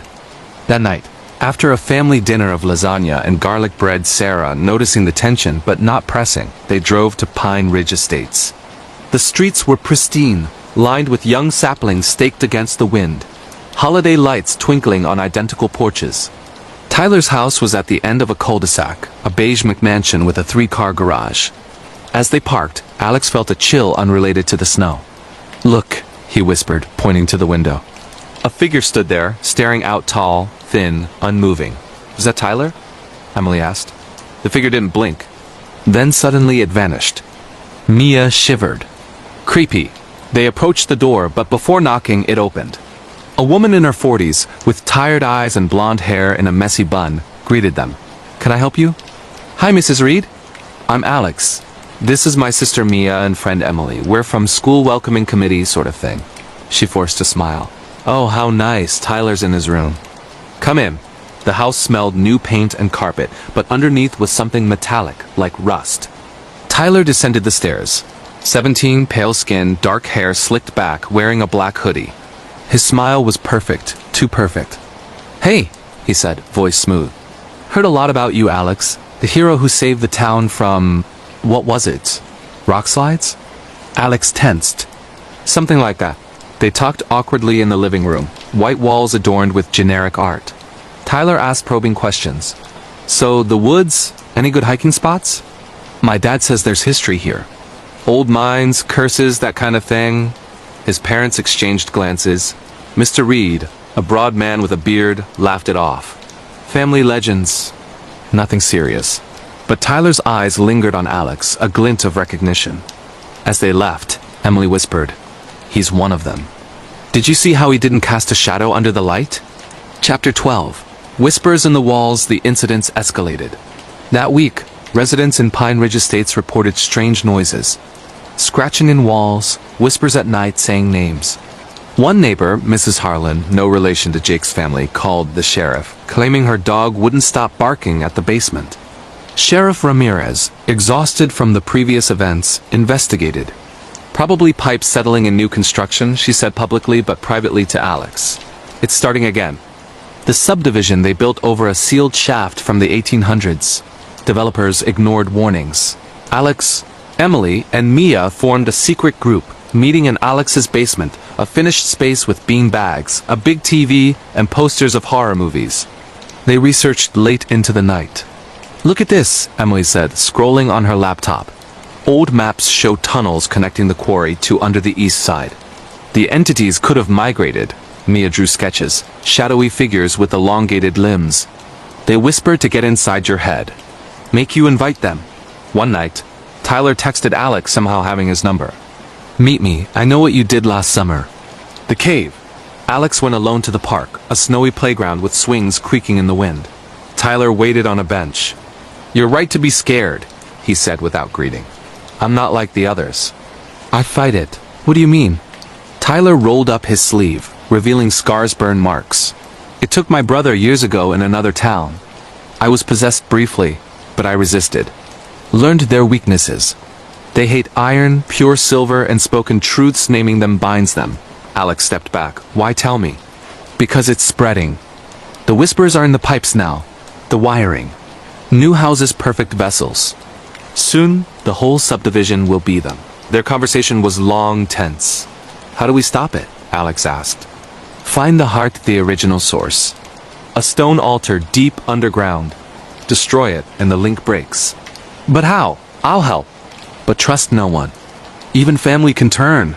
Tyler left, melting into the shadows. Alex told Emily everything. Do we trust him? We have to try. Chapter 13. The Descent into Madness. Christmas approached, but joy was absent. Lights flickered in homes. People reported sleepwalking, waking up in basements. Sarah noticed changes in Mia. She's talking in her sleep. Old words, not English. One morning, Mia was gone. A note. The whispers called basement. They rushed downstairs.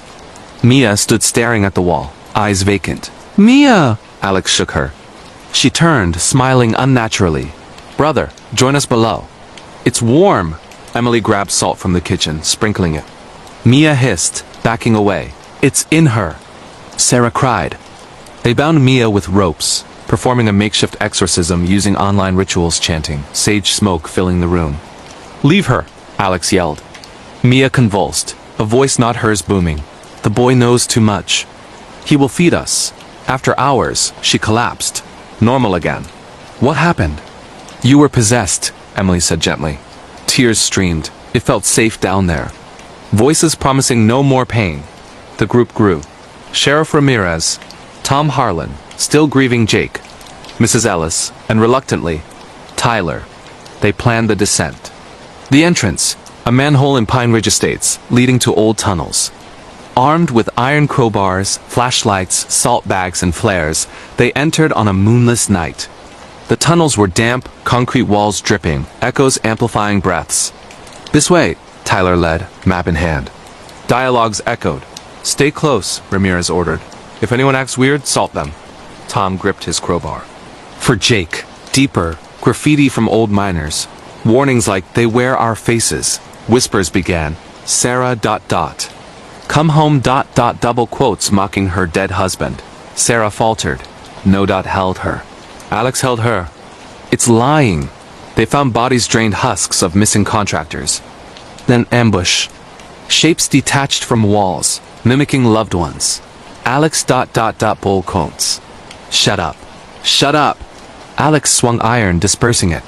Battle raged. Hisses, claws scratching, shadows lunging. Tyler fought fiercely, but revealed, I lied. I am one, but weaker. He turned, eyes black. You bastard. Emily threw salt, burning him. Tyler writhed. The heart. Destroy it. Or I take you all. In chaos they pressed on, leaving Tyler sealed behind. Chapter 14. The Heart of Darkness. The central chamber. Vast, roots pulsing like veins, a black stone altar glowing faintly. Entities swarmed dozens, shifting forms. You cannot win, a chorus whispered. We are the earth. The forgotten. Ramirez fired shots, useless. Emily chanted from a book Mrs. Ellis provided. Ancient binding words. The group circled the altar, pouring salt, igniting flares. Flames roared, entities screaming as they burned. The altar cracked, exploding in dark energy. Collapse began. Run! Alex yelled. They escaped, tunnel sealing behind. Chapter 15. Shattered Peace. The subdivision was evacuated, deemed unstable ground. Houses demolished. Whispering Pines returned to quiet, but vigilance remained. Alex and Emily married years later. Mia became a paranormal investigator, but whispers linger in wind through pines. Some nights, reflections hesitate. Is it truly over? Or do the echoes wait beneath? The arrival Blackwood house stood at the edge of the forest like something that had grown there instead of being built. It was not abandoned in the way old houses usually were. There were no broken windows, no collapsed roof, no vines swallowing the walls. The paint was intact, pale gray, almost clean. The porch boards were straight. The windows were closed. That was the first thing that made Daniel Carter uneasy. It doesn't look dead, Daniel muttered, gripping the steering wheel. Beside him, his sister Emma leaned forward, peering through the windshield. It looks awake. The car engine ticked as it cooled. The forest around them was silent in a way that felt intentional, as if the trees were listening. Daniel forced a laugh. You've been watching too many horror documentaries. Emma didn't smile.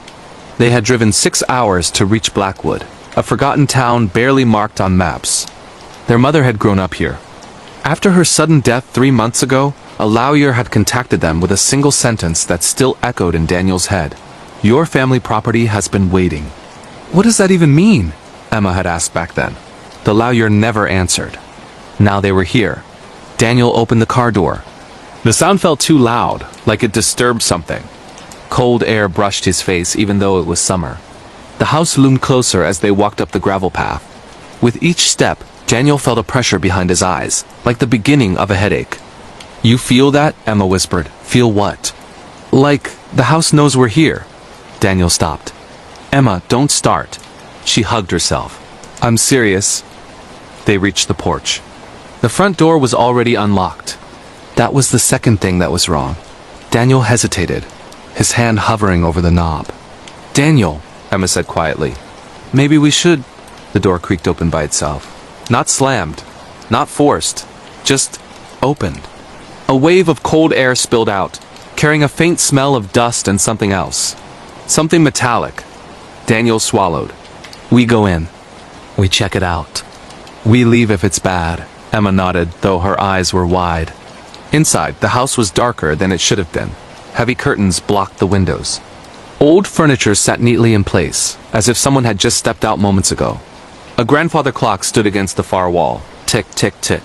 Emma flinched. It's working. Daniel frowned. No one's been here for decades. They stepped farther inside. The door closed behind them. Not slammed. Closed. Emma spun around and grabbed the handle. Daniel! The knob turned. Unlocked. Still, neither of them relaxed. The living room walls were covered in old photographs. Families, children, black and white faces staring directly into the camera. Too directly. Daniel moved closer. These people... They're all looking at us, Emma whispered. Daniel felt it then. The unmistakable sensation of being watched. From inside the walls. From under the floor. From the ceiling above. Let's just find the documents, he said. Then we go. They split up. That was the third mistake. Emma moved toward the hallway while Daniel headed into what looked like a study. The air felt heavier here, like it resisted movement. Books lined the shelves, all old, all worn. Daniel ran his fingers along the spines until one title stopped him cold. Blackwood House, A Record of Silence. He pulled it free. The pages were filled with handwritten notes, dates, names. His family name appeared again and again. Carter. What the hell? Daniel whispered. A voice echoed faintly from the hallway. Daniel? He rushed out. Emma stood frozen at the base of the staircase, staring upward. What? He asked. She pointed. At the top of the stairs, a door stood slightly open. From inside, something was breathing. Slow, wet, intentional. Daniel's heart pounded. There's probably an animal, a voice interrupted him. A human voice. Soft. Familiar. Emma? Emma gasped. That's Mom. Daniel felt the blood drain from his face. That's not possible, he said. The voice came again. Please, come upstairs. Emma took a step forward. Daniel grabbed her arm. No, but it sounds exactly like her. That's why we don't go. The breathing stopped. Silence. Then the door at the top of the stairs creaked open wider. Footsteps began descending. Slow. Measured. One step at a time. Daniel backed away, pulling Emma with him. From the shadows, a shape emerged. Tall. Thin. Wrong. Its face was hidden, but its voice spoke again. Why did you leave me here? The lights flickered. The grandfather clock stopped ticking. And in that moment, Daniel understood something with absolute certainty. Blackwood House had not been waiting for inheritance papers. It had been waiting for them. The silence under Blackwood House Part 2. The voices that remembered Daniel slammed the study doors shut behind them and pressed his back against it, his chest rising and falling violently. Don't move, he whispered. Emma stood rigid, her eyes locked on the dark crack beneath the door. Neither of them spoke. Neither of them breathed. Footsteps passed slowly outside, not rushed, not searching. As if whatever walked the hallway already knew exactly where they were. The footsteps stopped, right outside the door. Emma's hand trembled as she clutched Daniel's sleeve. Daniel, it knows. A pause. Then a gentle knock. 1, 2, 3. Daniel felt something cold crawl up his spine. A voice spoke from the other side. Soft, familiar, broken. Daniel, you always hid in here. His stomach dropped. That was his mother's voice. Not an imitation. Not close. Perfect. You were afraid of the dark, the voice continued. You used to count the shelves, remember? Emma's breath hitched. How does it know that? Daniel shook his head slowly, tears burning his eyes. It doesn't know.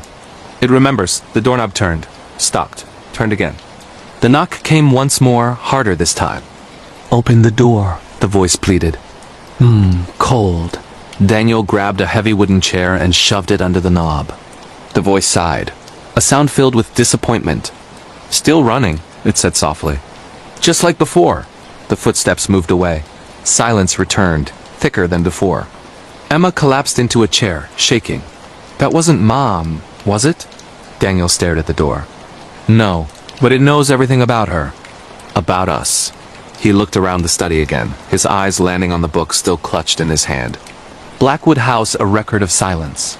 Emma, he said slowly, this house isn't haunted. She looked up. Then what is it? It's hungry. They waited several minutes before moving. When Daniel finally opened the door, the hallway was empty. Too empty. No creaking, no breathing, no footsteps. The staircase stood ahead of them like a throat waiting to swallow. We don't go upstairs, Emma said quickly. Daniel nodded. Agreed. They headed toward the back of the house, searching for another exit. That's when they noticed something new. A door that hadn't been there before. At the end of the hallway, where there had only been a blank wall, now stood a narrow wooden door. Its surface was scratched with marks. Not random. Tall marks. Short marks. Hundreds of them. Emma traced one with her finger. Are these claw marks? Daniel shook his head slowly. No. He swallowed. Hand marks. The door creaked open before they touched it. Inside was a small room. Bare walls. No furniture, except for one thing. A child-sized chair in the center, facing the corner. Emma covered her mouth. Oh God. The walls were covered in writing. Names. Dates. Phrases carved deep into the wood. Don't speak, it listens. Silence keeps you alive, Daniel stepped closer. One name made his heart stop. Margaret Carter, their mother. Under it, a date. 27 years ago. That's before we were born, Emma whispered. Daniel felt dizzy. She was here. A memory surfaced. Their mother waking up screaming at night. Refusing to talk about her childhood. Never returning to Blackwood. She escaped, Emma said. Didn't she? A whisper brushed past Daniel's ear. Barely, he spun around. The room was empty. But the air felt thick, pressurized. You shouldn't read the walls, the voice continued calmly. They remember too much. Daniel clenched his fists. What are you? A laugh echoed softly. I am what grows when no one listens. The walls began to creak. The writing started to bleed. Black liquid oozed from the carved letters, dripping onto the floor. Emma screamed. Daniel, we need to go! The door slammed shut. The lights went out. Total darkness. Something moved behind them. Breathing returned. Closer. Faster. Daniel grabbed Emma's hand and pulled her blindly forward. They slammed into the door. Daniel yanked it open just as something brushed his shoulder. Cold. Wet. They stumbled into the hallway as the room behind them screamed. Not with voices. With pressure, like wood being crushed under immense weight. They ran. Past rooms that no longer matched the house's layout. Doors appearing and disappearing. The front door loomed ahead. Daniel threw it open. Sunlight exploded into the house. They collapsed onto the porch, gasping. The door behind them closed gently. Emma lay on her back, staring at the sky. We can't leave, can we? Daniel didn't answer. He knew the truth now. The house had let them out. Which meant it could pull them back in whenever it wanted. That night, they stayed in a motel at the edge of town. Neither slept. At exactly 3:17 a.m., Daniel's phone buzzed. Unknown number. A single message appeared. You left the basement locked. Emma sat up suddenly. Daniel. What? She pointed at the mirror across the room. Written in steam, as if someone had breathed on it from the inside. Come back downstairs, Daniel realized then. Blackwood House wasn't confined to its walls. It had already followed them. The silence under Blackwood House, Part 3, the basement that breathes. Daniel didn't remember falling asleep.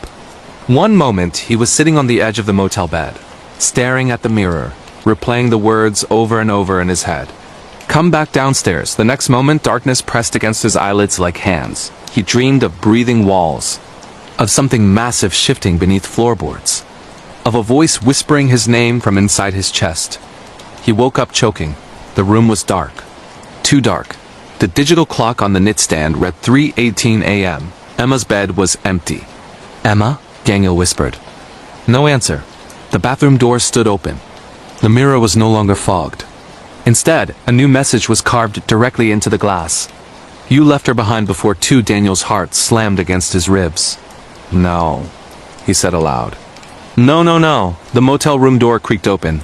Slowly, Daniel backed away. Footsteps crossed the carpet, wet footsteps. A shape emerged from the darkness near the doorway. It wore Emma's face. Her eyes were wrong.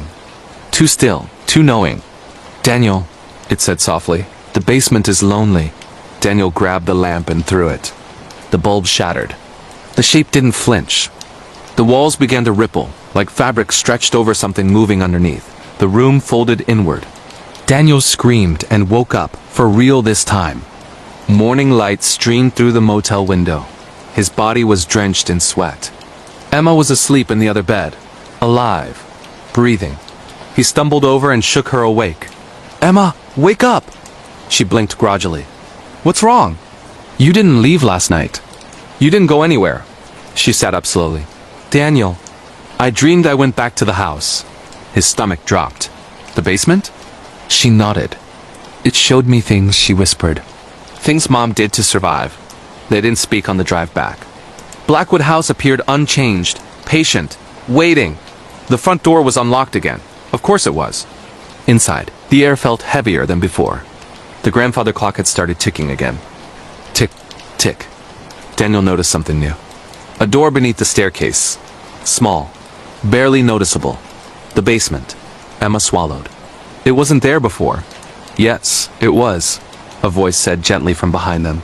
"You just didn't see it." Daniel spun around. A woman stood in the hallway, late 50s. Hollow eyes.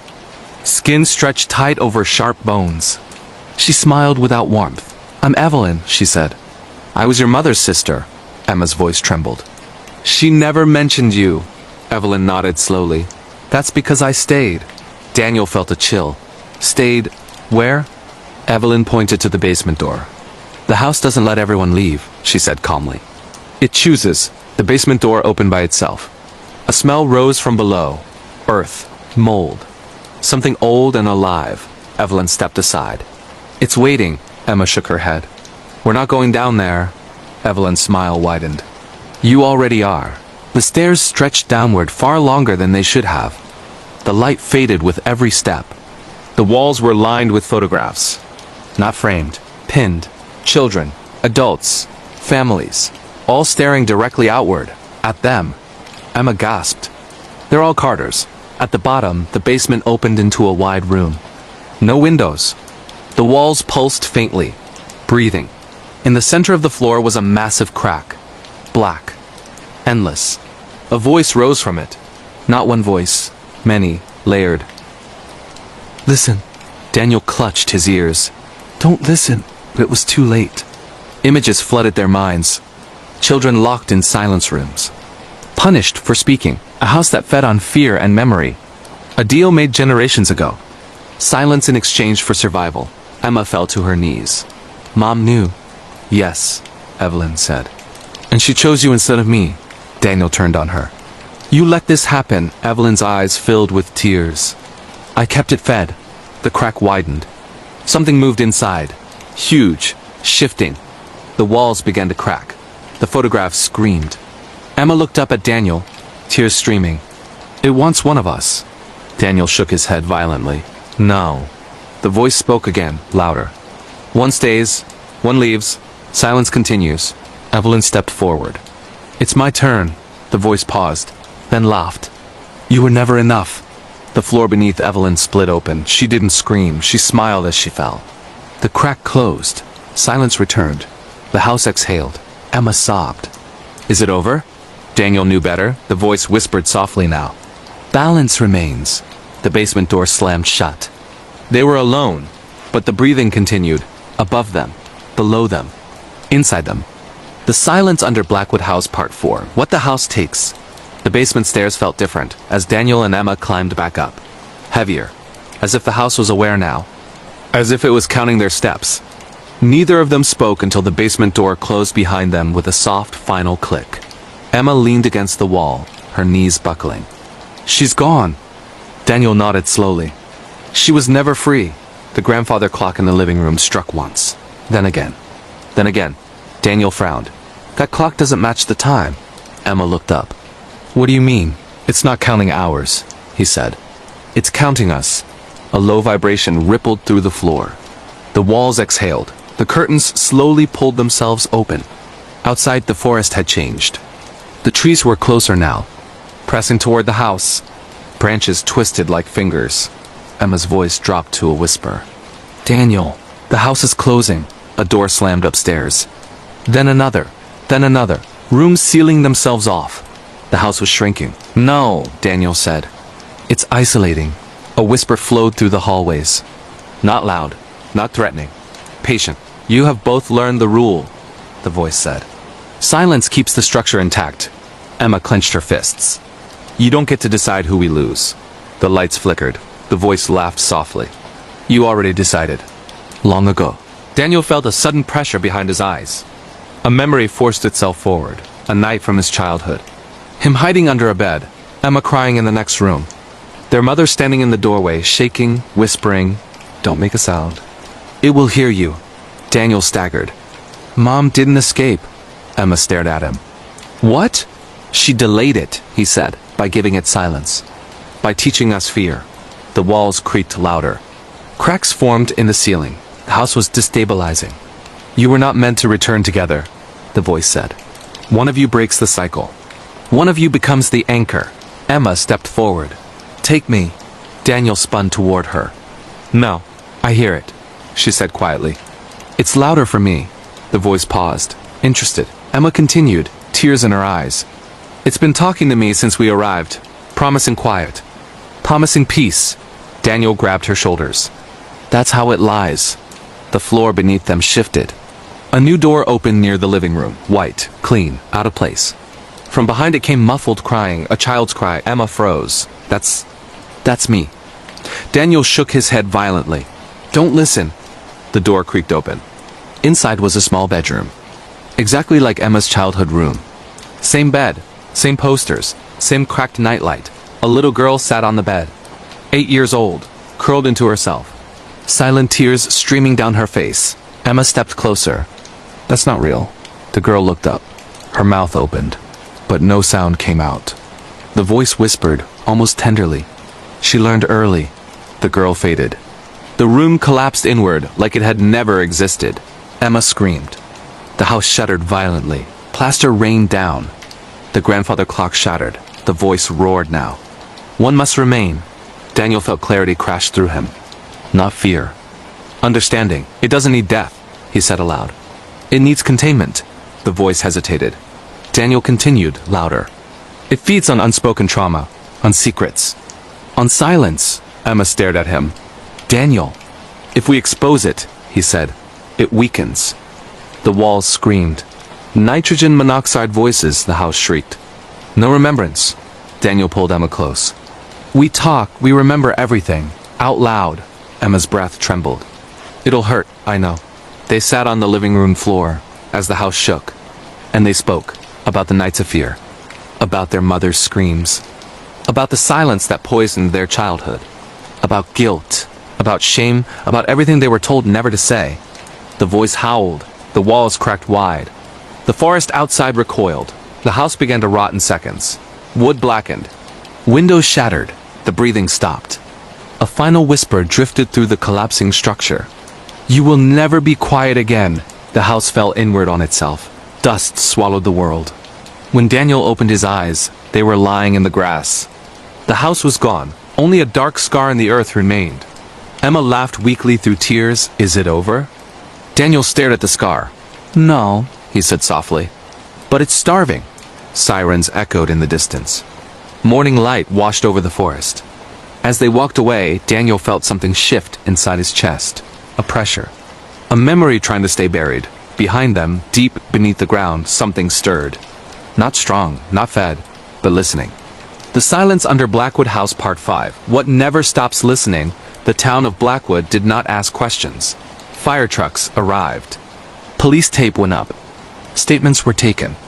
Words like sinkhole and structural collapse were used carefully, repeatedly, like charms to keep other explanations away. Daniel and Emma sat in the back of an ambulance, wrapped in gray blankets. Neither spoke. Silence had become dangerous again. A paramedic finally broke it. "You're lucky. If you'd arrived 10 minutes later," he trailed off. Daniel nodded politely. Emma stared straight ahead, because beneath the blanket her hands were shaking, not from cold, from something moving. They left Blackwood that afternoon. The forest seemed farther away now, as if it had retreated. But Daniel noticed something else. Every mile they drove, his head felt heavier, as if memories were stacking up inside him. That night, in a different city, in a different motel, Daniel woke to the sound of breathing. Not loud, not close, steady, measured. He sat up. Emma was awake too. They looked at each other at the exact same time. "You hear it," she whispered. Daniel nodded. The sound came from inside the walls, from the floor, from their own chests. Emma pressed her hands to her ears. "We talked, we broke it." "No," Daniel said slowly. "We weakened it." The breathing shifted. In the bathroom mirror, condensation formed. Words appeared, faint but legible. Not silence, not death, only carrying. Emma's voice broke. "It followed us." Daniel stared at their reflections. For the first time he saw something behind them. Not a shape, not a face. A depth. As if the mirror reflected a space much larger than the room. A place underground. Waiting. Weeks passed. Life tried to return to normal. Daniel went back to work. Emma moved into her own apartment. They stopped talking about Blackwood, not because they wanted to. Because every time they did, the breathing grew louder. Emma called one night, her voice shaking. "I think I know what Mom did." Daniel closed his eyes. "Tell me." "She didn't feed it people," Emma said. "She fed it herself." Daniel felt a chill. "How?"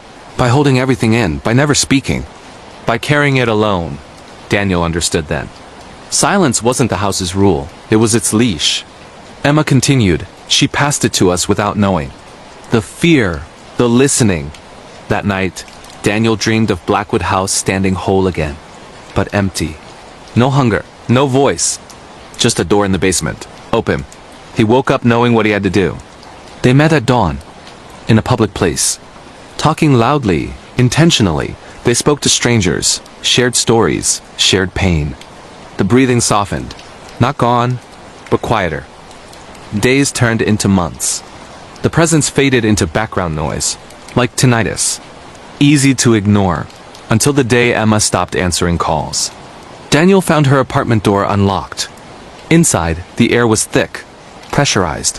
Emma sat on the floor, back against the wall. Alive, but distant. "It's tired," she whispered. "It wants rest." Daniel knelt in front of her. "No, it wants quiet." She looked at him with tears in her eyes. "I'm so tired too." He took her hands. "Then we stay loud, together." For a moment the breathing surged, angry, then weakened. The walls stopped vibrating. Emma collapsed into his arms, sobbing. Years later, Daniel would record their story, not as a warning, as a refusal. Because somewhere, deep underground, beneath places no map shows, something still listens. Not strong enough to take. Not silent enough to grow. Waiting for the moment people stop speaking, and Daniel knows the truth now. The most dangerous thing you can give it is quiet. The end. The last floor has nitrogen monoxide windows, a long psychological horror story that feels uncomfortably real. The story part 1. The building that never slept. The job paid too well for how little information it came with. That was the first red flag. Ethan Miller stood across the street from the building, reading the address on his phone for the third time. 1129 Greystone Avenue. The structure rose above him like a concrete scar against the night sky. No sign. No name. Just floors stacked endlessly upward, every window dark, except one, near the top. A single window glowed faintly, flickering as if someone inside was moving past a light. Ethan swallowed. "You're just here to watch monitors," he muttered to himself. "Easy money." The email had been short. Night security position. Observe only. Do not leave the desk between midnight and 6. If the elevator stops on a floor you didn't select, remain seated. That last line sat wrong in his stomach. Inside, the lobby smelled sterile. Too clean, like a hospital that had never treated anyone. The front desk waited for him. Old-fashioned. Wooden.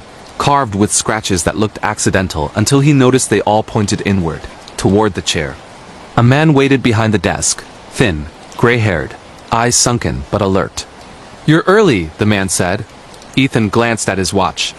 "It's 11:40. The man nodded. "Good, that gives the building time to recognize you." Ethan laughed awkwardly. "Recognize me?" The man slid a logbook across the desk. "Sign in," he said. "Full name." "No abbreviations."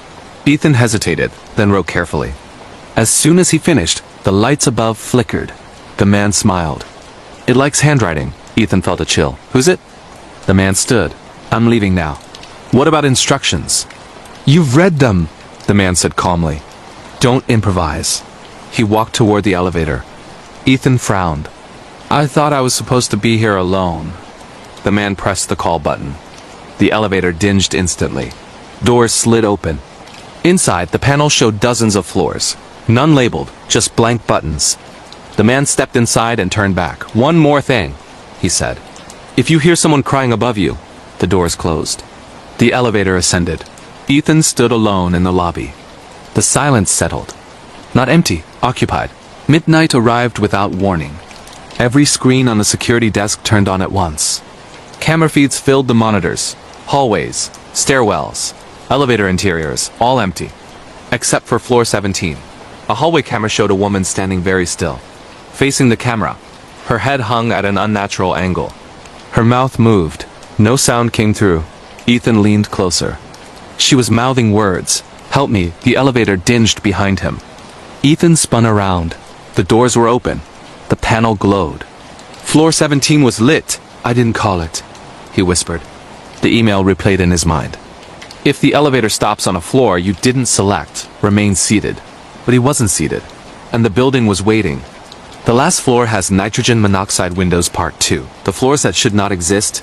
Ethan did not step into the elevator. Every instinct in his body screamed at him to stay where he was. The doors remained open, waiting. The security monitors behind him crackled. Floor 17 screen went black. Then every other screen followed. One by one. Until only a single monitor remained lit. The elevator camera. It showed the inside of the car. Empty. Too empty. The fluorescent light inside flickered, casting long shadows that bent in directions shadows shouldn't. A soft chime sounded again. Polite. Impatient. "I didn't call you," Ethan said aloud, his voice sounding small in the vast lobby. The elevator responded. The floor indicator above the doors changed. 17, 16, 15, the numbers descended on their own. The elevator was coming down to him. Ethan backed away slowly until his shoulders hit the desk. His chair pressed against the backs of his knees. The email echoed in his head again. Remain seated. He sat. The elevator stopped at the lobby with a dull thud. The doors slid shut, then opened again. This time something was inside. Not a person. A wheelchair. Old. Metal rusted. One wheel slightly crooked. The seatbelt hung loose, stained dark. Ethan's throat tightened. The wheelchair rolled forward on its own. Stopped inches from the desk. The elevator doors stayed open behind it. The building seemed to hold its breath. "No," Ethan whispered. The security phone rang. He flinched and snatched it up. "Hello?" Static. Then the gray-haired man's voice. "You didn't sit fast enough," he said calmly. Ethan's voice shook. "There's a wheelchair in the lobby." "Yes," the man replied. "Then you're still early in the night. What does that mean?" A pause. "Don't touch it." The line went dead. The wheelchair creaked, turned slightly, as if adjusting its view. Ethan forced himself to look away and focused on the monitors. They flickered back on. Not all of them. Only the upper floors, 18, 19, 20 each feed showed the same hallway. Identical carpet, identical lights, identical doors. But something was wrong. On floor 18, the lights pulsed slowly like a heartbeat. On floor 19, the carpet was wet. On floor 20, every door stood open. Ethan's eyes locked on floor 20. Inside one of the open apartments stood a man. Tall, back turned, not moving. Ethan leaned closer. The man's reflection appeared in the dark TV screen beneath the monitor. But it didn't match. The reflection was smiling. Ethan recoiled. The wheelchair moved again. This time it rolled toward the elevator, stopped, then rolled back.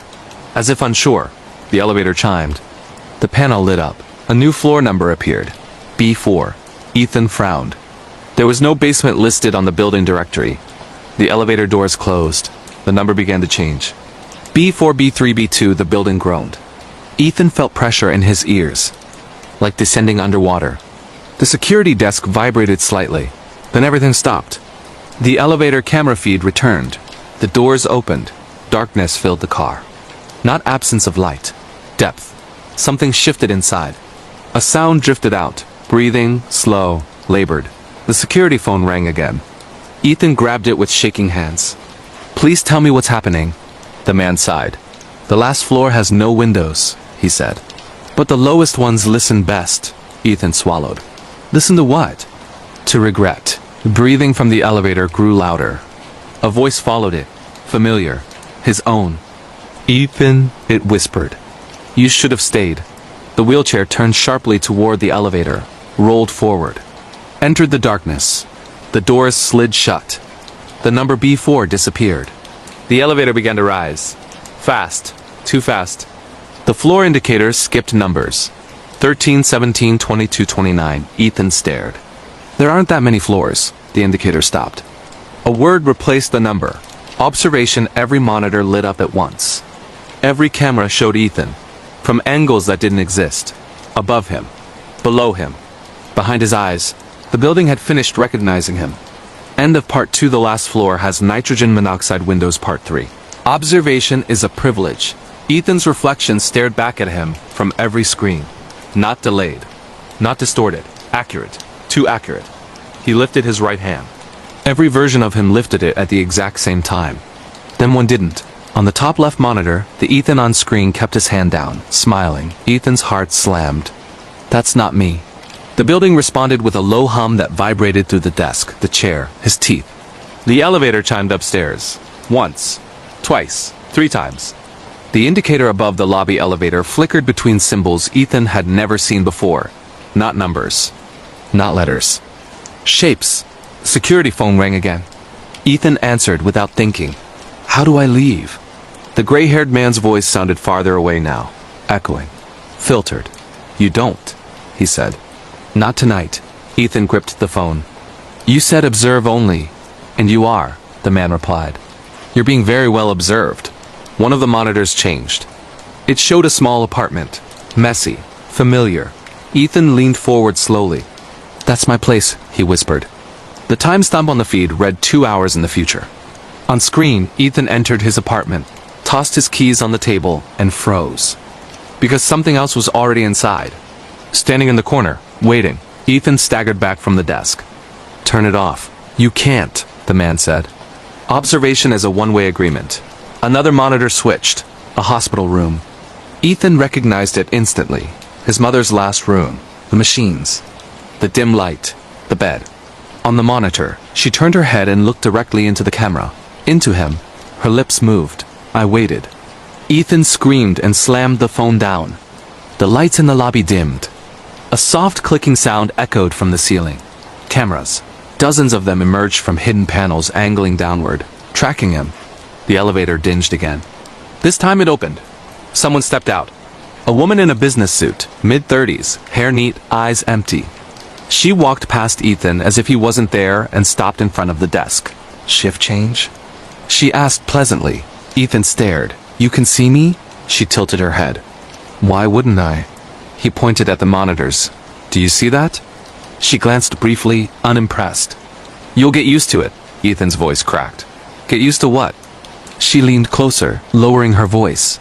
Being watched makes you honest. She signed the logbook. As she did, Ethan noticed something horrifying. Her name was already written. Over and over, same handwriting, same ink, dozens of entries, same time. How long have you worked here? Ethan asked. She smiled thinly. I don't. The elevator chimed behind her. She stepped back inside. Before the doors closed, she added, Don't trust the floors that remember your name. The door shut. The indicator flashed again. Observation changed to compliance. The building lurched. The lobby stretched upward. ceiling pulling away like it was being unzipped. The monitors showed new feats now, floors Ethan had never seen. Children sitting in classrooms with no teachers. Offices with desks facing walls. Bedrooms with no beds.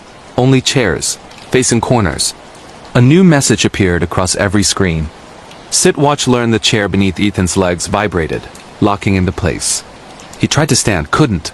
The building sighed contentedly. From somewhere deep inside the walls, something spoke not aloud, but directly into him. Those who look away forget. Those who watch remain. Ethan felt memories slipping. Small things at first. A friend's face. A favorite song. The smell of rain. Each memory replaced by a new image from the monitors. Strangers. Rooms. Regret. Tears streamed down his face. Please, the building did not respond. It didn't need to. The elevator dinged one final time. The doors opened. And on the screen above them, Ethan saw himself standing inside the car. Older. Hollow-eyed. Wearing a security badge. Waiting to replace someone else. End of part 3. The last floor has nitrogen monoxide windows. Part 4. The floors that remember Ethan's body shook as he stared at the monitor showing himself inside the elevator. Not the elevator in the lobby. Not the real one. But a copy. A mirror of what was or what would be. The gray-haired man's voice whispered again, low, almost pleased. Observation rewards honesty. Ethan pressed every button on the desk. Nothing happened. Every screen remained locked on floors that didn't exist. He tried the phone, dead. A soft humming filled the lobby, vibrations under his feet. The building breathing, watching, learning. The elevator chimed again. Doors sliding open smoothly. And inside himself, older, hollow, silent, waiting. Ethan's stomach dropped. Why me? The figure didn't respond. It didn't need to. Its presence alone demanded compliance. Suddenly, monitors flickered. Another floor appeared, B7. The camera feed showed children sitting silently on the floor of a classroom, staring at the wall. No teacher, no doors, just them. A voice echoed in the lobby. Not through speakers, not through the phone. Directly inside Ethan's mind. They learn from those who remain. Ethan backed away from the desk. His chair had locked him in place. He couldn't escape. The elevator dinged again. This time it stopped at the lobby doors. The doors opened. Not one, but multiple figures stepped out. All Ethan, all silent. Your memories are for feeding, the voice said. Your regrets are nourishment. Your presence is permission, Ethan screamed. He slammed his fists on the desk. The monitors multiplied. Every possible angle showed him. Every possible age. Every possible regret. You don't exist unless observed, the voice continued. And once you exist, you cannot leave. A monitor flickered differently. A new message scrawled itself across every screen in jagged, harsh letters. Speak. Ethan's throat went dry. He whispered, his voice shaking. I don't understand. Speak, the voice insisted. Tell your story, your fears, your sins, your losses out loud. Make them remember you. He opened his mouth, but only a whisper came out. The monitors pulsed with red light. The other Ethan stepped closer, merging, folding into the shadows. Shout! The voice roared. Shout or be silent forever, Ethan screamed. He screamed the names of everyone he'd lost. He screamed the mistakes he had made. He screamed into the night, into the walls, into the lobby of a building that wasn't supposed to exist. The monitors shivered. The chair beneath him relaxed. The elevator doors opened one final time. This time no one was inside, only darkness. And the building finally paused. It had learned something new. Ethan collapsed to the floor. His throat raw, lungs burning, tears blinding him. For the first time he realized, the building wasn't trying to trap him. It was trying to make him live. Live in memory. Live in observation. Live in repetition. And if he failed, he would disappear. End of part 4. The last floor has nitrogen monoxide windows. Part 5. The observer becomes the observed. Ethan lay on the floor of the lobby, chest heaving, voice raw. For the first time the building was quiet. Too quiet, then he heard it. A soft, deliberate, slow step behind him. He turned. The older version of himself stood there, hollow-eyed, badge pinned perfectly. Hands folded neatly, smiling. You're awake, the figure said. Voice exactly like his own, but colder. Ethan's legs refused to move. What are you? I'm you, the figure replied simply. Or rather, who you will become if you stay. The lobby lights flickered. Shadows bent unnaturally. The monitors displayed infinite copies of Ethan, stretching into corridors that should not exist, floors that never existed. You've spoken, the older Ethan said. You've fed the floors. You've admitted. You've remembered. That was step one. Ethan swallowed hard. Step one. Yes, the figure said. Now you choose. Remain and observe, or leave. And let the building forget you entirely. The word leave felt wrong. Impossible. Like tearing a part of his soul away. Ethan shook. I don't want to be... You. The figure smiled. No one does it first. A low hum filled the lobby. The walls warped slightly, stretching toward the ceiling, as if the building itself leaned in to listen. You can't run, the voice whispered, directly into Ethan's mind. Not really. Memory keeps you. Observation binds you. Fear shapes you. The older Ethan extended a hand. Take it. Step into the elevator. Go to the top floor.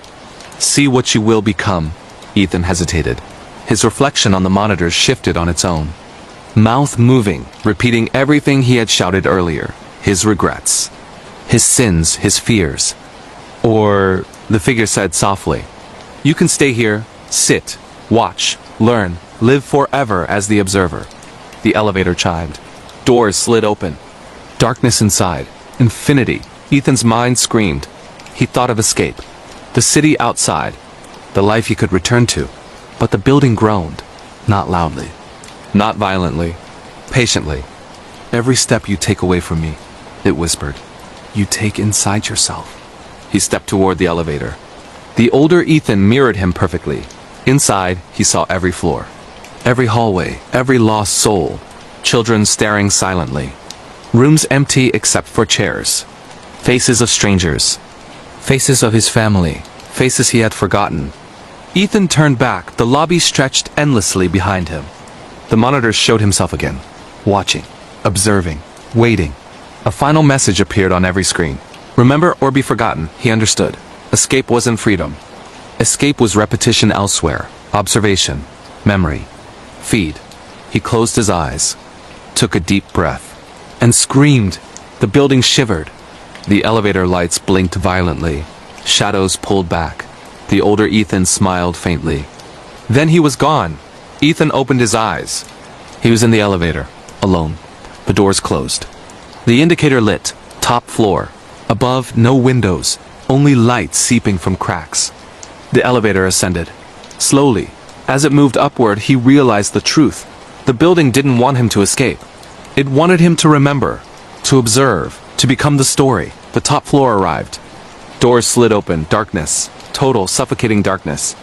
And in that darkness, the building whispered, softly, just for him. Welcome home, observer. You will never leave. But you will never forget. Ethan's last thought before the doors closed was not fear. It was understanding. The building always wins. Because someone must watch. Someone must remember. And someone always does. The end of Whistling in Room 9, a true psychological horror story in a haunted hotel. The story part. One, the hotel that didn't exist, the Beaumont Hotel, wasn't on Google Maps. It wasn't on TripAdvisor. Not a single review existed online, but it was real. Madeline Carter checked in late one Friday night. She carried a small suitcase, a laptop bag, and a growing sense of unease. The lobby was dimly lit, wallpapered in dark crimson with gold trim. Dust floated in the light from a single chandelier. A reception desk stood at the far end, polished, yet scratched with long, uneven lines. Behind it, an old man with skin stretched tight over his cheekbones smiled. Welcome to the Beaumont, he said, voice dry. Room 9 is ready for you. Madeline frowned. Room 9? Yes, he said. You booked the special room. She handed over her card. It declined. Twice. The man didn't flinch. It will work eventually. Some things take patience. Madeline laughed nervously, trying to dismiss it. She grabbed her suitcase and followed him down a narrow corridor lined with closed doors. Room 9 was at the very end. The door was dark oak, carved with intricate patterns that seemed almost alive under the dim light. You'll hear whistling sometimes, the man said. Don't let it bother you. Madeline forced a smile. Whistling? Some rooms are... temperamental. Inside, the room was surprisingly modern. A king-sized bed with black sheets. A small desk with a flickering lamp. The air smelled faintly of smoke or maybe iron. She couldn't tell. She unpacked slowly, unease crawling up her spine. Outside the window, the city lights were gone, replaced by darkness stretching endlessly.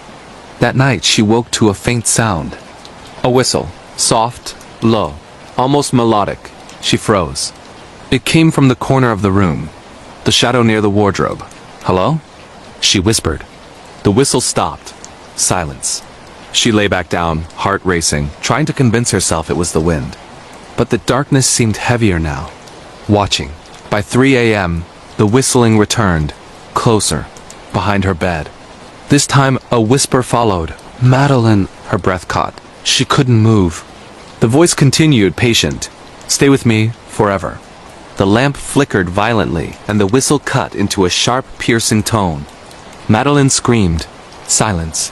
By dawn, everything in the room was normal. Nothing out of place. No scratches. No stains. Just the faint scent of iron lingering in the air. She left the room immediately. But the receptionist shook his head. "Room 9 doesn't allow early checkouts," he said. Madeline left anyway. By the time she reached the street, she realized something horrifying. The hotel had vanished. The street looked normal. Shops and cafes she recognized from before. No trace of the Beaumont Hotel existed. She tried to tell herself it was a hallucination, stress, exhaustion, but the whistling, it had followed her home. The whistling in room 9, part 2, the whistling follows. Madeline's apartment was small but cozy. The kind of place where sunlight should make everything feel safe. It didn't. The first night, she unpacked her laptop and notebooks, determined to convince herself the Beaumont Hotel was a hallucination. By 11:43 p.m., she heard it. A soft whistle, slow, deliberate. She froze, staring at the corner of her bedroom. Nothing moved. "Stop," she whispered, her voice cracking. The whistling continued. Closer now, near the window. The glass rattled slightly. Madeline forced herself to stand. She went to the window. No one. No shadows. Back in bed, she tried to sleep. But the whistling returned, rhythmically, like breathing. It wasn't just sound, it was intent, watching, waiting. Her phone buzzed. A text from an unknown number. "You didn't leave properly. I can still see you." Madeline dropped the phone. It lay on the carpet, screen lit with the words again and again, repeating like the number itself was alive. She dialed 911. No dial tone. Only faint whistling. Her neighbor's door opened. A man she'd never seen looked out. "Everything okay?" he asked. I hear something." "A whistle," Madeline stammered. The man smiled. Too wide. Too slow. "You live in room 9, don't you?" Madeline's blood ran cold. "What do you mean?" He stepped back. Behind him, the hallway stretched unnaturally, darker than it should. "Room 9 follows its residents," he said softly. "It doesn't care about walls or windows. It only cares about listening." Madeline slammed the door. Locked it. Her apartment felt smaller. The corners seemed to bend inward. By 2 a.m., the whistling was all around her. Not coming from a single direction, coming from every shadow, every reflection in the glass, every dark corner. A whisper followed. "Why did you leave?" "You can never leave." Madeline's hands shook. I don't understand." The mirror in her bedroom fogged, though the room was cold. Words appeared scrawled in condensation. "Come back or stay forever." Her heart raced. She grabbed her coat, bag, anything to escape. The apartment door wouldn't open. The whistling intensified, sharper now, almost screaming. And then she realized it wasn't just sound. It was shaping the air, twisting it. Her body felt heavier, her thoughts slowed. She fell to the floor. The whistling became a voice, clear and patient. "Room 9 sees all, knows all. And you belong to it now." Madeline's vision blurred. Shadows stretched across the walls like hands, reaching, holding her. The ceiling seemed to rise endlessly. The floor vanished beneath her. A text buzzed again. "Same number. You can stay, or you can return. But once you hear, you cannot forget," Madeline screamed. The lights flickered. The whistling became 1,000 voices, overlapping, repeating. She could feel the hotel in her mind, bending reality, folding space. By dawn, she was silent. Her neighbors heard nothing. Her apartment looked normal. But she wasn't asleep. She wasn't fully awake. She was waiting for the whistling to return. The whistling in Room 9, Part 3, The Secret of Room 9. By the third night, Madeline had stopped leaving her apartment. She hadn't eaten properly. She hadn't slept. She hadn't looked outside. The whistling had become constant. It wasn't coming from a single source anymore, it was the room itself. Walls, ceiling, even the floor pulsed softly in rhythm with it. She whispered to herself, trying to make sense. Why me? Why Room 9? A shadow shifted near the corner of her bedroom. Slowly, a figure emerged. Not human. Not entirely. Her own face, younger, smiling. I'm you, the figure said. Voice soft but layered, like a dozen voices speaking at once. Madeline's heart slammed. What are you? I'm what the hotel remembers, the figure replied. I'm the part of you that stayed. The part you left behind when you walked away. Madeline shook. I didn't leave. I just checked out. The figure tilted her head. Checkout doesn't exist. Room 9 doesn't let you leave. It only lets you forget. But forgetting takes time and compliance. Madeline backed away. Her back hit the wall. The shadows behind her stretched. A low whispering filled the room. Not one voice, hundreds. Thousands. You belong here now, the figure said. Just like me? Me? Madeline shouted. I don't want this. I won't stay, the shadow laughed. A sound that wasn't entirely laughter. It echoed from every corner, vibrating in her chest. You don't get to choose, it whispered. You never chose when you first entered. You just heard the whistle. Madeline clutched her head. Images flashed before her eyes. The Beaumont Hotel, the lobby, the corridors. The whistling echoing in her ears. The receptionist, the old man. The text messages, the mirror words. It follows you everywhere, the shadow said. The walls remember. The air remembers. And now you will remember, Madeline screamed. Her reflection in the mirror moved independently. It mouthed words she didn't speak. Stay or forget. There is nitrogen monoxide escape. She ran to the door. It wouldn't open. Her apartment no longer felt like reality. The ceiling rose, the floor disappeared, and the walls pulsed like a heartbeat. A voice whispered directly into her mind. Come back to Room 9. Or become the echo of someone who tried. The shadow approached. Slowly. Gracefully. Smiling with her own lips. Madeline's thoughts raced. She needed a plan. She needed to escape. But the room was alive, and it was hungry. End of Part 3, The Whistling in Room 9, Part 4, Confrontation with the Shadow. Madeline's back was pressed against the far wall. The shadow that mirrored her movements now hovered mere inches from her face. Her eyes glowed faintly in the darkness.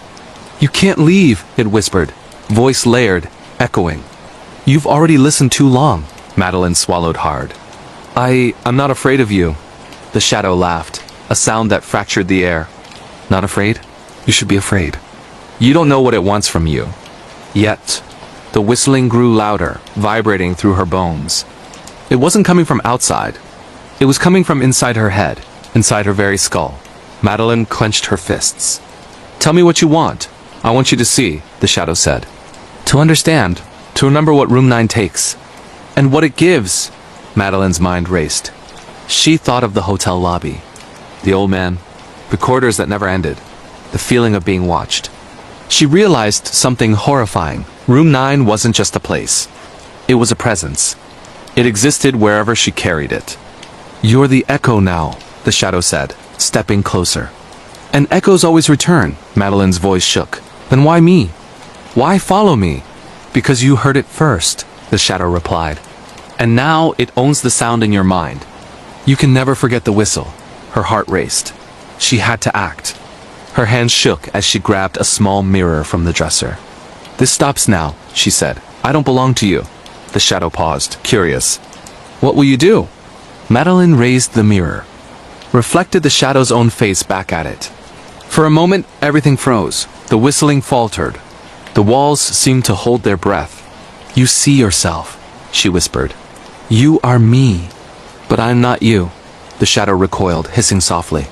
No one can break the room's hold. I can, Madeline said. And I will. She smashed the mirror against the floor. Glass shattered, reflecting infinite tiny versions of the shadow. The whistling pierced her ears, then Stopped. Silence. For the first time, Madeline felt air in the room. The corners stopped bending. The ceiling lowered. The floor solidified. The shadow wavered, fading into the darkness. "You think you're free," it whispered. "But freedom is just another room waiting for you." Madeline collapsed, gasping. She didn't move for hours, listening, waiting. The whistling never returned that night. At dawn, she packed her things and left the apartment. The city felt alive, normal. But she knew the truth. Room 9 had not abandoned her. It was in her mind. It was in the air. It was in the silence. She didn't know if she could ever escape. Because once you hear the whistling, you are always listening. End of Part 4, The Whistling in Room 9, Part 5, The Final Truth. Madeline walked through the city streets, trying to convince herself she was free. The sun was bright. Birds chirped. People passed by, unaware. But she could still hear it. A faint whistle, almost imperceptible, threading through the air around her. She stopped. The sound came from everywhere. And nowhere. From the shadows of alleyways, from reflections in windows, from the breeze brushing against her ears. She realized with a shiver, Room 9 had never been a hotel. It was a state of being. A consciousness. A predator that used fear, memory, and sound to trap its victims. Her phone buzzed. Unknown number. Again. "Did you enjoy your stay?" Madeline dropped it. Her hands shook violently. "I'm not afraid of you." She screamed into the empty street. The air shifted, shadows deepened. And there, in the reflection of a store window, she saw her shadow self standing behind her. Smiling. Silent. Watching. "You hear it now," the voice whispered in her head. "You cannot forget. You belong." "You always belonged." Madeline spun around. Nothing. But the whistling grew louder, closer, internal, invading her thoughts. Then a memory struck her. The receptionist at the Beaumont Hotel, the old man, Room 9, the corridors, the shadows. She understood everything. Room 9 was a collector. Of fear, of regret, of memory. It didn't need walls, doors, windows. Once it had heard someone, once it had whistled. They were trapped. Not in a place, but in a state of listening. Madeline ran. She ran for hours. She didn't stop. She didn't breathe. Every street corner seemed to whisper her name. Every reflective surface flashed shadows that weren't hers. Eventually, she returned to an apartment she hadn't lived in before. The lights flickered. Her hands shook as she touched the doorknob. The moment she stepped inside, the air changed. The faint smell of iron, dust, the pulse of a heartbeat in the walls. A note lay on the table. No handwriting. Just typed words. "Welcome to Room 9. We've been waiting." Madeline fell to the floor, gasping. The whistling surrounded her now, louder than ever. She realized with horror, she had escaped one room, only to enter another. A new Room 9, waiting silently, hungry, patient. And the whistling never stops. It listens, it waits, it remembers. And now, so does she. Madeline closed her eyes. She could not run anymore. She could not fight. She could only listen. And as the whistling filled her mind, she understood the final truth. Room 9 is everywhere. Room 9 is nothing. Room 9 is eternal. She had become the listener, the observed, the trapped. And in the silence that followed, a single thought echoed through her consciousness. There is no leaving Room 9. The end. The house that never ends, a true long horror story for night narration. It was late October when Emily Lawson inherited Ashwood Manor, a mansion hidden deep in the Appalachian Mountains, covered by ivy, forests, and fog that never seemed to lift. The locals in the nearby town whispered about it. Everyone did, but no one would say why. Emily had never met her distant uncle, the previous owner. The will was brief. She was to take possession immediately. Curiosity outweighed fear, and she drove up the winding dirt road as night fell, headlights slicing through thick mist. The house appeared suddenly, massive and silent, with windows like empty eyes and doors tall enough to dwarf a grown man. The iron gates squealed as she pushed them open. The gravel crunched beneath her tires. Inside, the house smelled of damp wood, old stone, and something faintly metallic like blood or rust. A grand staircase stretched up into darkness, railings carved with intricate shapes of twisted faces and long dead angels. Dust covered every surface, but in the center of the foyer, a single candle burned on a small table. Emily approached. On the table lay a folded note. Welcome. The house watches. It waits. It feeds on those who linger. Stay if you dare. Leave if you can. Her pulse quickened, but she smiled nervously. Very funny, she said aloud. But there was no one to hear. She set up her camera, documenting every detail. Every shadow, every broken window, every squeak of the floorboards. By midnight, the house had begun to move. Soft whispers echoed from the walls, almost indistinguishable, yet unmistakable. Emily froze, staring at the long hallway ahead. The whispers became words. Emily, you should not be here. Her heart raced. She spun around. No one. Only shadows stretching and curling like smoke. She laughed shakily. It's just the wind. Old houses do that. But then the whispers grew louder, forming sentences. We remember you. We see you, you belong. The candle flickered violently. Emily stepped back. The shadows seemed to advance. Shapes appeared in the corners of her eyes, figures standing still, yet somehow moving when she turned. She tried to leave. The front door wouldn't budge. Windows that had been intact moments ago were shattered, revealing endless darkness outside, not the mountains she had driven through. She ran through the corridors, trying door after door. Every room was a repetition of the last. The same faded wallpaper, the same broken furniture, the same faint smell of iron in the air. By 2 a.m., Emily realized something horrifying. The house was endless. Staircases twisted impossibly. Doors led back to the same hallways. Corridors stretched into infinity. Every shadow watched. Every whisper named her. She stumbled into the library. Hundreds of books lined the walls, but their titles were strange, written in languages she did not recognize. On a table lay an old journal.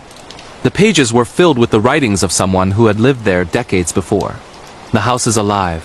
It feeds on your fear, your memories, your thoughts. You cannot escape.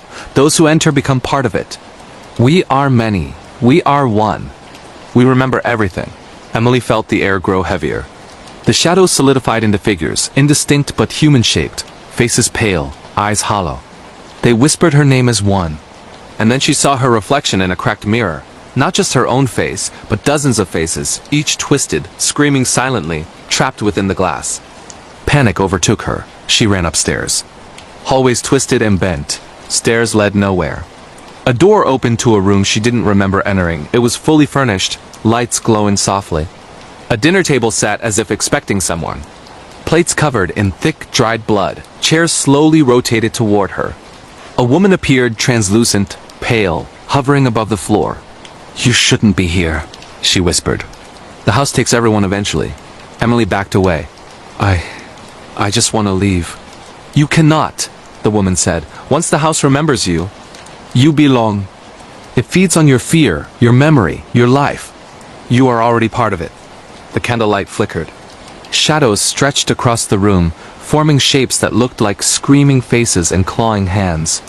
Emily screamed, running blindly through the halls, only to find herself in the same library. She understood. The house wasn't haunted in the traditional sense. It wasn't spirits, it was alive, it was aware. Days or maybe hours, she had no way of telling past. Emily tried everything. She smashed windows, broke doors, burned furniture. Nothing worked. Every destroyed item reformed. Every exit led her back inside. The whispers became her constant companion, inside her mind. Inescapable. Stay. Observe. Remember. You belong now. She finally collapsed in a hallway. Her reflection appeared in a long, broken mirror. Older, hollow-eyed, smiling with her own lips. You see, it said, there is no leaving, only watching. Only remembering. Only feeding. Emily realized the horrifying truth. The house was infinite. It existed outside of time and space. Every fear, every memory, every scream became part of it. The walls pulsed like a heartbeat. The floors groaned like lungs breathing. She was trapped not just in a building, but in a living entity that consumed everything. Years later, urban explorers claimed to hear whispers from the ruins of Ashwood Manor. They set cameras, and footage shows hallways stretching beyond possibility, shadows moving independently, glimpses of faces that vanish when viewed closely. Some swear they hear a woman's voice whispering, "The house remembers. I am part of it. You cannot leave." Emily Lawson never left. Ashwood Manor never forgot. And if you listen carefully on a quiet night in the mountains, you can still hear the echoes of the house calling new victims into its infinite halls. The End: A Silent Hollow, a never-ending horror, a true long horror story for Night Narration, Part 1, The Inheritance. It started when Sarah Whitmore received a letter. A black envelope, no return address, with her name written in elegant, slanted handwriting.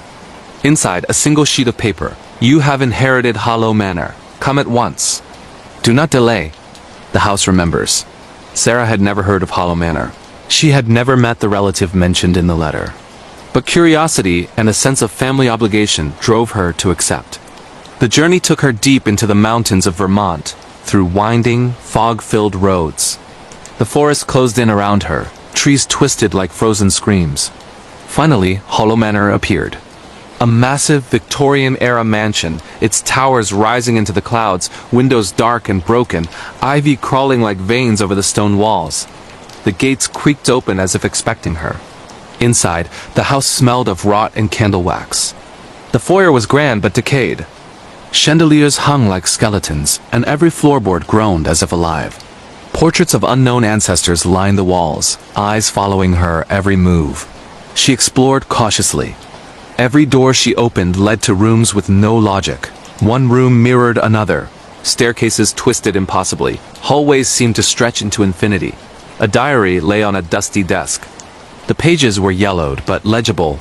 Hollow Manor is alive. It watches. It feeds on fear, memory, and curiosity. Those who enter become part of it. Time does not exist here. Sarah laughed nervously. Of course. It's just an old house. By nightfall, the house had begun to move. Soft whispers filled the halls. Not one voice, but many, overlapping. Sarah, why are you here? The house remembers. It always remembers. She froze. The shadows twisted and stretched unnaturally. Part 2. The whispers and the shadows. The first night was impossible to sleep. Every creak, every sigh of the house made her heart race. She tried to leave. The front doors refused to open. Windows led only to darkness that stretched endlessly. In the dining hall, chairs rotated slowly to face her. The shadows in the corners moved independently of light. She swore she saw faces forming in the wallpaper, screaming silently. A whisper near her ear. We have waited for you. You are ours now. She spun. Nothing, but the candlelight flickered violently. The whispers became intelligible. Observe, remember. Belong. She stumbled upon the library. Books were stacked impossibly high. Titles in languages she did not know. One book fell open, revealing names. Her name, her past, her memories. Every private thought recorded. The house had known her before she entered. And now, it wanted her to stay forever. In the mirror, she saw herself and another version behind her. Hollow eyes, smiling with her own lips. Part 3. The Trapped Souls days, or what felt like days past. Sarah could no longer measure time. Hallways repeated endlessly. Rooms changed when she wasn't looking. She tried fire, axes, and smashing furniture. Every destroyed item reformed. Every blocked door led back inside. Figures emerged. Translucent people, pale, hollow-eyed, trapped for decades. You cannot leave. We tried. We failed. You are next, they whispered. She realized that the house was not haunted, it was a predator. It consumed lives, memories, and fear. Those who stayed too long became part of its walls, its floors, its shadows. One figure, a woman, hovered near her. The house doesn't want you dead. It wants you aware, awake, a witness. The more you fear, the more it grows, Sarah screamed, running blindly. Every hallway bent reality. Stairs led to nowhere. She saw rooms from her childhood, memories twisted into nightmare versions. Part 4. The Confrontation. The house grew aware of her resistance. The mirrors showed multiple versions of herself, screaming silently. She tried to escape through the basement. Darkness pressed against her, solid, suffocating. The whispers became voices, names, threats, promises. Stay, observe, feed, belong. Sarah realized the only way to survive was to acknowledge the house's consciousness. It wasn't a place. It was alive, aware, patient. She confronted the figure in the largest mirror, her own reflection, older, hollow-eyed, smiling. You cannot leave, it said. You are ours. But if you accept, you survive. In a different way. Desperate. Sarah nodded. The shadows receded slightly. The house settled. But she felt her mind slowly intertwining with the walls. Her memories etched into the floorboards, her voice joining the whispers. Part 5: Eternal Observation. Sarah Whitmore never left Hollow Manor. She became a watcher, a voice, a memory feeding the house. Explorers and thrill-seekers report strange phenomena. Whispers calling names, footsteps where no one is, mirrors reflecting impossible hallways. Some say they hear a woman warning them. Do not stay. But if you hear the house, it is already too late. Hollow Manor waits silently, patient. Every fear, every curiosity, every thought becomes part of it, and every visitor eventually joins the whispers. Time does not exist here. The house remembers, and it always waits for the next one. The end. The Haunted Shadows of Elmwood Manor, a terrifying true horror. Story of demonic possession and unexplained hauntings. Real-life ghost encounters that will chill your soul, scary paranormal tales, based on actual events. 2025. In the quiet, fog-shrouded town of Elmwood, nestled deep in the rolling hills of rural Massachusetts, stood a forgotten relic of the past, Elmwood Manor. Built in 1847 by a wealthy industrialist named Elias Hawthorne, the sprawling Victorian mansion had once been a symbol of opulence and power. Its towering gables pierced the sky like jagged fingers, and its wraparound porch, lined with ornate columns, whispered secrets of bygone eras. The exterior was clad in weathered gray clapboard, peeling in places where the relentless New England winters had taken their toll. Ivy clung to the walls like veins, snaking up toward the dormer windows that stared out like empty eyes. Inside, the rooms were vast and echoing, with high ceilings adorned by crumbling plaster medallions and floors of dark oak that creaked underfoot as if protesting every step. The air always carried a faint, musty scent, mingled with something sharper, perhaps the remnants of old pipe smoke or the metallic tang of blood long since cleaned away. The manor had a dark history, one that locals spoke of only in hushed tones around flickering fireplaces on stormy nights. Elias Hawthorne, it was said, had dabbled in the occult, hosting secret seances in the grand ballroom to commune with spirits beyond the veil. His wife, Abigail, had died under mysterious circumstances in 1852, her body found at the base of the grand staircase, neck twisted at an unnatural angle. Some claimed it was suicide. Others whispered of foul play, or worse, something supernatural that had pushed her. After that, the house changed hands many times, each owner fleeing after inexplicable events. Doors slamming in the dead of night, shadows darting across walls without a source, and chilling cries echoing from empty rooms. By the 21st century, Elmwood Manor had sat abandoned for decades, its windows boarded up, until the Thompson family arrived in the summer of 2023, unaware of the horrors that awaited them. Sarah Thompson was a practical woman in her mid-40s, with sharp green eyes that missed nothing and shoulder-length auburn hair often tied back in a no-nonsense ponytail. She worked as a real estate agent in Boston, where the hustle of city life had worn her down. Her husband, Mark, a tall, broad-shouldered engineer with a neatly trimmed beard and a perpetual look of quiet determination, had suggested the move to Elmwood for a fresh start. "It's a steal, Sarah," he'd said over dinner one evening, his blue eyes lighting up as he scrolled through online listings on his laptop. 3 acres of land, 10 bedrooms, and it's priced like a fixer-upper. We can renovate it, make it our dream home. Think about the kids, they'll have space to run, fresh air. No more cramped apartments. Their children were the heart of the decision. Emily, the eldest at 16, was a budding artist with long, wavy brown hair and a rebellious streak. She spent her days sketching in notebooks, her room in the old apartment plastered with posters of gothic landscapes and horror movie icons. "This place looks creepy, Dad," she'd complained when they first toured the manor, her voice echoing in the empty foyer. "Like something out of a slasher flick. Are you sure there aren't ghosts or whatever? Ghosts?" "Come on, Em," Mark had laughed, ruffling her hair.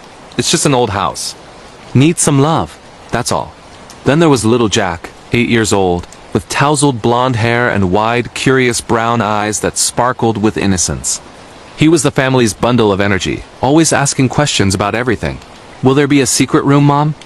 Like in the movies?" he'd asked excitedly as they packed boxes in Boston. Sarah had smiled, though a flicker of unease had crossed her mind during the tour. The realtor, An elderly man named Mr. Hargrove, with a limp and a gravelly voice, had hesitated when asked about the house's history. "Oh, just the usual old taleys," he'd muttered, avoiding her gaze. "Nothing to worry about. Folks around here are superstitious." They moved in on a sweltering July day, the moving truck rumbling up the overgrown driveway. As Sarah unloaded boxes, she felt a chill despite the heat, a sudden draft from nowhere that raised goosebumps on her arms. "Did you feel that?" she asked Mark, who was carrying a stack of chairs. "Probably just the AC kicking in," he replied, though the power wasn't even on yet. That first night, as the family settled into sleeping bags on the living room floor, the furniture still en route, they shared stories and laughter. "This is going to be great," Sarah said, pulling Jack close. "Our own adventure." But the adventure turned sinister almost immediately. It started with small things. Emily woke up to find her sketchbook open on the floor, pages filled with crude drawings of twisted figures she swore she hadn't made. "Mom, look at this," she said the next morning, holding up the book with trembling hands. The images depicted shadowy forms with elongated limbs and hollow eyes, scrawled in what looked like charcoal, but Emily used pencils. Sarah frowned, examining the pages. Maybe Jack was playing around. "Jack, did you touch your sister's stuff?" Jack shook his head vigorously. "No, Mom. I was sleeping, but I heard whispering last night. Like someone saying my name." Mark chuckled, sipping his coffee. "Imagination, buddy. Old houses make noises. Creaks and groans from settling wood." But the whispers persisted. By the end of the first week, Sarah began hearing them, too faint murmurs in the walls, like conversations just out of reach. One afternoon, while unpacking in the kitchen, she heard a woman's voice clear as day. "Get out." She spun around, heart pounding, but the room was empty. "Mark," she called, her voice shaky. "Did you say something?" He poked his head in from the hallway, tools in hand. "Nope, you okay?" "You look pale." "I'm fine," she lied, forcing a smile. "Just tired." The children adapted differently. Jack found an old toy in the attic, arrested Jack, in the box with a clown face that leered unnaturally. "Look what I found," he exclaimed, cranking the handle. The tune was off-key, a distorted version of Pop Goes the Weasel. When the clown popped out, Jack giggled, but Emily shuddered. "That thing is freaky. Throw it away, Jack." "No way." "It's cool," he insisted, clutching it. That night, the Jack-in-the-Box played on its own. Sarah bolted upright in bed at 3 a.m., the eerie melody drifting down the hall. "Mark, wake up," she whispered urgently, shaking him. "Do you hear that?" He groaned, rubbing his eyes. "Probably Jack messing around." "I'll check." But Jack was fast asleep, the toy sitting silently on his nightstand. Mark picked it up, turning the handle experimentally. Nothing happened. "See? Must have been a dream," he said upon returning to bed. Sarah didn't sleep the rest of the night. The next day, she decided to explore the town for answers. Elmwood was a small place, with a main street lined by quaint shops, a diner called Betty's Brew, a hardware store, and a library housed in a converted church. She stopped at the library, where the librarian, Mrs. Eleanor Pike, a plump woman in her 60s with wire-rimmed glasses and a kind but wary smile, greeted her. "I'm Sarah Thompson." "We just moved into Elmwood Manor," Sarah said, browsing the local history section. Mrs. Pike's face tightened. "The old Hawthorne place?" "Oh dear, you might want to be careful there." "Why? What's the story?" Sarah pressed, leaning on the counter. Mrs. Pike glanced around, lowering her voice. "Elias Hawthorne was into dark things, occult rituals, they say. His wife Abigail died tragically, and some believe her spirit never left. There have been ... incidents. Families who lived there reported seeing her apparition on the stairs, hearing cries. One family in the 70s had a daughter who claimed something possessed her. They left in a hurry." Sarah's stomach nodded. "Possessed? That's ridiculous." "It's just stories to scare people. Maybe," Mrs. Pike said, handing her a thin book on local legends. "But be watchful, especially with children." Back home, Sarah shared what she'd learned with Mark. "This house has a bad reputation. Maybe we should look into it more." He sighed, setting down his hammer. He'd been repairing a loose banister. "Sarah, every old house has ghost stories. It's folklore. Let's not freak out the kids." But the events escalated. Emily started having nightmares, waking screaming about a woman in white watching her from the closet. "She has no eyes, Mom." "Just black holes," Emily sobbed one night, clinging to Sarah. "And she whispers things, horrible things about dying. Sarah held her, stroking her hair. It's just dreams, sweetie. The move is stressful. No, it's real, Emily insisted. I saw her last night when I got up for water. She was standing at the end of the hall, her dress all torn and bloody. Jack, overhearing from his room, piped up. I saw her too. She said she'd play with me if I opened the basement door. Mark, who had been listening from the doorway, knelt down. Okay, kids, enough. No more scary talk. Tomorrow we'll all go for ice cream in town and forget this nonsense. But the basement became the focal point.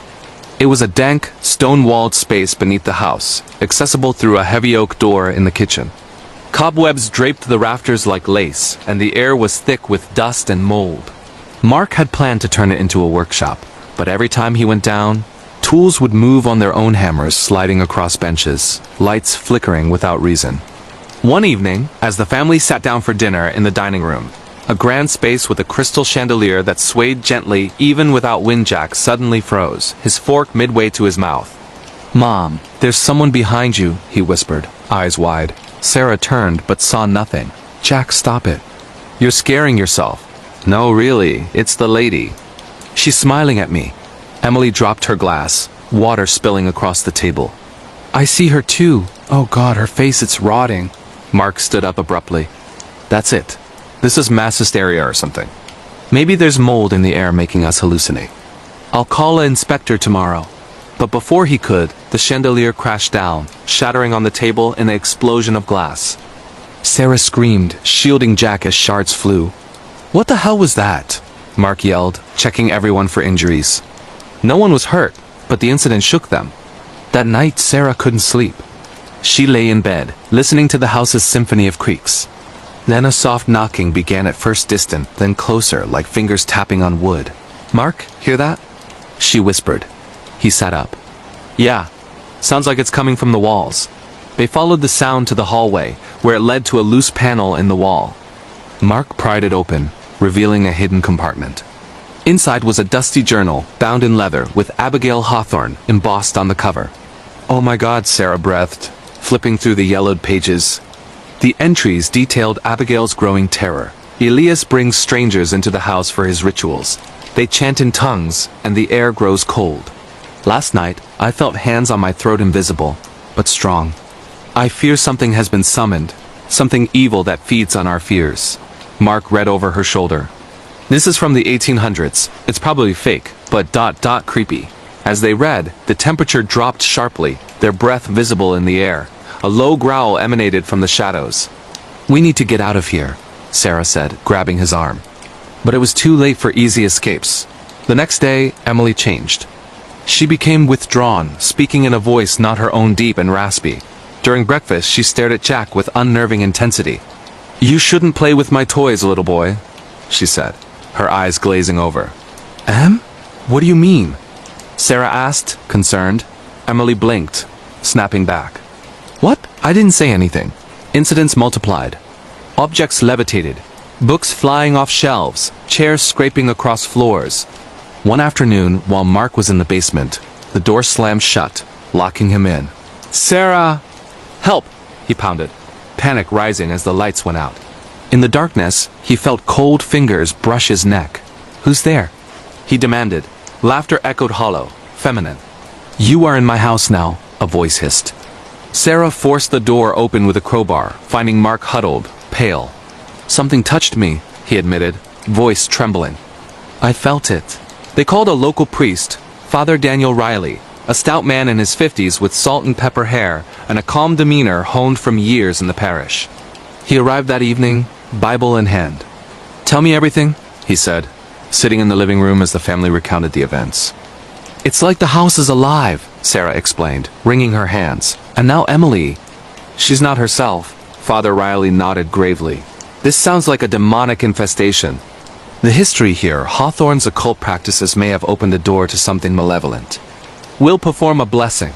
As he began sprinkling holy water, reciting prayers, the house rebelled. Windows rattled, pictures fell from walls. Emily, who had been quiet, suddenly convulsed, her body arching unnaturally.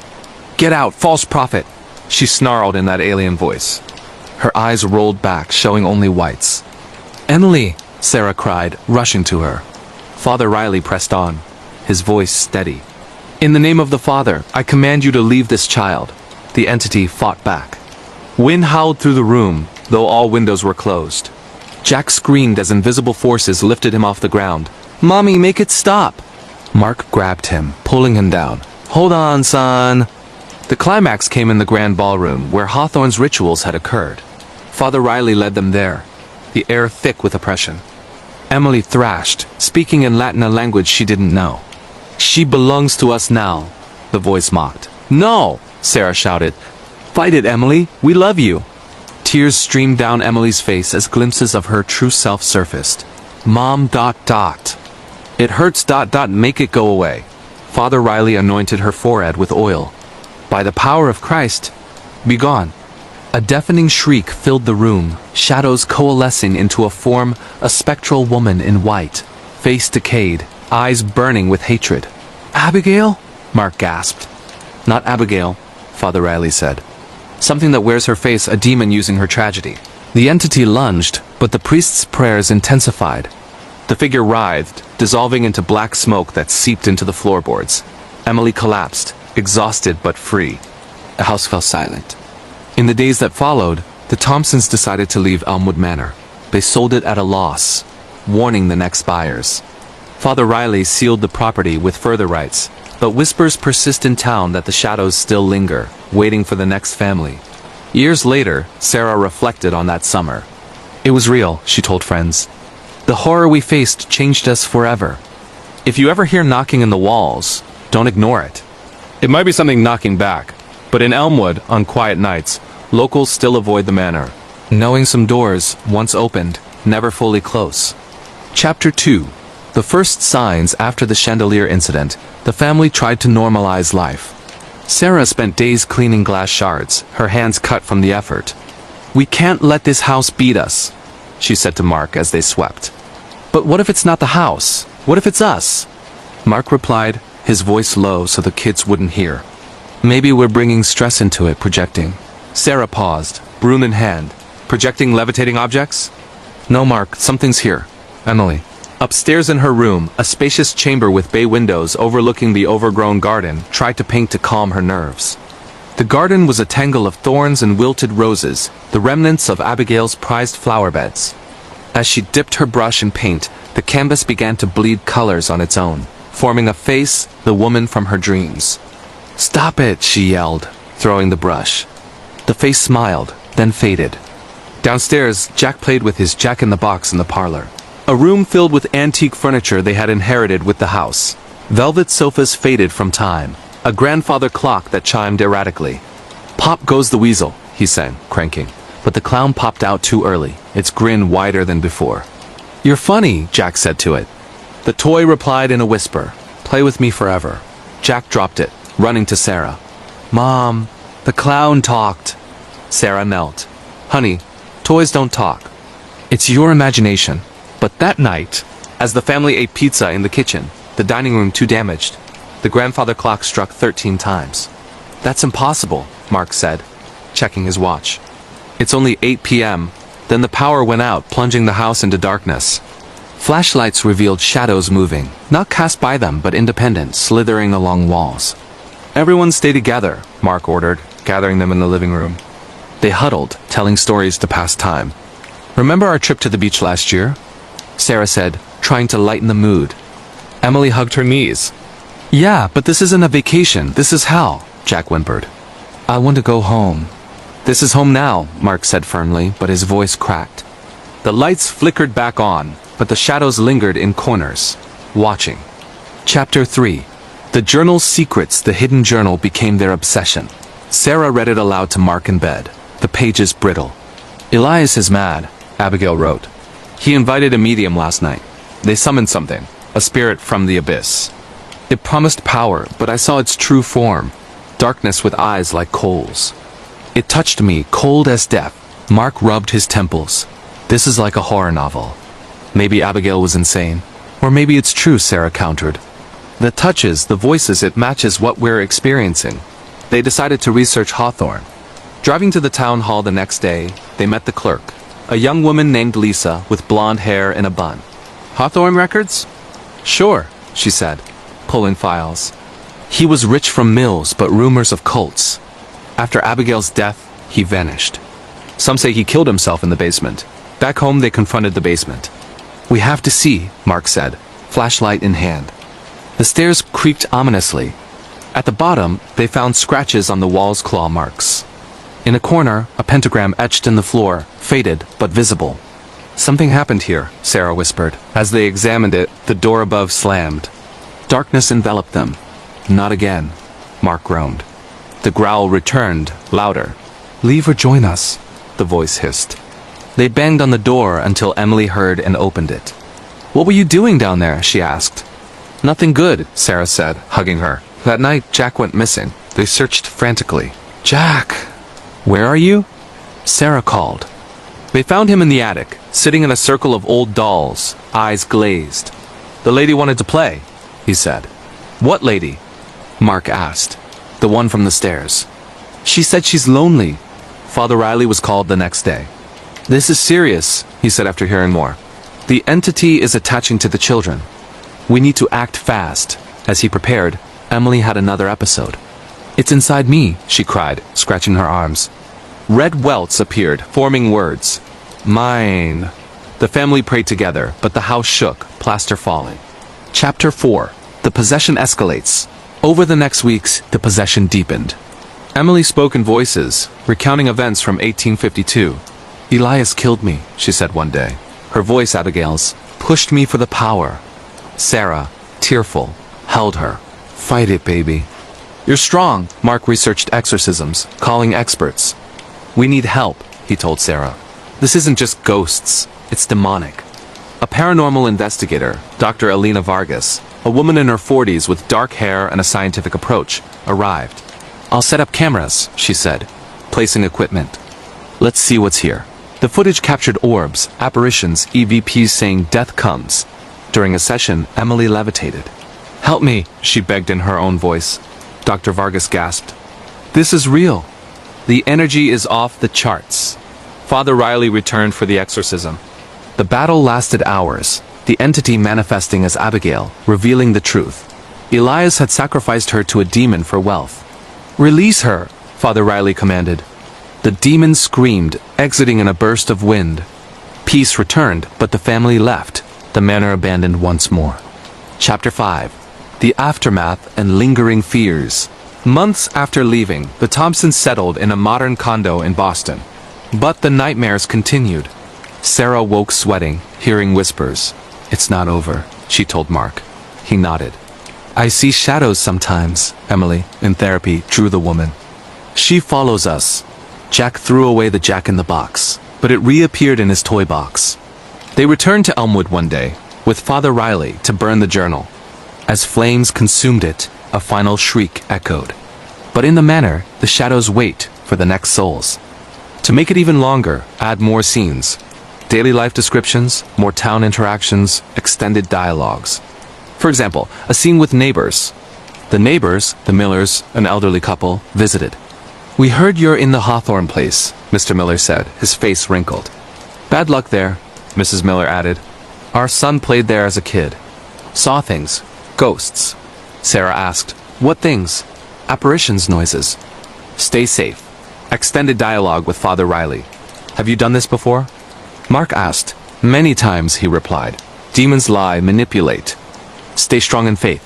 Sarah, "What if it's not a demon? What if it's Abigail's ghost?" "Ghosts are lost souls. Demons are evil." "This feels like the latter," and so on. The Cursed Whisper of Shadowbrook House. A terrifying true horror story of demonic possession and real-life ghost hauntings that will freeze your blood. Scary paranormal tales based on actual unexplained events in 2025. Chilling supernatural encounters you won't believe. In the misty outskirts of Shadowbrook, a small town in upstate New York where the dense forests met the cold shores of Lake Erie, stood the infamous Shadowbrook House. Constructed in 1892 by a reclusive architect named Victor Langford, the mansion was a Gothic masterpiece of red brick and steep slate roofs, its turrets rising like sentinels against the gray sky. The front facade featured arched windows framed by iron vines, and a massive oak door carved with intricate symbols that some said resembled ancient runes. Inside, the halls were lined with dark walnut paneling that absorbed light, creating pockets of perpetual shadow. The grand staircase spiraled up 3 floors, its banister worn smooth from generations of hands. And the air always hung heavy with the scent of aged wood and faint lavender remnants of long-forgotten perfumes, or perhaps something more sinister. The property spanned 5 acres, bordered by overgrown hedges and a forgotten cemetery from the town's founding days, where weathered tombstones tilted like drunken guards. Shadowbrook House had a reputation that chilled even the hardiest locals. Victor Langford, it was whispered, had lost his family to a mysterious fire in 1905, but not before conducting forbidden experiments in the basement, attempts to contact the dead using mirrors and incantations. His daughter Eliza had vanished one night, her room found smeared with handprints that glowed under moonlight. Over the decades, the house claimed more victims. A 1920s family driven mad by endless whispering. A 1950s couple who reported seeing a girl in a charred dress. And in the 1980s, a young man who hung himself in the attic after claiming the shadows spoke his sins. By 2025, the house had been vacant for years, its windows shuttered until the Rivera family arrived, seeking refuge from the chaos of city life in Chicago. Ana Rivera was a resilient woman of 42, with warm brown skin, curly black hair that she often pinned up during her work as a nurse, and eyes that held a mix of compassion and steel. She had emigrated from Mexico as a child and built a life through sheer determination. Her husband, Carlos, 45, was a mechanic with calloused hands, a thick mustache, and a laugh that could fill a room. But lately, it had been rare, strained by financial woes. "This place is our second chance, Anna," he had said during the drive-up, his voice optimistic as he gripped the steering wheel of their packed SUV. "Cheap rent, big yard. We can fix it up, start fresh. No more sirens blaring all night." Their kids completed the picture.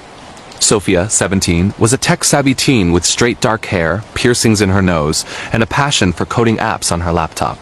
She was skeptical of everything, especially the move.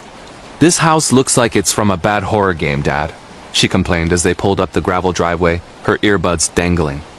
"Creepy vibes all over. Why couldn't we stay in Chicago? At least there I had Wi-Fi that didn't suck." "Give it a chance, Mia," Carlos replied, unloading boxes. "It's got character. And look at that view, the lake's right there."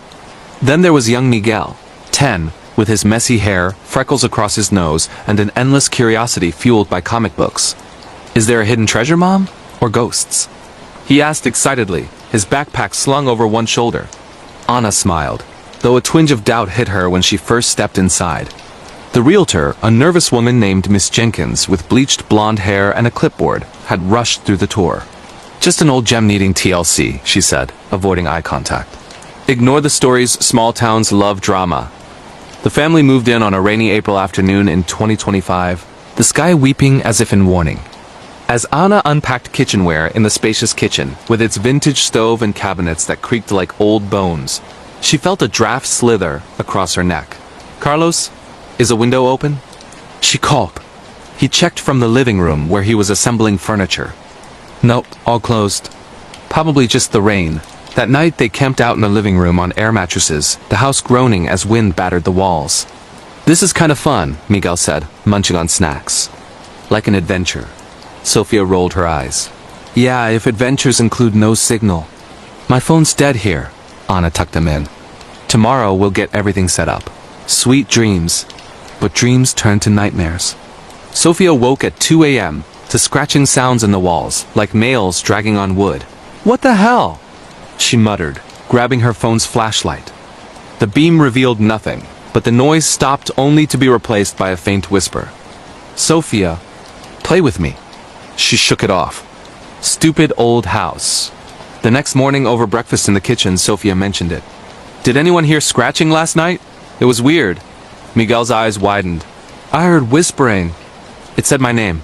Carlos laughed. "Rats in the walls, probably. I'll set traps." Anna frowned. "Let's not scare each other. It's new, that's all." But the whispers grew. By day 3, Anna heard them while hanging curtains in the master bedroom. A large room with a 4-poster bed, and a fireplace that hadn't been lit in years.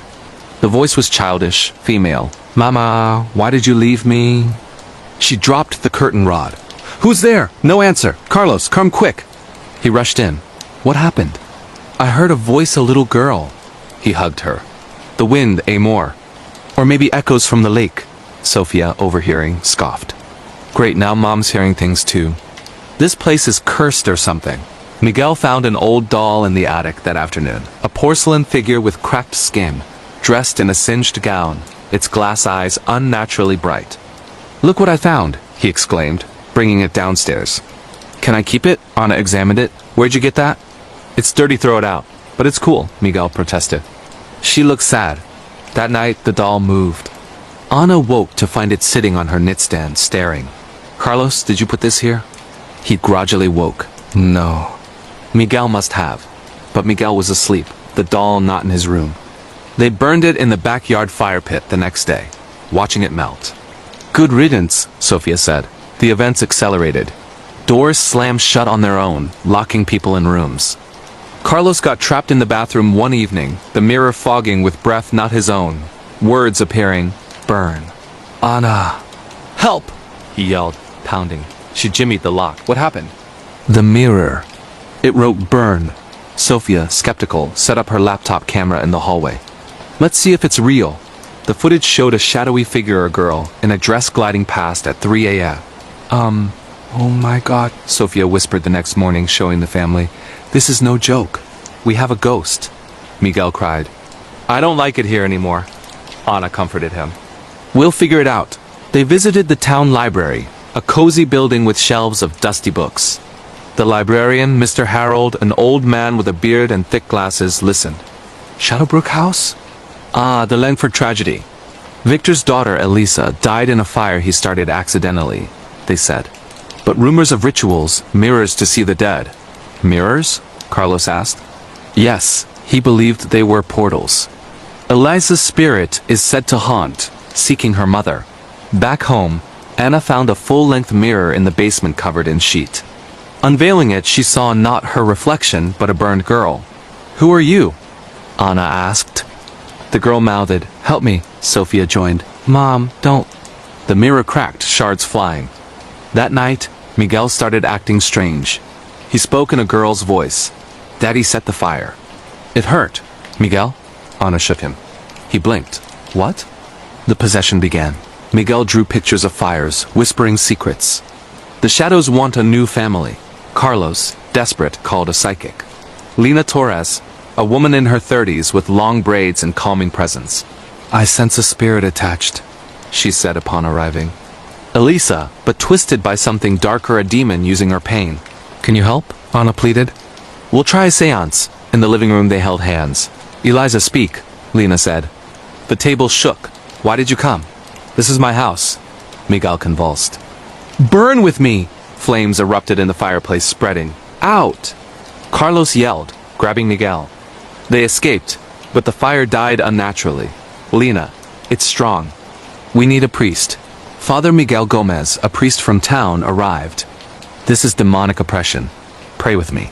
As he blessed the house, objects flew. Leave this child, he commanded. The entity manifested a charred girl with glowing eyes. You can't save them, Sophia screamed. Get out of my brother. The battle raged, prayers clashing with shrieks. Finally, the spirit fled, light filling the room. The family left Shadowbrook House, but the whispers followed in dreams. In 2025, the house stands empty, waiting. Chapter 2. Settling into the nightmare. The first week was deceptively calm after the initial whispers. Anna organized the kitchen, stocking shelves with spices and pots from their old life. This could be home, she said to Carlos as he fixed a leaky faucet, water dripping like tears. But the kids are on edge, he replied, wiping sweat. Sophia spends all day on her laptop searching haunted houses. Miguel won't go upstairs alone. Anna sighed. Let's talk to them. At dinner tacos on the old oak table, they discussed. Guys, it's an old house. Noises are normal, Anna said. Sophia pushed her plate. Normal? I heard footsteps above my room last night. No one was there. Miguel nodded. Me too, and the doll. I dream about her, Carlos. Dreams aren't real. Tomorrow, we'll explore the town, make friends. The town square was charming, with a cafe, shops, and a park. They met neighbors, the Patels, an Indian family. Shadowbrook House? Mr. Patel said, be careful. Our grandparents told stories of fires and lost children, Mrs. Patel added. Stay away from the basement mirror. Back home, curiosity won.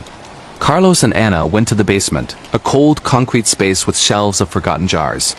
The mirror reflected them, but then flickered to show a burning room. See that? Carlos gasped. Anna touched it. It's warm. Upstairs, Sophia hacked local records on her laptop. Look, news from 1905. Fire killed Eliza Langford, age 8. Victor blamed evil forces. Miguel overheard. That's the girl. She wants to play. That night, toys moved in Miguel's room, a ball rolling on its own. Stop! He yelled. The family rushed in. What's wrong? Anna asked. The ball. It rolled to me. Sophia filmed it. Evidence. The whispers became voices. Anna heard Mama in the shower. Chapter 3. The entity reveals itself. As days passed, the haunting intensified. Lights flickered, doors locked. Carlos got stuck in the garage, tools flying at him. Anna! It's attacking, she pried the door. Are you okay? Bruised, but yeah, this isn't rats. Sophia's app detected EMF spikes. Paranormal activity for sure. Miguel began sleepwalking, drawing charred figures. The girl says she's lonely, he said one morning. Anna. What else does she say? We have to stay forever. They consulted Mr. Harold again. Langford used mirrors to summon. Destroy it. In the basement, they smashed the mirror. Shards whispered no. That night, Miguel possessed. I'm Eliza. Daddy burned me. The family held him. Fight it, Mio, Carlos urged. Lena the psychic returned. The demon feeds on grief. Your family's pain invites it. Our pain? Anna asked. The move stresses its senses' weakness. The seance went wrong. Winds howled. Miguel levitated. Join me in the fire! Fire started in curtains. They extinguished it, but scars remained. Father Gomez performed rites. God protect this family. The entity fought, manifesting as Eliza. You took my home! Dialogue-heavy climax. Why us? Sophia yelled. Because you came, the voice replied. Prayers won, but echoes lingered. The Cursed Whisper of Shadowbrook House. A terrifying true horror story of demonic possession and real-life ghost hauntings that will freeze your blood. Scary paranormal tales based on actual unexplained events in 2025. Chilling supernatural encounters you won't believe. Chapter 4. Shadows in the mirrors. The days following the mirror-smashing incident blurred into a haze of unease for the Rivera family. Anna couldn't shake the feeling that fragments of the entity's rage had embedded themselves in the house's very foundation. The basement, now avoided like a plague-ridden crypt, emitted a low hum at night, a vibration that traveled through the floors and into their bones. Carlos spent his mornings in the garage, tinkering with old car parts he had brought from Chicago, but his hands shook more than usual. We should pack up and leave, he confessed to Anna one afternoon as they sat on the back porch, overlooking the lake where fog rolled in like ghostly breath. The porch was rickety, with peeling white paint and creaking swing chairs that moved slightly even in still air. Anna stared at the water, her nurse's instincts kicking in, always assessing, always trying to heal. And go where, Carlos? We sunk everything into this move. The kids need stability. But that thing in Miguel. It's not just imagination. He nodded, his mustache twitching with worry. I felt it when he spoke. Like cold fingers in my chest. We can't ignore it anymore. Upstairs, Sophia barricaded herself in her room. A cozy space she had claimed with posters of coding icons and string lights that flickered unreliably. Her laptop was her lifeline, and she dove deeper into online forums about hauntings. Guys, check this, she said later that evening, bursting into the kitchen where Anna was preparing arroz con palo. The kitchen smelled of garlic and cumin, a comforting aroma clashing with the growing dread. Miguel sat at the table, coloring quietly, but his drawings now featured stick figures engulfed in flames. Sophia shoved her screen under Anna's nose. Local history sites say Victor Langford wasn't just an architect, he was obsessed with spiritualism. He installed mirrors everywhere to capture souls. There might be more hidden ones. Miguel looked up, his eyes distant.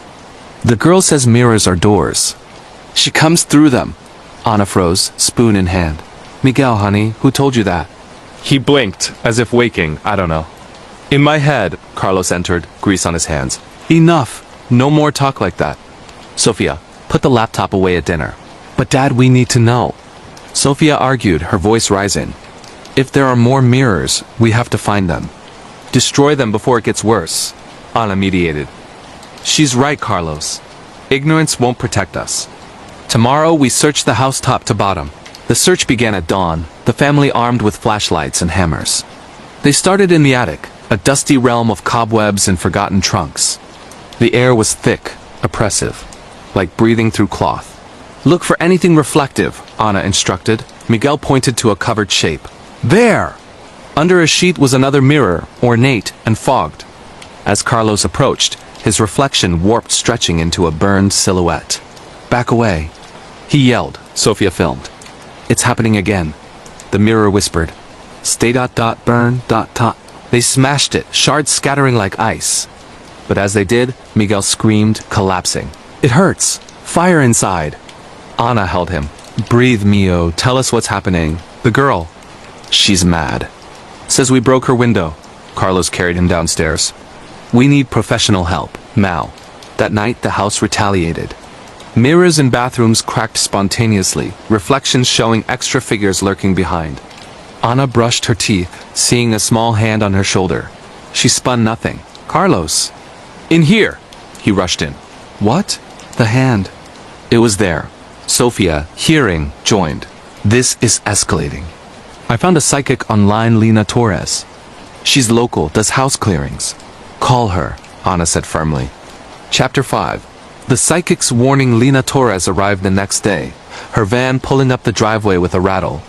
She was in her mid-30s, with long dark braids adorned with beads, wearing flowing skirts and carrying a bag of crystals and sage. Her eyes, sharp and knowing, scanned the house immediately. The energy here is heavy, she said as Ana greeted her at the door. Like a storm cloud trapped inside. Come in, Ana urged. We've been waiting.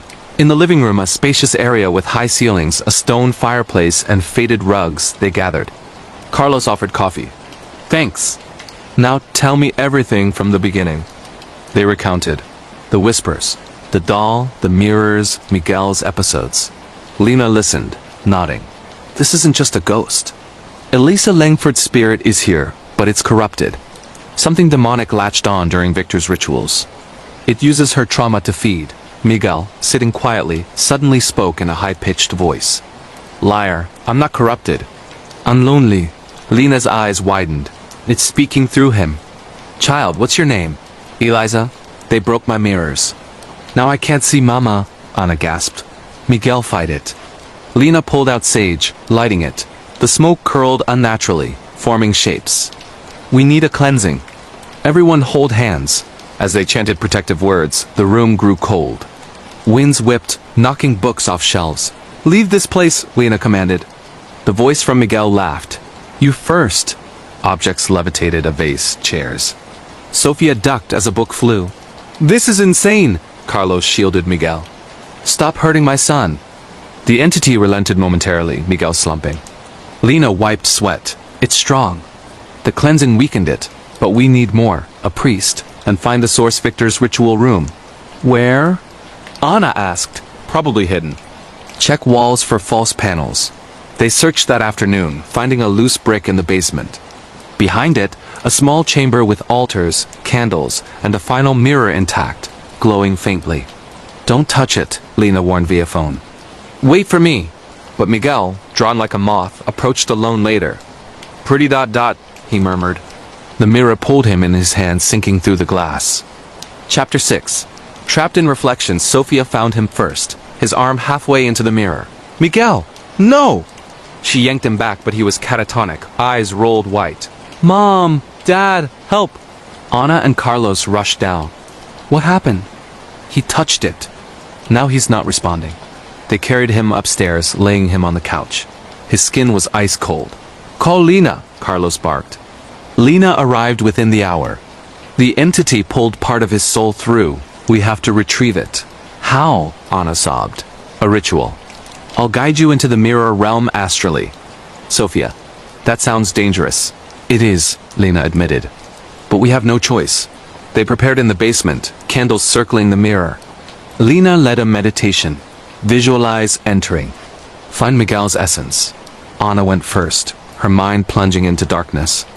Inside, a twisted version of the house walls aflame, shadows alive. Miguel! She called. A voice echoed. Mama? No, you're not her. Eliza appeared, charred and sad. Why did you come? To save my son. Please let him go. He's playing with me now. Forever. Anna pleaded. You're hurt. Victor did this. But hurting us won't fix it. Eliza wavered. Daddy said mirrors hold secrets. But it burned. Release him, Eliza. Find peace. A light grew. Miguel's voice. Ma! Anna grabbed his astral hand, pulling back. They woke Miguel, gasping. It was hot, ... scary. Lena sealed the mirror with symbols. It's contained for now, but that night, reflections in windows showed Eliza watching. Chapter 7. The priest's arrival and the battle begins. Father Miguel Gomez, a sturdy priest in his 50s with graying hair and a cross necklace, knocked the next morning. Referred by Lena, he carried holy water and a Bible. Bless you all, he said, entering. Lena filled me in. This is demonic infestation. In the kitchen, over tea, he listened to updates. The mirrors are portals. Victor opened doors to hell. Can you close them? Carlos asked. With faith, yes. But it will fight. They started the blessing, holy water sprinkling rooms. In the living room, the fireplace roared to life, flames shaping faces. Be gone! Father Gomez shouted. Miguel convulsed again. Priest, you smell of lies. Father Gomez. In God's name, reveal yourself. The voice. I am Legion, using the girl's shell. Sophia. Legion? Like the Bible? Yes, Father Gomez confirmed. Multiple demons. The house shook, pictures falling. Anna held Miguel. Stay with us. Dialogue intensified. Why us? Carlos demanded. You invaded my domain. The voice hissed. Father Gomez recited exorcism rites. Exorcizote. Winds howled, but the entity weakened, retreating. Rest now, Father Gomez said. But it may return. Chapter 8. Relapses and town secrets. Peace lasted a week. The family bonded, picnicking by the lake. Maybe it's over, Sophia hoped. But Miguel relapsed, sleepwalking to the basement.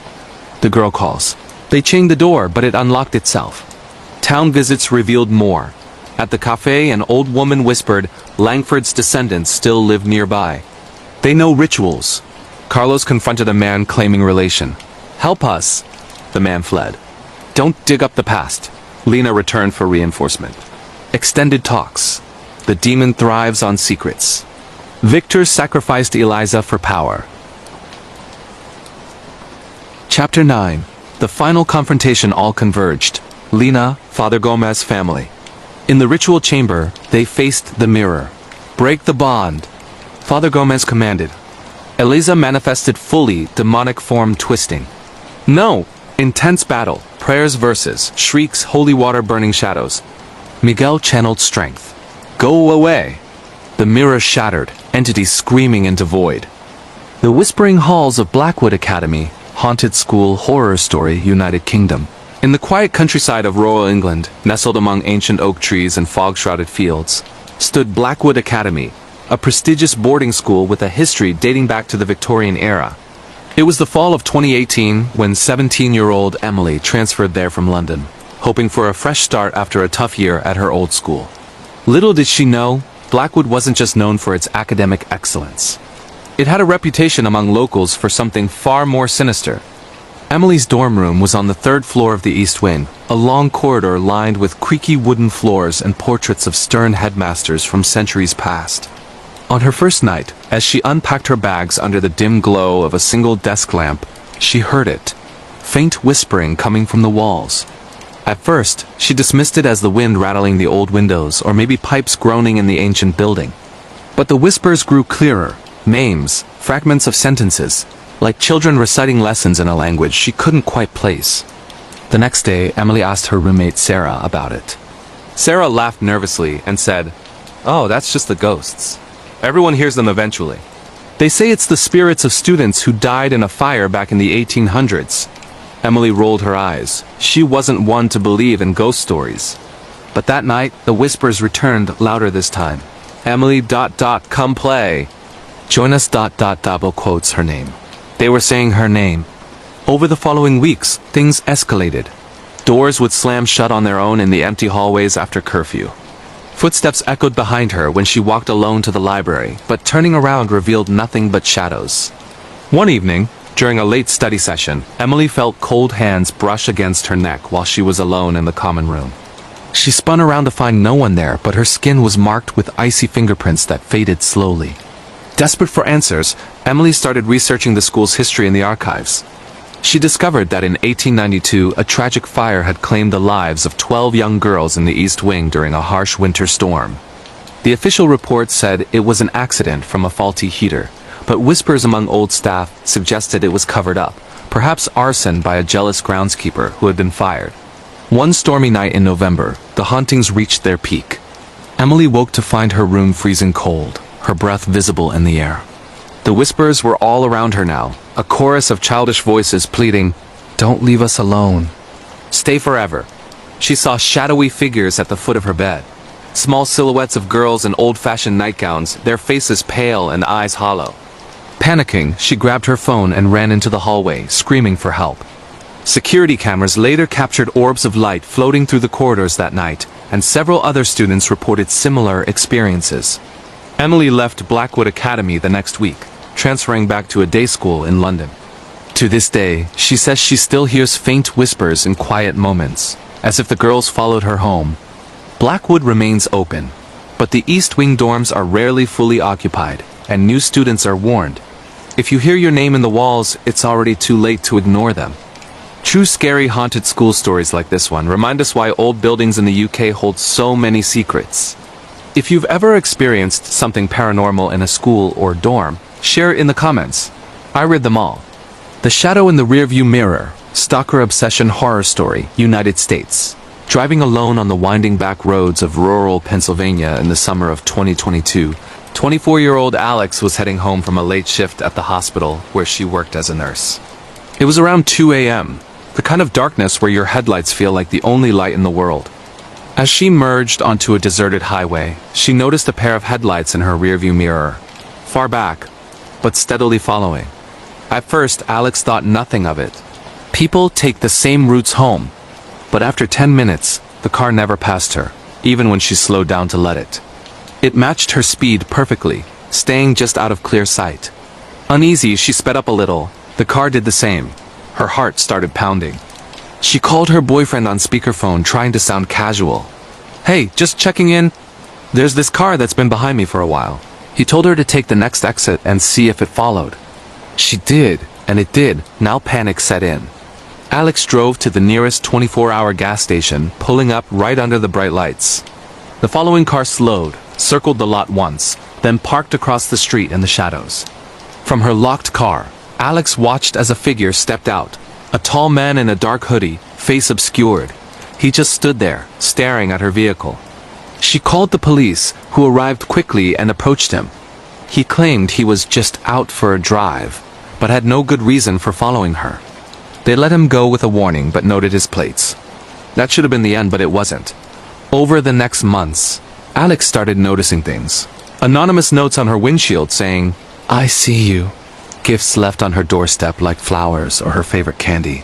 Things only someone watching closely would know. Her social media was flooded with fake accounts liking old photos. She changed her routes, installed cameras, even moved apartments. One night, her home security cam caught him.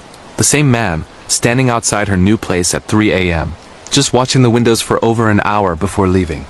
Police identified him as a former patient from the hospital who'd become fixated on her after a brief interaction. He'd been tracking her car with a GPS device he planted during one of her shifts. It took a restraining order and eventual arrest for breaking it to stop him. He's serving time now for stalking, but Alex says the fear never fully goes away. She still checks her rearview mirror obsessively on night drives. True stalker stories like this from America show how obsession can turn everyday commutes into nightmares. The vanishing of the Alpine hiker, missing persons cold case, Germany. In the majestic Bavarian Alps of Germany, during the summer of 2019, 32-year-old Lucas set out for a solo hike on a popular trail near Garmisch-Partenkirchen. He was an experienced outdoorsman, texting his girlfriend that morning, "Beautiful day for the summit. Back by evening." He never returned. Search teams scoured the area for weeks. Helicopters, dogs, hundreds of volunteers. His car was found at the trailhead, Phone last pinged near a remote cabin. But no trace of Lucas. No body, no backpack, no signs of struggle or fall. Rumors swirled. Some said he staged his disappearance for a new life. Others whispered about the Alpine curse. Legends of hikers vanishing into thin air, blamed on supernatural forces or hidden caves. One cold case theory pointed to foul play, a group of poachers in the area who clashed with hikers before. Years later, in 2024, a hiker found a weathered journal in a crevice. Pages matching Lucas's handwriting, describing hearing strange calls in the woods and feeling watched. The last entry, "Something's following me." Not human. The case remains unsolved, one of Germany's most baffling missing persons mysteries.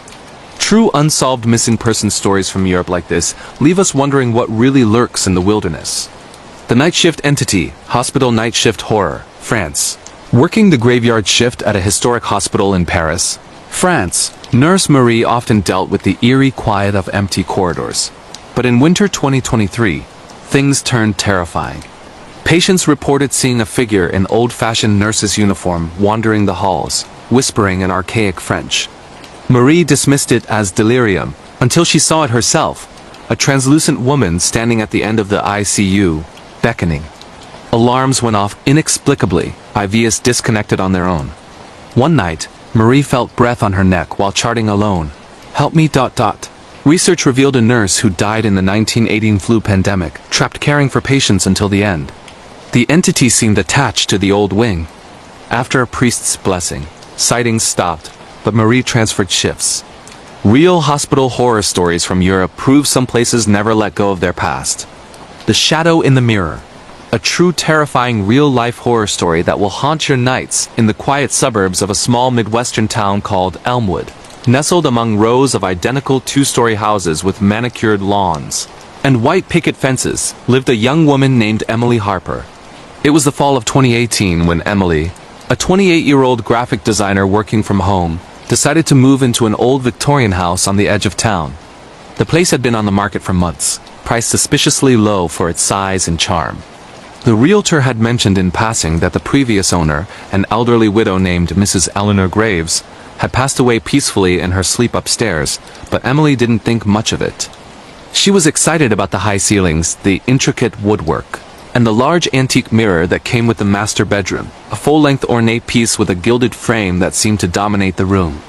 Emily was a practical person, raised in a no-nonsense family where superstitions were laughed off. She had short auburn hair that she often tied back in a ponytail, freckles across her nose from years of outdoor hikes, and a warm smile that made her popular among her small circle of friends. Her boyfriend, Mark, a mechanic with calloused hands and an easygoing laugh, helped her move in. He was tall, broad-shouldered, with dark hair and a beard he kept trimmed short. They spent the first weekend painting walls and unpacking boxes, laughing about how the house creaked like an old ship. "This place has character," Mark said one evening as they sat on the porch, sipping beer and watching the sunset paint the sky orange. Emily nodded, leaning against him. "Yeah, it's perfect. A fresh start." But on the very first night alone, Mark had to head back to his apartment for work the next day. Emily noticed something odd. She was brushing her teeth in the upstairs bathroom when she caught a glimpse of movement in the master bedroom mirror across the hall. It was just a shadow, fleeting, like someone passing behind her. She turned quickly, but the room was empty. The house was silent, except for the distant hum of the refrigerator downstairs. "Probably just tired eyes," she muttered to herself, shaking it off. She climbed into bed, the large four-poster dominating the room, and fell asleep to the sound of wind rustling the trees outside. The next morning, Emily woke up refreshed and dove into her work at the desk she'd set up in the corner of the bedroom, facing the window that overlooked the backyard.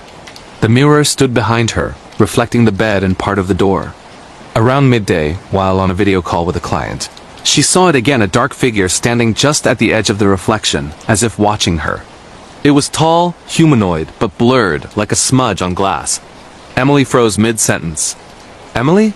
Are you okay?" her client asked. "Yeah, sorry, thought I saw a bug," she lied, ending the call early. She spun around in her chair. Nothing. The room was bright with sunlight, dust motes dancing in the air. She approached the mirror cautiously, touching the cool glass. Her reflection stared back, pale but normal. That night, she texted Mark. House is great, but these old places make weird noises. Miss you already. He replied with a heart emoji and can't wait to stay over this weekend. Over the following days, the incidents escalated slowly, building like a storm on the horizon. Emily began hearing whispers faint at first, like wind through cracks, but soon distinguishable as words. Stay, it seemed to say, or mine, always from the direction of the mirror. One afternoon, while editing a design project, Emily felt a chill despite the heater running. She glanced up and saw her reflection smiling. But she wasn't smiling. Her face in the mirror had a wide, unnatural grin, eyes wide and unblinking. Emily's heart pounded as she stood up slowly. "What the hell?" she whispered. The reflection's smile faded, matching hers again. But then, it tilted its head just a fraction when Emily hadn't moved. She backed away, grabbing her phone to call Mark. "Hey babe, what's up?" he answered cheerfully. "I think I'm going crazy," she said, voice shaking. "The mirror. My reflection did something weird." Mark chuckled. "Old houses play tricks on the mind. Remember that time in my dad's cabin when we thought we heard ghosts? It was just raccoons." Emily forced a laugh. "Yeah, probably. Come over soon?" "Tomorrow night, promise." That evening, Emily covered the mirror with a sheet, tying it securely. She felt ridiculous, like a child hiding from monsters under the bed, but it helped her sleep. The next day, Friday, Mark arrived with pizza and a bottle of wine. He was his usual self-teasing her about being scared of an antique. "Let's uncover it," he said after dinner, pulling at the sheet. "It's a cool piece. Probably worth something." Emily hesitated. "I don't know, Mark. It creeps me out." "Come on."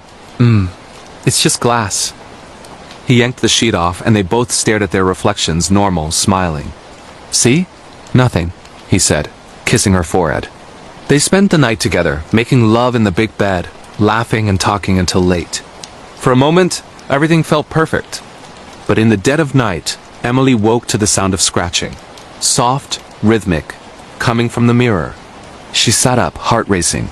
Mark was sound asleep beside her. The scratching stopped. Then, a whisper. "He's not yours." Emily shook Mark awake. "Did you hear that?" He groaned, rubbing his eyes. "Hear what?" "Go back to sleep."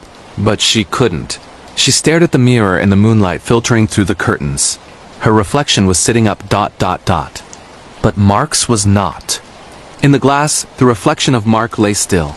But Emily's image was staring directly at her, eyes black as voids. "Mark!" She screamed. He bolted upright. "What? What's wrong?" "Look at the mirror." They both turned. Now, the reflections matched perfectly, both sitting up, looking terrified. "I didn't see anything," Mark said, but his voice wavered. "Maybe a nightmare?" Emily didn't sleep the rest of the night. In the morning, Mark had to leave for work, promising to return that evening. "Call me if anything happens," he said, hugging her tightly. "And maybe talk to a doctor about stress?" New house jitters. Alone again, Emily researched the house online. She found old newspaper clippings about Eleanor Graves, who had lived there for 60 years. Eleanor had been reclusive, rumored to practice occult rituals after her husband died young. Neighbors said she talked to her mirror constantly in her final years, claiming it held her soul. She died in the master bedroom, staring at that very mirror. Emily's blood ran cold. That afternoon, she invited her best friend Sarah over. Sarah was a bubbly elementary school teacher, with long blonde hair and an infectious laugh, always the skeptic in their group. "You're imagining things," Sarah said as they sat in the living room, drinking tea. "Old ladies die alone all the time. Doesn't mean ghosts. But the reflection," Emily started. "Show me." They went upstairs. The mirror reflected them normally. "See?" Sarah said, "Nothing." But as they turned to leave, Emily glanced back. Sarah's reflection lingered, waving slowly when Sarah had already stopped. "Sarah, look!" Sarah turned. The reflection waved again, then smiled that unnatural grin. Sarah gasped. "What the fuck?" They both ran downstairs. "That's not possible," Sarah said, pale. "Optical illusion or something." They decided to film it. Setting up Emily's phone on tripod, they stood in front of the mirror, talking normally. In the playback, everything was fine at first. Then midway, the reflections began moving independently, mimicking but delayed. Then doing things they weren't. Reaching out as if to grab, faces distorting into anger. "This can't be real," Sarah whispered. They called Mark. who rushed over after work. The three of them debated what to do. Smash it, Mark suggested. No, Emily said. What if that makes it worse? They researched more. Found stories of mirror entities, spirits trapped or summoned through reflections, feeding on fear, mimicking to possess. That night, the three stayed together in the living room, lights on, trying to laugh it off with movies. But upstairs they heard footsteps. Heavy, deliberate. Mark grabbed a baseball bat from his truck. Stay here. No. Together, Emily insisted. They crept upstairs. The bedroom door was ajar. Inside, the mirror showed the room empty, but they were standing right there. Then, the reflection of Eleanor appeared, an old woman in a nightgown, face gaunt, eyes hollow. She spoke, voice echoing, "You invited me in when you uncovered me. Now one of you must stay." The glass rippled like water. Sarah screamed as something pulled her toward it, an invisible force. Mark and Emily grabbed her, pulling back. The struggle lasted minutes, but felt eternal. Sarah's feet dragged across the floor. "I can single quotes hold on," she gasped. With a final yank, they pulled her free, but in the mirror, Sarah's reflection stayed, banging on the glass from inside, mouth open in silent scream. The real Sarah collapsed, unconscious. They carried her downstairs, called an ambulance. In the hospital, Sarah woke but was changed, distant, staring at reflections fearfully. Doctors said shock, trauma. But Emily knew better. She sold the house immediately, moved in with Mark. The new owners? They removed the mirror, smashed it. But months later, Emily received an anonymous email, a photo of the broken pieces. Reassembled somehow, with a new reflection staring out herself, smiling that grin. And sometimes, in her new home, when passing a mirror, she sees a shadow. Just at the edge, waiting. This is based on accounts from people who have experienced similar mirror anomalies in old homes, where entities seem to mimic and trap souls. Sleep with the lights on tonight. You never know what's watching back. The Echo in the Ice. A true scary story from Canada. Our first plunge into the void takes us to the remote, snow-choked wilds of Canada, where the endless white expanse of the Yukon Territory hides secrets colder than the northern winds. This is the story of Elias Thorne, a rugged trapper in his late 40s, who thought he knew every creek and shadow of his isolated cabin on the banks of the Klondike River. But in the winter of 2018, what started as a simple glitch in the storm turned into a symphony of echoes that mimicked the living, proving that some horrors don't need warmth. They thrive in the freeze. Elias had built his life on solitude, far from the neon glow of Whitehorse. The nearest speck of civilization, a bumpy 4-hour snowmobile ride away. His cabin was a fortress of weathered pine logs, reinforced with steel brackets against the grizzly bears and the brutal -40 tong that could snap a man's fingers like twigs. Inside, a wood stove crackled eternally, fueled by spruce he'd felled himself. And his only companions were a pair of huskies, Nanook and Atka, chained outside under a lean-to roof. Elias wasn't one for tech. His satellite phone was for emergencies only, and the old ham radio on his shelf gathered dust like forgotten regrets.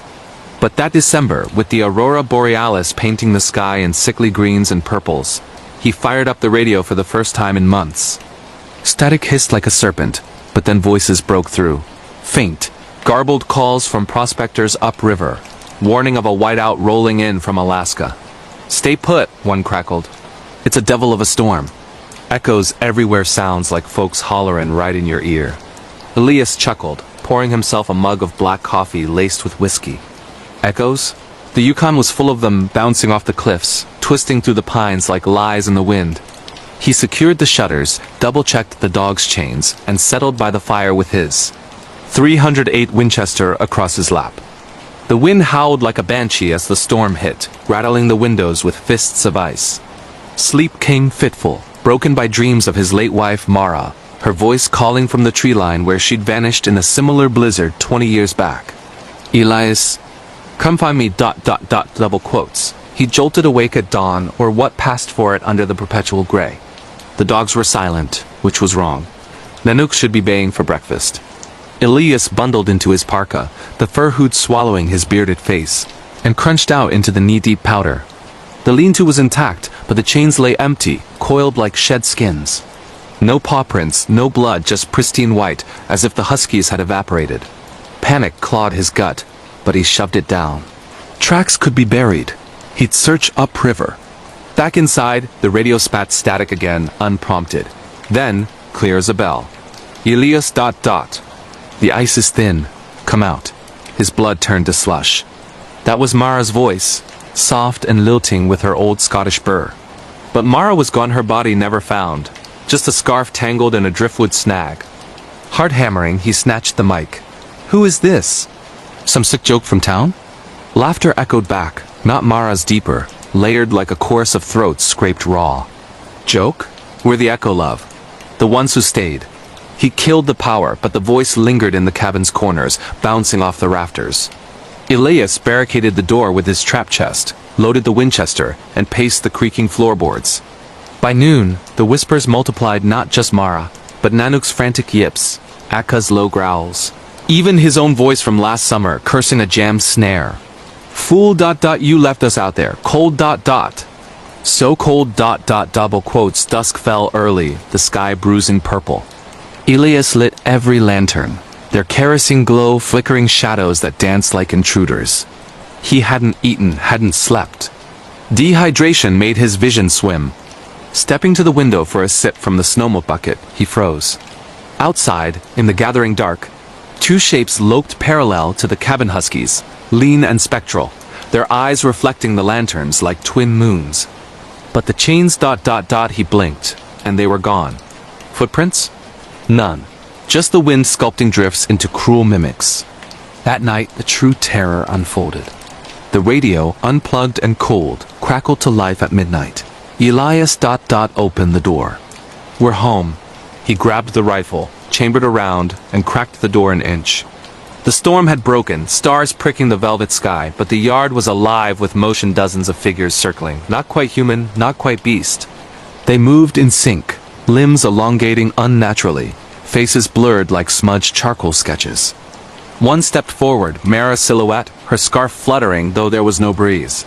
Join us, she breathed, voice syncing with the radio's hiss. The echo never ends. We wait in the ice.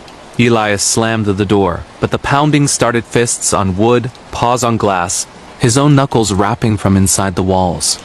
The cabin groaned, as if the foundation itself was shifting. He fired blindly through a shutter slit, the shot booming like thunder, splintering the night. Silence followed, heavy and accusing. Then from the stoves flew a whisper. Mist. Dawn brought clarity or madness. Elias burst outside, rifle blazing at phantoms that dissolved into vapor. The dog's chains were snapped, ends frayed as if by teeth. He followed a faint trail to the river, where the ice groaned underfoot, thin and treacherous.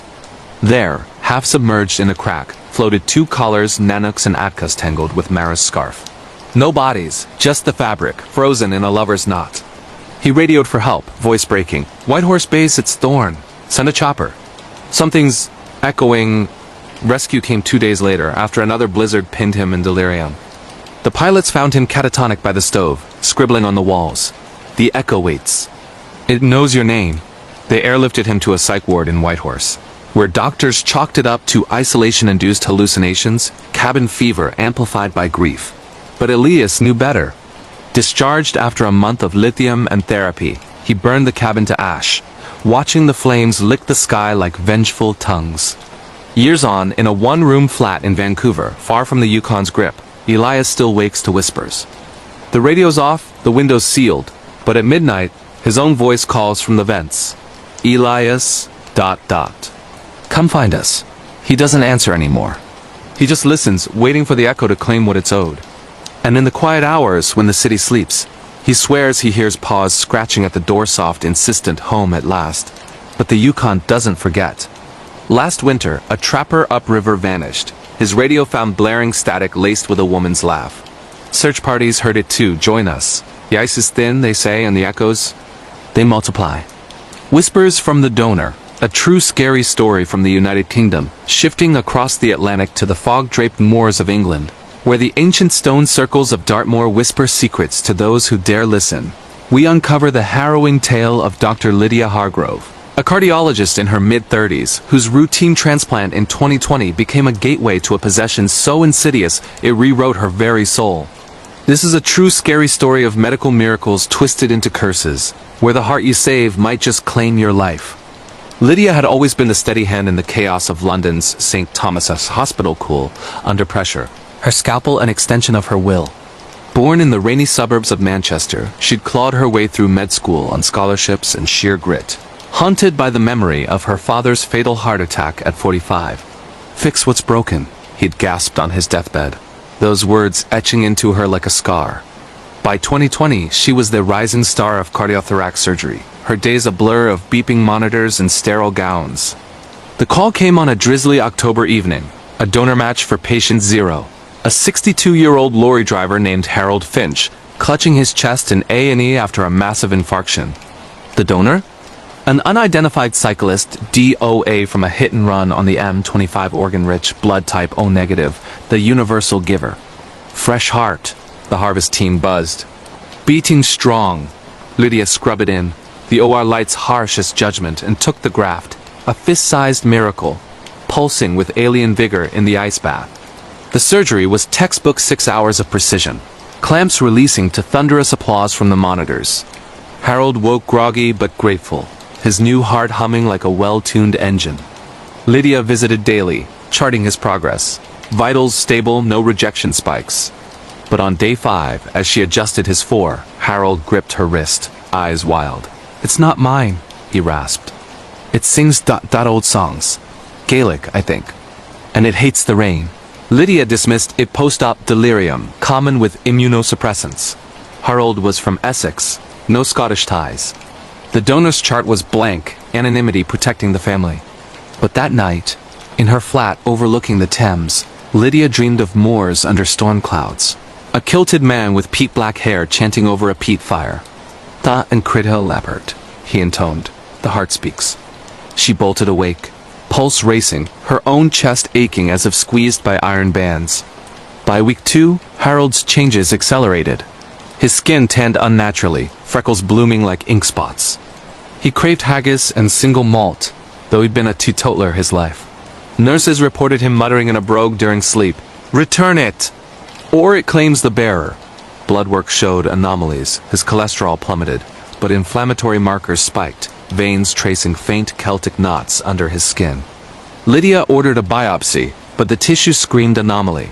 The heart cells replicated too fast, devouring Harold's own like a parasite. Panic set in when Harold escaped his room one midnight, wandering the halls in a pilfered kilt from the costume cart, bellowing laments for a lost clam. Security restrained him, but not before he carved a thistle into his forearm with a plastic spoon. "The donor's mark?" he sobbed. He was no cyclist, a wanderer. Cursed on the moors, Lydia dug into the donor file, pulling strings with the transplant registry. The hit-and-run victim? Not anonymous after all, a drifter named Ian MacLeod. Last traced to Dartmoor in 2019. Locals whispered of him. A fiddler who desecrated a fairy ring, stealing a heart-shaped stone said to bind souls. Found dead in a bog Pete preserved, his chest cavity empty save for that stone, now lost in evidence lockup. The heart's revenge, the coroner emailed. Old folklore. It seeks the thief's vessel. Harold coded that dawn, the new heart fibrillating wildly, pumping blackish fluid that reeked of bog water. Lydia cracked his chest in the OR, defibrillators firing like lightning. As she plunged her hands in, the organ pulsed against her palms, not beating, but writhing tendrils of veins snaking toward her gloves. Thumia feigned air eyes. It seemed to throb by demand return. She excised it, the heart landing in a basin with a wet slap, still quivering. Harold stabilized, but Lydia? She felt it immediately, a foreign rhythm in her own chest, syncing with the excised graft's death throes. Discharged, she drove to Dartmoor under lashing rain, the moors unfolding like a graveyard of heather and granite tors. At the fairy ring, a circle of toadstools and twisted hawthorn Ian's ghost awaited, translucent and tartan, eyes like polished jet. "You took what wasn't yours," he accused, voice a Highland gale. "Now it roots in you?" Lydia fled, but the possession deepened. Cravings hit first. She devoured black pudding at dawn, her palate twisting to loathe tea for whiskey. Dreams escalated to visions, Ian's life flashing. Betrayed by clansmen, heart torn in ritual, bound to the stone for eternity. Her skin itched, raising welts and knotwork patterns. Colleagues noticed. Her accent slipped to brogue mid-sentence. Her hands trembled with fiddler's calluses she'd never earned. By spring, Lydia resigned, holding up in a Dartmoor cottage, walls papered in protective runes from a local wise woman. The heart's song grew louder, commanding her to the bog. Return me. Or join. One solstice eve, under a blood moon, she hiked to the site, the stolen stone clutched in her fist procured from police archives via a desperate favor. She buried it at the ring's heart, chanting the reversal incantation the wise woman taught. Crit her eyes, Annam's sour heart returned, soul freed. Thunder cracked, the ground swallowing the stone like a maw. Peace followed for a week. Then in her sleep Ian's voice purred, foolish healer, the heart was never the curse. It was the key. Lydia's biopsy came back months later, her own heart scarred with Celtic knots, beating double time. The possession had migrated root deep. She wanders the moors now, a ghost in life, fiddling laments that draw wanderers to their doom. Hospital records list her as transferred, but locals know the donor's echo claims all thieves. And in the fog, if you hear a bro calling your name, run. The heart speaks, and it hungers. The shadow in the red gum, a true scary story from Australia. Venturing down under to the sun-scorched heart of Australia, where the red gums of the New South Wales outback stand sentinel over secrets buried in the ochre soil. We meet Sarah Wilkins, a park ranger in her early 40s, whose routine patrol in 2022 unearthed a shadow that didn't cast from the light. A true scary story of ancient entities, awakened in the endless eucalyptus haze, where the land remembers what man forgets. Sarah had patrolled the Greater Blue Mountains for 15 years, her Akabra hat faded from the relentless UV, her ute scarred by ruse strikes and washouts. The park was her church, towering cliffs, fern gullies, and the sacred silence broken only by bellbirds' chimes. Born in Sydney's sprawl, she'd fled the concrete jungle for this wild communion after her brother's overdose, seeking solace in the ancient Gondwanan forests that predated human folly. Her partner, Tom, a fellow ranger, shared the remote cabin at Wentworth Falls, their evenings lit by campfire yarns of bunyips and min-min lights. It started on a sweltering January arvo, the air thick with eucalypt oil and the buzz of March flies. Sarah's radio crackled. A bushwalker reported weird shadows. Near the Grand Canyon, track elongated figures that didn't match the sun's angle. Probably tricks of the light, she radioed back, but protocol demanded a check. Tom was on leave, so she went solo. Binoculars slung, Glock holstered against feral dogs. The track plunged into the gorge, sandstone walls glowing terracotta under the blaze. Halfway down, the air cooled unnaturally, the birdsong dying to a hush. Sarah paused at a clearing where a lone red gum loomed, its trunk etched with scars like tribal tattoos, old scars, pre-colonial, from the Darug people who'd warned of shadow spirits in the Dreamtime songs. She snapped photos for the log, but as she zoomed, the shadows stirred. Not cast by branches, but humanoid tall, spindly, with limbs that bent wrong, slinking from trunk to trunk like oil slicks. Hello? Her voice echoed oddly, swallowed by the stone. No answer, but a rustle, dry leaves skittering without wind. She pressed on, heart quickening, the shadows multiplying. One mimicked her stride behind a boulder, another stretched ahead, leading her deeper. By the canyon floor, sweat soaked her khakis, the air tasting metallic like blood on copper. There, in a dry creek bed, she found the anomaly, a circle of stones arranged in a spiral. Dusted with white ochre, the mark of a Nguthundi ceremony, a binding for restless spirits. Sarah knelt, gloved hand brushing the center. A small bone flute, carved from kangaroo femur, etched with spirals. As her fingers closed around it, the shadows coalesced, a figure detaching from the gum's shade, 7 feet tall, skin like bark but fluid, eyes hollow voids that pulled at her soul. It didn't speak. It hummed, a low thrum vibrating her teeth, syncing with the flute's latent song. She dropped it, scrambling back, but the entity followed, silent as smoke. Up the track, it paralleled her, flickering in peripheral vision, now a woman in possum cloak, now a child with bark mask face. Radio static drowned her mayday. Base, it's Wilkins. Evac needed. Night fell swift in the gorge, stars wheeling overhead like accusatory eyes. Sarah hunkered in an overhang, pistol drawn, the hum growing to a dirge. Visions assaulted her. Flashes of Darug hunters binding a warrigal spirit after it stole souls in drought, trapping it in the gum's heartwood. But the binding failed. The shadow escaped, feeding on intruders' fears, growing with each forgotten rite. Dawn brought no relief. The entity manifested fully at the flute's call, a wiry elder, painted in ochre, spear in hand, but his form warped, limbs elongating to snare. "You woke me, Sky Woman," it rasped in fractured English, voice like wind through hollow logs. "Now feed the land." Sarah fired bullets passing through like mist, but the spear grazed her arm, drawing blood that sizzled on the stone. She ran, lungs burning, the shadow pursuing in leaps that spanned crevasses. At the rim, her ute waited, keys fumbling in trembling hands. She floored it to the station, bursting in on colleagues. "It's real than Guthandi." "It's loose." They dismissed her fevered ravings heatstroke, they said, prescribing fluids and leave. But Tom believed, driving her to the cabin for recovery. That night, under the red gum's canopy, the hum returned, stronger. Shadows pooled at the door, seeping under cracks like ink. Tom barricaded, but the entity whispered through the wood. "The land hungers. Give the walker." Sarah confessed the flute's theft in her haze. Tom radioed the elders. A Darug custodian arrived at dawn, face grim as granite.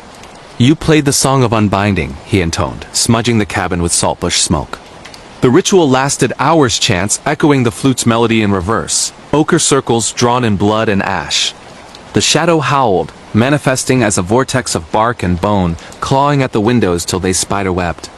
As the custodian sealed the spiral with a boomerang thrust, the entity shrieked a sound like the earth tearing and imploded into the gum, the tree shuddering as if exhaling a long-held breath. Silence fell, profound and final. Sarah healed, the wound scarring into a spiral. She returned to patrols, but the outback changed. Gums now loomed watchful, shadows lingering longer at dusk. Tom vanished last solstice, his ute found at the canyon, keys in ignition, no tracks. Searchers heard the hum faint, inviting. Elders sealed the site, but walkers still report it. A tall figure in the haze, humming for the next unwitting player. Australia's wilds don't forgive disturbances. The shadow in the red gum waits, patient as drought, for the song that sets it free again. Hash hash hash hash, the village that smiled wrong. A true scary story from Sweden. Finally, we drift north to the pine-forested hamlets of Sweden, where the midnight sun of Lapland casts long shadows even in summer. And the tale of Ingrid Larsson, a folklorist in her late 20s, unfolds in the isolated village of Kiruna during the endless daylight of 2023. This true scary story delves into small-town horrors where smiles hide fangs, and the collective madness of a community turns neighbor against neighbor in a web of inherited curses. Ingrid had come to Kiruna chasing Whisper's old Sami legends of Stallo, the trolls that lured the unwary with false hospitality. A PhD candidate from Stockholm University, she rented a red cottage on the village edge, its turf roof blooming with wildflowers, overlooking the midnight sun that never quite set. The air hummed with mosquitoes, and the distant rumble of the iron mine that fed the town. But beneath it lurked a stillness like breath held too long. Locals were polite to a fault fika invitations at every turn, lingonberry pies left on her stoop, but their eyes, something off in the curve of their smiles, too wide, teeth gleaming like polished bone. Her research began innocently. Interviews at the community hall, jotting tales of Stallo feasts where guests vanished into the stew pot. Old Einar, the blacksmith with hands like gnarled roots, leaned close over coffee. They smiled to hide the hunger, Frickan. Watched the teeth. Ingrid laughed it off folklore hyperbole. But that night as the sun dipped to a perpetual twilight, she dreamed of a banquet hall ringed by Pine's villagers, circling a table piled with writhing shadows, their grins splitting ear to ear, chanting, "Volkamen, Volkamen, welcome and stay forever." Awakening to birdsong, or was it laughter? She found her door ajar, a slice of lingonberry pie on the sill, untouched. The smiley face etched in jam stared up, eyes hollowed with seeds. Shaking it off as wind, she headed to the library, a squat building of birch and glass. There, amid yellowed tomes, she uncovered the Kiruna curse. A 17th century famine when miners, starved and desperate, turned to cannibalism, binding their sin with a blood pact under the midnight sun. The Smilers, they called survivors, their descendants doomed to lure outsiders, feeding the hunger that never died. Smiles as bait, feasts as traps. Intrigued, Ingrid probed deeper, interviewing the pastor's wife, Lena, whose grin stretched like taffy. Old stories, yeah? But the mind takes its toll, folks get ... peckish. That evening, an invitation arrived. The midsummer solstice feast at the village green. A bonfire blaze with herring and akvavit. Come smile with us, the card read, teeth doodled in ink. Against her gut, Ingrid went notebook in pocket, recorder hidden. The green teemed under the eternal light. Maypole ribbons fluttering like veins, fiddles wailing laments disguised as jigs. Villagers pressed akvavit into her hands, their breaths sour with unspoken want. Einar clapped her shoulder. Eat, friend. The herring's fresh. But as she bit in, the world tilted the fish tasted of copper. The crowd's laughter sinking to a low hum, like the mind's rumble but from within her skull. Faces blurred, smiles widening impossibly, revealing rows of filed teeth, sharp as needles. Lena leaned in. You hear it now? The call. Ingrid stumbled back, recorder whirring, capturing the chant. Willkommen, Matt. Stay in satay. Hands grabbed cold, insistent pulling her toward the bonfire, where shadows danced not with light, but against it, elongated figures with hollow eyes. She fought free, elbowing Einar, sprinting for her cottage as the sun mocked her from the horizon. Barricading inside, she played the recording. Layered voices, her own joining the end. Willkommen? No, she'd never spoken. The door rattled, polite knocks turning to scratches. Through the window, villagers gathered, smiles serene, eyes black as ore. Dawn or its facsimile brought silence. Ingrid fled to Stockholm, tapes mailed to her advisor. But the curse clung. Dreams of the feast, waking with salt on her lips, teeth aching as if grinding bone. Her advisor dismissed the audio as hoax static and echoes, but Ingrid knew. Returning months later for closure, Karuna had changed. Her cottage raised. Mine expansion, the excuse. Locals smiled wider, welcoming a new folklorist from Uppsala. Ingrid avoids mirrors now. Her grin feels foreign, stretching too far. Last solstice, a package arrived. Lingonberry pie, smiley face and jam. She didn't eat it. But in the quiet nights, she hears the hum, the mine, or the hunger. Sweden's north guards its secrets with teeth bared in welcome. Smile back if you dare. The Stallo waits. Hash hash hash hash the mirror that watched back. A true scary story from Japan. Crossing the Pacific to the neon-lit streets and ancient traditions of Japan, where the bustling metropolis of Tokyo hides Yukai in the shadows of skyscrapers, we uncover the chilling account of Aiko Nakamura, a graphic designer. In her late 20s, whose obsession with antique mirrors in 2021 summoned an entity that didn't just reflect. It observed, anticipated, and ultimately invaded. This true scary story explores the terror of being watched by something that knows your every move before you make it, turning the mundane act of looking at yourself into a nightmare of duplication and dread. Aiko lived in a cramped apartment in Shibuya, the kind where the walls were thin and the city noise never fully died.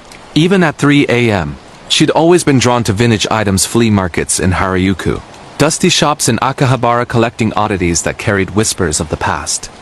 Her latest find was a beauty, a full-length Kagami mirror from the Meiji era, framed in blackened lacquer with intricate crane motifs, purchased from an elderly vendor in Yanaka who warned her in hushed tones. It reflects more than the body. Be careful what you show it. She laughed it off, haggling the price down and hauling it home on the Yamanote line, ignoring the stares. Propped against her bedroom wall, opposite her futon, it transformed the space, making it feel larger, older, haunted by elegance. Aiko spent hours in front of it, adjusting outfits for client meetings, practicing smiles for dates that never panned out. At first it was vanity, then comfort. The mirror seemed to flatter her, softening the bags under her eyes from overtime, highlighting the curve of her cheekbones. But subtle discrepancies crept in. One rainy evening in spring, after a grueling day redesigning logos for a tech startup, Aiko stood brushing her teeth, glancing at her reflection. She raised her hand to wipe foam from her lip, and the mirror version did it a split second late. Blink and miss it, she thought. Fatigue. Tokyo's grind wore everyone down. The lags grew. Mornings, she'd tie her long black hair into a ponytail. The reflection would follow, but delayed, like buffering video. Evenings, unwinding with instant ramen and Netflix on her laptop. She'd catch it out of sync, her double-sipping tea after she'd already set the cup down. Aiko started avoiding direct stares, angling her phone camera instead for selfies. But the apartment felt watched. Peripherals showed the mirror's surface rippling faintly, as if breathing. By summer, during the humid open season when spirits allegedly returned, the anomalies escalated. Aiko woke one sweltering night to scratching soft, insistent, from inside the glass. Heart pounding, she flicked on the light. Her reflection lay there, eyes open, staring back while she sat up. "Just a dream," she whispered. But the double smiled a slow, knowing curl that Aiko hadn't made. She researched frantically. Kagami no Yukai, mirrors as portals in Shinto lore, tales of Yusashimi doubles that stole souls. Forums buzzed with similar stories, antique mirrors trapping vengeful Onryo, reflecting not the present, but the inevitable. Desperate, Aiko draped a cloth over it, but the scratching persisted, now accompanied by whispers in archaic Japanese. Might ... look. Removing the cloth one typhoon-lashed afternoon, blackout plunging the city into candlelight, Aiko confronted it. "What do you want?" The reflection stepped closer. Though she stood still, its face pressing against the glass from inside, breath fogging the surface. Features identical, yet eyes hollow, skin pallid like rice paper. It mimicked her fear perfectly now, but with malice. When Aiko backed away, it advanced, hand reaching out as if to pull her in. Panic surged. She grabbed a hammer from her toolkit, smashing the frame. Shards exploded, slicing her palms, blood smearing the remnants. But in the fractured pieces, dozens of Aikos stared back, some screaming silently, others grinning, all moving independently. The whispers multiplied. "Now you're here with us." Aiko fled the apartment, crashing at a friend's in Shinjuku, bandaging wounds that scarred into mirror-like cracks. She reported it to the building manager, vandalism, and never returned for her belongings. Therapy followed. Dissociation, they said. Stress-induced psychosis from Japan's karoshi culture. Yet the watching never stopped. In hotel bathrooms, train windows, smartphone screens, reflections lagged, anticipated, whispered. Last year, a colleague found Aiko in the office restroom, staring into a compact mirror, muttering, "It's my turn to watch." She vanished that day, CCTV showing her walking into an elevator alone, but the reflection lingering, waving goodbye. Tokyo's mirrors gleam innocently in department stores and salaryman suits, but some say if you linger too long in front of an antique, you'll notice the delay. The yukai waits, patient as eternity, for the next soul to show it everything. In Japan, they say never buy a mirror with history. It might have eyes of its own. Hash hash hash hash, the canal's silent passenger. A true scary story from France. Drifting to the romantic waterways of France, where the misty canals of Burgundy wind through vineyards and medieval villages, we delve into the petrifying experience of Julien Moreau, a barge captain in his 50s, whose solitary cruises in 2019 picked up a passenger who never boarded, yet never left. This true scary story unravels the horror of unwanted company and isolation, where the gentle lap of water hides echoes of drowned sorrows that cling like damp rot. Julien had navigated the Canal de Bourgogne for decades. His peniche a floating home stocked with wine crates and faded postcards from ports worldwide. Widowed young, his wife Claire lost to a riptide off Brittany's coast. He preferred the slow rhythm of locks and willow-lined banks to crowded cities. Summers brought tourists, but off-season, it was just him, the engine's hum, and the occasional Huron. That autumn, with leaves turning fiery and fog thick as creme fraiche, Julien set out from Dijon alone, delivering artisanal cheeses to Paris markets. Nights moored at remote Ecluse, he'd cook steak frite on the deck, sipping Keats du Rain under stars.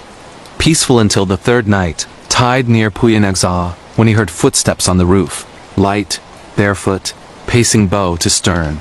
Flashlight in hand, revolver from his war days tucked in belt, Julien climbed out, empty deck, dew slick and silent. Animals, he grumbled, otters maybe. Back below, pouring a nightcap, he froze. Wet footprints trailed across the galley floor, small and bare, leading to the guest cabin he'd locked years ago after Claire's death. He followed, unlocking with trembling key. Empty bunk, but the porthole fogged, a handprint smeared inside. That night, sleep evaded. Whispers bubbled from the bilge Claire's voice, soft Breton accent. "Julien." Immune from the cold. Morning brought denial. He scrubbed the prints, chalked whispers to wind through cracks, but the passenger persisted. Mornings, coffee brewed for two, his mug and another, steaming untouched. Evenings, the radio tuned itself to old chansons they'd loved, Edith Piaf crooning La Vie en Rose, while he preferred silence. Lux became ordeals. At 1, waiting for water to rise, Julian glanced back, a figure at the tillerwoman in sodden dress, hair dripping like seaweed, face obscured by veil of waterweed. He spun, no one. But the wheel turned slightly, course-correcting as if guided. Research in village bistros unearthed the canal's grim history. During the Revolution, royalists drowned suspected spies in these waters. In wars, bodies disposed quietly. One legend stood out, a jeune fille betrayed, waited and sunk near Pouilly, her spirit hitching rides on barges, seeking the faithless lover who abandoned her. Julian burned Claire's old clothes, scattered ashes in the flow. But the passenger grew bold. One storm-tossed night, engine failing in floodwaters, she manifested fully in the cabin, translucent, eyes milky with canal silt, mouth opening in silent scream. "You promised forever," she gurgled, not Claire's voice, but accusatory, layered with drowned chorus. Julian fought the current manually, revolver firing into mist bullets plunking uselessly. Dawn found him aground near Tonnerre. Barge battered, himself hypothermic and raving to rescuers. "She won't disembark." Hospitalized in Auxerre, diagnosed with delirium from carbon monoxide faulty heater, they claimed. Released, Julian sold the barge, retreating to a lion apartment high above rivers. But water calls him. Showers run cold unprompted, puddles form footprints in halls, mirrors fog with handprints. Last spring, a new captain on Julian's old route vanished barge found adrift, extra mugs steaming on deck. France's canals flow serene for tourists, but locals warn lone boaters, never promise the water anything. The silent passenger listens and she collects. The forest that remembers. A true scary story from Germany, venturing into the dense Black Forest of Germany, where fairy tales born in mist-shrouded pines twist into realities far darker. We encounter the harrowing ordeal of Greta Muller, a forestry student in her early 20s, whose fieldwork in 2022 awakened memories the woods never forgot, memories that hunt the living. This true scary story probes the vengeance of nature violated, where ancient trees harbor grudges deeper than roots, ensnaring those who disturb the forgotten. Greta studied at Freiburg University, passionate about sustainable logging, mapping old-growth sections in the Schwarzwald for her thesis. The Black Forest was her playground, hiking trails laced with grim echoes, cuckoo clocks ticking in villages like Triberg. But deeper in, away from tourists, the woods grew primordial. Firs blotting sunlight, moss muffling steps, air thick with resin and decay. Her solo expedition targeted a restricted zone near Feldberg, site of World War II partisan hideouts, unexploded ordnance warnings ignored for data. Camped in a clearing ringed by colossal trunks, scarred by shrapnel, Greta set traps for soil samples, drone mapping canopy. First night, unease settled. Wind whispered through needles like voices, German, guttural, from another era. "Bleibweg, stay away," owls hooted responses. Morning revealed anomalies. Equipment rearranged, footprints circling tent not hers, booted and heavy. Deeper in, she found it. A depression overgrown with brambles, remnants of a bunker-rusted helmets, bones protruding like accusations. Nazi deserters executed here? Or resistance fighters betrayed? Greta photographed, bagging artifacts for analysis, pocketed a faded iron cross. That evening, the forest remembered. Branches cracked without wind, shadows lengthening unnaturally between trunks. Her fire sputtered as figures emerged, spectral soldiers in tattered Wehrmacht gray, faces gaunt, eyes accusing. They encircled, rifles raised but silent, advancing when she blinked. Greta ran, compass spinning wildly, pots looping back to the bunker. Whispers escalated. DIEB ... thief. The iron cross burned in her pocket, searing flesh. Dropping it, she begged forgiveness, but the hunt intensified. Roots tripped her, vines snaring like barbed wire. Dawn pierced eventually, Greta stumbling into a ranger station near Titisee, babbling of Geistiger ghost hunters. Medics treated exposure, psychologists trauma, artifacts. Confiscated, site sealed anew. But the forest clings. Back in Freiburg, Greta hears pines and city parks rustling warnings. Nightmares replay the encirclement, waking to scratches on doors branch-like patterns. Last winter, a hiker vanished in the same zone, body found posed with iron cross clutched. Germany's Black Forest enchants with cake and clocks, but tread deep and it treads back. The trees remember wars, betrayals, thefts. Disturb their graves and join the eternal patrol. The doll's eternal playmate, a true scary story from Mexico. Southward to the vibrant yet shadowed ruins of Mexico, where ancient Aztec pyramids overlook modern sprawl near Mexico City, we unearth the bone-chilling saga of Sofia Ramirez, a young archaeologist whose dig at Teotihuacan in 2023 unearthed a playmate who demanded eternity together. This true scary story illuminates the curse of disturbing the dead's toys, where innocence preserved becomes insatiable hunger. Sofia led a team excavating lesser pyramids, unearthing clay figurines and obsidian blades under the watchful gaze of the Pyramid of the Sun. Since childhood visits with her abuela, who'd whispered of Dios's demanding tribute. In a sealed child's burial rare find, she uncovered it. A porcelain doll, Spanish colonial era, eyes glass blue, dress faded calico. Intact miraculously, curls painted gold. La muñeca eterna, colleagues joked, but Sofia felt drawn pocketing it against protocol for further study. Nights at camp, the doll sat on her cot, staring. Whispers started, childish giggles in Nahuatl Spanish mix. Juega conmigo. Play with me forever. Team dismissed as wind through ruins. But play turned possessive. Tools vanished, reappearing arranged in doll circles. Sofia dreamed of a girl pale colonial dress drowning in sacrifice while doll her only companion. You took me home. Now stay. Manifestations peaked during Day of the Dead. Doll moving independently, found in others' tents, eyes following. One worker fled after waking to it on his chest, whispering threats. Sofia attempted return reburying at site under full moon. But digging unearthed the girl's skeleton clutching empty air. That night, back in Mexico City apartment, the doll reappeared on her pillow. Dress muddied, eyes now Sofia's brown. Possession crept. Hands moving puppet-like, voice layering with child's. Friends intervened. Exorcism by curandera smudging copal. Chants to coat liqueur. Doll burned, ashes scattered in exocomilco canals. Relief fleeting. Sofia sees the girl in reflections, hears giggles in crowds.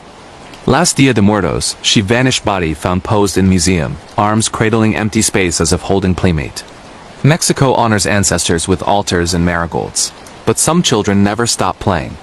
Disturb their toys and the game claims you forever. If these additional descents into dread have you rethinking solitary travels or antique hunts, you read not alone these true scary stories from Japan's mirrors to Mexico's ruins, prove the world hides horrors in plain sight. Hit like if your heart's still racing, subscribe for endless nights of real paranormal terror and unexplained encounters. And comment below, what's the creepiest thing that's ever watched you back? More global chills coming soon, stay awake out there. The shadows are listening.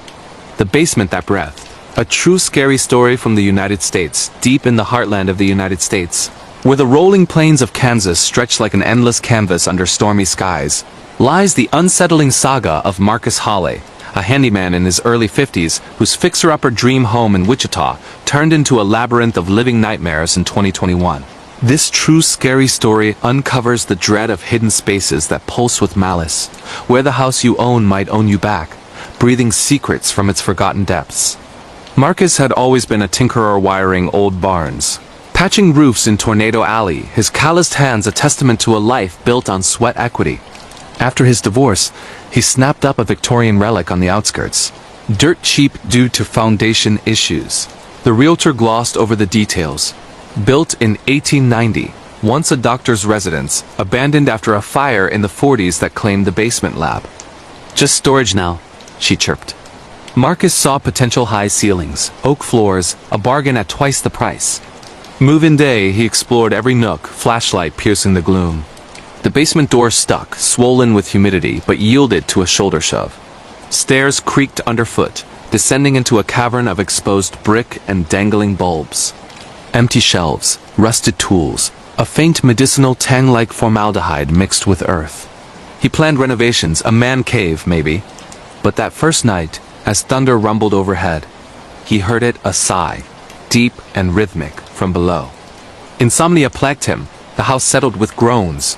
By week 2 the sighs evolved, inhalations syncing with his own breaths, exhalations fogging the air vents. Marcus chalked it up to drafts, sealing cracks with caulk. But inspections revealed no vents connected to the basement, yet the air moved, warm and moist, carrying whispers.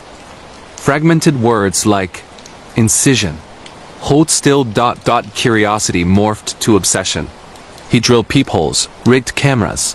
Footage showed nothing, just static flickering at midnight, bulbs dimming as if power leached. One clip captured audio, labored breathing, overlaid with a wet rasp, like lungs filling with fluid. Neighbors spilled lore over backyard beers. Dr. Elias Crow, the original owner, a quack experimenting on the destitute during the Dust Bowl vivisections, sans anesthesia. Bodies dumped in lime pits under the floor. Fire? Arson by survivors? The basement? Sealed post-blaze, but rumors of a hidden chamber lingered. Marcus tore up floorboards, one sweltering afternoon, crowbar prying splintered wood. Beneath, a trapdoor, padlocked with rusted iron. Bolt cutters snapped it free, revealing a sub-basement cramped, surgical. Tiled walls stained rust-brown, a gurney bolted center, restraints frayed but intact. Air thick, pulsating inhale, exhale like the room itself respired. He descended, phone light trembling. Shelves held jars. Pickled organs, labels faded. Specimen 7. Lungs, viable. A journal lay open. Crow's scrawl detailing transference. Harvesting breaths to prolong life. Victims' essences trapped in the walls. As Marcus read, the trapdoor slammed shut, plunging him into black. Breathing intensified surrounding him, inside him his chest tightening as if squeezed. Panic clawed. He pounded the wood, voice hoarse. Hours blurred, whispers now clear. Breathe for me. Forever. Visions assaulted, strapped to the gurney, scalpel glinting, Crow's face leering. His lungs burned, each gasp shallower, the room stealing his air. Dawn's light filtered through cracks as a neighbor, hearing shouts, pried him free. Marcus emerged gasping, skin clammy, eyes wild. Paramedics diagnosed CO poisoning, faulty furnace, but tests were clean. He sold the house at a loss, fleeing to a condo in Topeka, but the breathing follows. In elevators, subways, even his car size sinking, vents whispering, incision, last check. The new owners renovated. Basement sealed anew after odd drafts. Wichita whispers of a house that hungers for breath. In America's heartland, some foundations run deeper than stone. They pulse, they wait, they inhale your last. Hash hash hash hash, the jungle's whispering vines, a true scary story from Brazil. Venturing into the lush, impenetrable Amazon rainforest of Brazil, where the canopy devours light and ancient spirits guard their domain, we unravel the terrifying ordeal of Dr. Helena Vargas, a botanist in her mid-30s whose expedition in 2022 near. Manaus awakened vines that didn't just grow, they listened, ensnared, and echoed the cries of the lost. This true scary story reveals the horror of nature's sentience, where the jungle remembers every trespass and repays in kind. Helena specialized in ethnobotany at the University of São Paulo, studying indigenous plants for medicine, drawn by Yanomami tales of living vines that protected sacred groves. Funded by a grant, she led a small team into the Rio Negro Basin, GPS and machetes in tow, seeking a rare orchid said to cure neural diseases. The forest welcomed them with bird calls and monkey howls, but elders warned, the vines whisper names. Answer, and you're theirs. Days blurred in humidity, tents pitched on riverbanks. Helena cataloged specimens, glowing fungi, carnivorous bromeliads. Night 3, whispers began faint, rustling through leaves, her name woven in. Helena. Come deeper. Team dismissed as wind. Helena, insomniac, recorded it. Playback revealed layers. Portuguese, indigenous tongues please like help. Trapped. Deeper in, they found the grove. Orchids blooming blood red, encircled by vines thick as pythons, pulsing faintly like veins. Helena clipped a sample. The vine recoiled, sap oozing like blood. That night, dreams plagued. Bound in greenery, tendrils burrowing skin, siphoning memories. Awakening to screens, her assistant Marco vanished, tent shredded, vines trailing inside. Search yielded footprints ending abruptly, vines coiled where he stood. Whispers amplified. Marco. Join us. Helena's skin itched, welts rising in vine patterns. Panic set. Radio failed. Compass spun. Vines shifted, blocking paths, hurting them. One snared a porter's ankle, dragging him screaming into undergrowth. Elena hacked free, but the whisper evolved, mimicking voices lost explorers from 70s expeditions begging release. Legends surfaced in her mind. Portuguese colonizers cursed by shamans, souls bound in vines as eternal guardians. The orchids? Bait. Elena burned the sample. Vines writhed, retreating briefly. Escape took day's thirst, hallucinations, vines whispering temptations. Stay. Heal all. Rescued by river patrol, emaciated, she babbled of sentient jungle. Doctors cited delirium. Scars faded. Back in Snow Paulo, potted plants twist unnaturally toward her. Leaves rustling names at night. Recent satellites show the grove expanding whispers carried on wind, luring more. Brazil's Amazon devours secrets. Answer its call, and it devours you. Hash. The mind's eternal shift. A true scary story from South Africa, descending into the gold-veined depths of South Africa, where the Witwatersrand mines burrow like arteries into the earth. Emerges the bone-chilling account of Thabo Nkosi, a miner in his late 40s whose overtime shift in 2020 near Johannesburg unearthed echoes of workers long buried, demanding company in the dark. This true scary story exposes the terror of underground hauntings where the ground swallows men whole and spits back their pleas. Thabo had toiled in the shafts for 20 years, helmet lamp piercing the black, pickaxe ringing against quartz. Post-apartheid, conditions improved, but superstitions lingered. Tokoloshi imps, ghosts of cave-ins. His crew at Harmony Gold worked the 3 kilometers deep level, air thick with dust and dynamite. One rainy evening, overtime called blasting a new vein. Descending in the cage, Thabo felt unease, elevator creaking louder, shadows dancing. At bottom, tools lay scattered unusual for shift change. Whistles echoed, faint, like distress signals from afar. Deeper in, lanterns flickered, air cooled unnaturally. Thabo's partner, Sifo, vanished around a bend screen cut short. Searching, Thabo found Sifo's helmet, light still on, illuminating handprints on walls smudged, desperate. Whistles grew. Voices now, Zulu and Afrikaans, chanting shift songs from 60s cave-ins where hundreds perished. Apparitions materialized miners in outdated gear, faces soot black, eyes glowing like headlamps. Join the shift, they rasped, tools swinging phantom blows. Trapped in collapsed simulation rocks, tumbling illusionary Thabo fled, lungs burning. Legends. Souls bound by greed, recruiting the living to mine eternal gold. He surfaced alone, raving. Rescuers found no bodies, just empty shafts. Thabo quit, but echoes follow. In basements, subways, whistles calling overtime. Johannesburg mines yield riches, but some shifts never end. Descend, and you might clock in forever. Hash. The taiga's frozen mirage. A true scary story from Russia. Far north in the frozen expanse of Russia's Siberian taiga, where pines stand eternal guard over permafrost tombs, unfolds the icy nightmare of Viktor Ivanov, a geologist in his early 30s whose survey in 2023 near Yakutsk conjured mirages that were antillusions but harbingers of doom, luring souls into the white void. This true scary story chills with the horror of cold that deceives, where the snow hides mirrors of madness. Victor mapped minerals for Rosneft snowshoes crunching, GPS battling magnetic anomalies. Winter's brutal, -50, wolves howling. Locals whispered of Zimovka Prizraki winter ghosts mimicking the living to steal warmth. Solo trek, blizzard hit. Victor hunkered intent.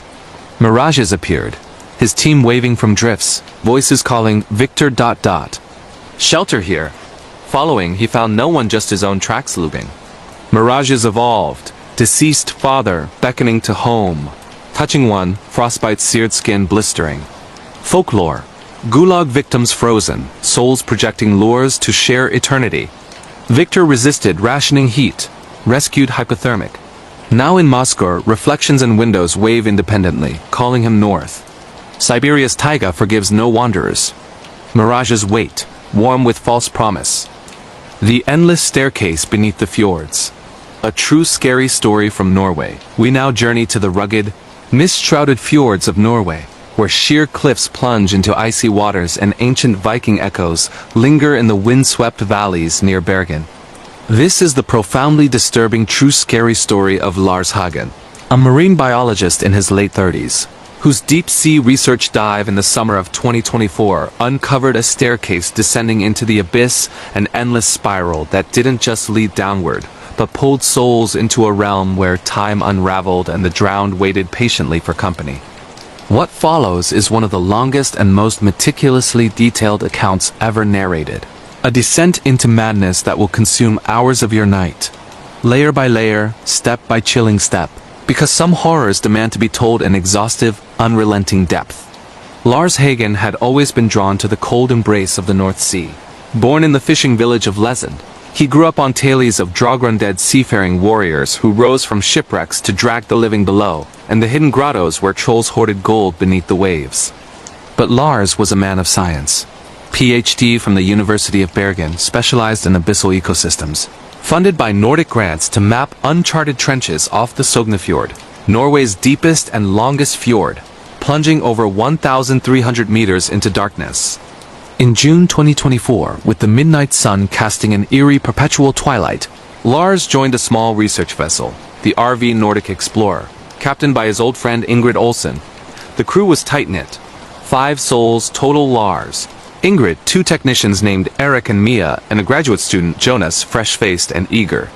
Their mission: deploy a new remotely operated vehicle, Rauv, nicknamed Nakken, after the water spirit, equipped with 8K cameras, sonar, and manipulator arms to collect samples from the fjord's benthic zone. The first few days were routine. They anchored in a sheltered cove near Flam, launching Nakken from the stern. The Rauv descended smoothly, relaying footage of ghostly jellyfish pulsing through the water column, tube worms clustering around cold seeps, and the occasional startled wolfish darting into crevices. Lars sat in the darkened control room, headphones on, narrating findings into the log. Depth 800 meters. Sediment mostly glacial silt ... Visibility excellent despite particulate matter ... on the 4th dive. At approximately 1,100 meters deeper than most fjord mappings had gone, sonar pinged an anomaly. Not a wreck, not a geological formation, but a structured grid. Straight lines cutting through the natural chaos of the seabed. Ingrid leaned over Lars's shoulder. Could be old fishing gear or something man-made. Lars adjusted controls, guiding Nakken closer. The lights pierced the murk, revealing the impossible, a staircase. Perfectly hewn stone steps, wide enough for 2 abreast, spiraling downward into a chasm that the sonar couldn't bottom out. The material looked ancient basalt, perhaps, etched with runes that resembled younger Futhark Viking-era script, but worn smooth by eons of current. Barnacles encrusted the edges, yet the center treads were inexplicably clean, as if recently used. The crew gathered around the monitors, breath held. Jonas whispered, "It's like a submerged temple entrance." Eric laughed nervously. Probably a natural formation, per Dolia, but Lars felt a pull, visceral and magnetic. He zoomed the camera. On the 3rd step down, something glinted, a modern diving knife. Blade snapped, handle emblazoned with the logo of a Bergen dive shop. Fresh corrosion, not centuries old. That night, anchored under the endless dusk, Lars couldn't sleep. The ship rocked gently, but his mind replayed the footage. He reviewed the raw data. Temperature drop of 2 degrees Celsius around the staircase, salinity spike, and faint acoustic anomalies, low-frequency hums, almost like chanting. Ingrid found him at dawn in the lab, poring over historical charts. "Lars, it's intriguing, but we're biologists, not archaeologists. We report it to the Directorate for Cultural Heritage and move on." But Lars couldn't. He proposed a manned dive himself. In the vessel's 2-person submersible, the Triton 1000, rated to 1,000 meters, but pushable to 1,300 with margins. Ingrid resisted. Protocol says rove only for uncharted depths. And that ... thing. It's outside our scope. Yet Lars persuaded her scientific curiosity, potential new chemosynthetic communities around hydrothermal vents. They compromised. 1 dive, Lars piloting solo, Jonas too inexperienced. Surface support constant, aboard at any sign of trouble. Preparation took 2 days. Lars suited up in the reinforced neoprene dresssuit, atmospheric diving system with helium mixed to combat nitrogen narcosis. The Triton was lowered at noon, June 21st, the summer solstice, when the sun skimmed the horizon but never set, bathing the fjord in golden haze. Cums crackled. "Surface, this is Triton. Descending, all systems green. The plunge was serene at first. Light faded gradually, pressure building like a vice on the hull. At 500 meters, bioluminescent plankton sparkled like stars. 800 meters, the water turned ink black, external lights the only reality. Lars narrated calmly, approaching target depth. Sonar confirming structure at 1,120 meters. The staircase materialized in the floodlights, more immense up close. Steps 3 meters wide, railing carved with serpentine motifs like Jarmungandr, the world serpent. Lars maneuvered the sub to hover parallel, manipulator arm extending to touch the stone. Cold seeped through the gloves, colder than ambient. Surface stone is unnaturally chilled. Runes visible, seem to spell Nedstaging till hell, descent to hell. Ingrid's voice tensed. Copy that. Sample and ascend. No lingering, but the sub's thrusters faltered. Not mechanical controls responded, but the vessel drifted sideways, drawn by current? No, the water was still. Lars fired reverse. The Triton inched closer to the top step. Alarms blared. Depth increasing involuntarily. Surface losing attitude control. Something's pulling, static hissed.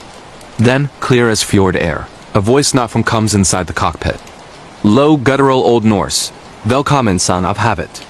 Come, Nad. Welcome, son of the sea.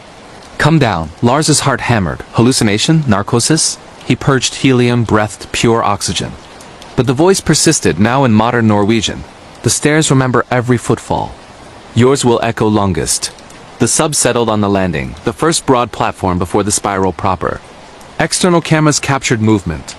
Shadows detaching from the walls, humanoid but elongated, skin pale as deep-sea squid, eyes reflecting the lights like mirrors. They didn't swim. They walked the steps upward, against pressure, against logic. Lars engaged emergency ballast, dropped nothing. The Triton sank slowly, drawn onto the staircase itself, metal groaning. Surface, initiating emergency ascent. But controls dead. Power flickered, backup batteries kicked in. In the stuttering light, he saw them clearly.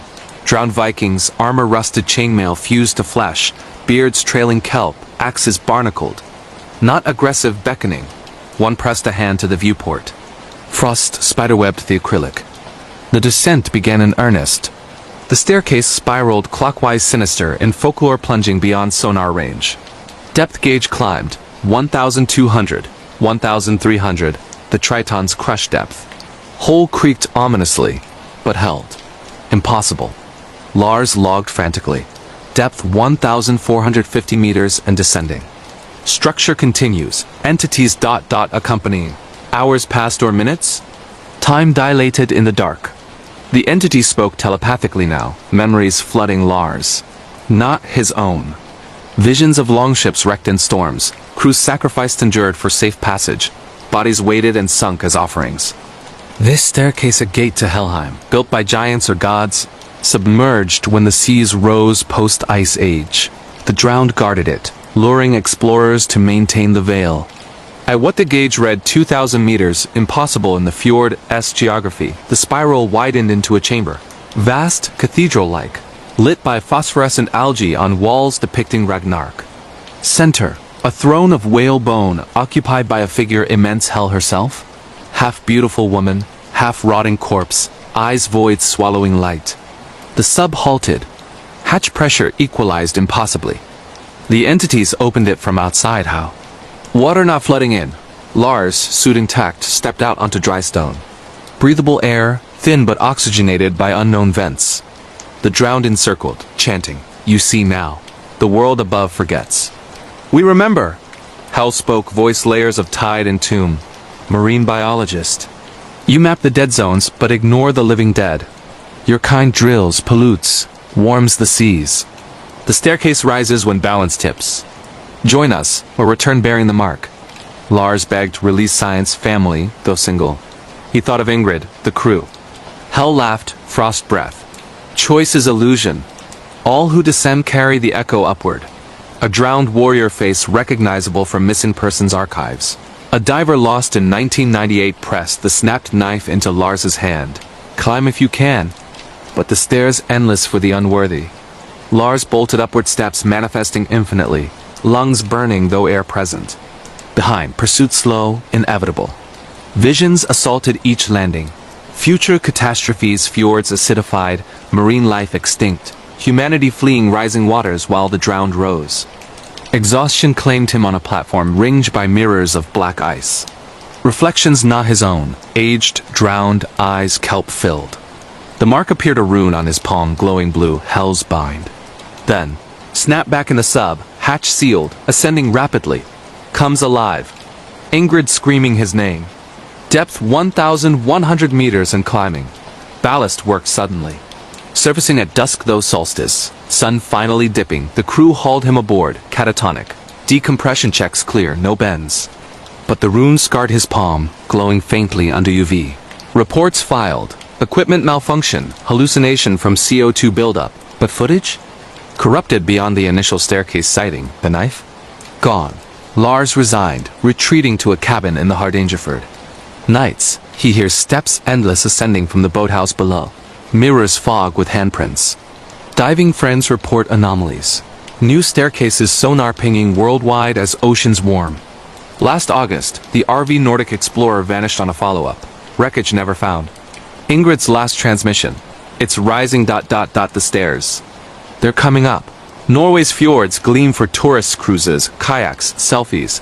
But beneath, the endless staircase waits. Patient as glaciers.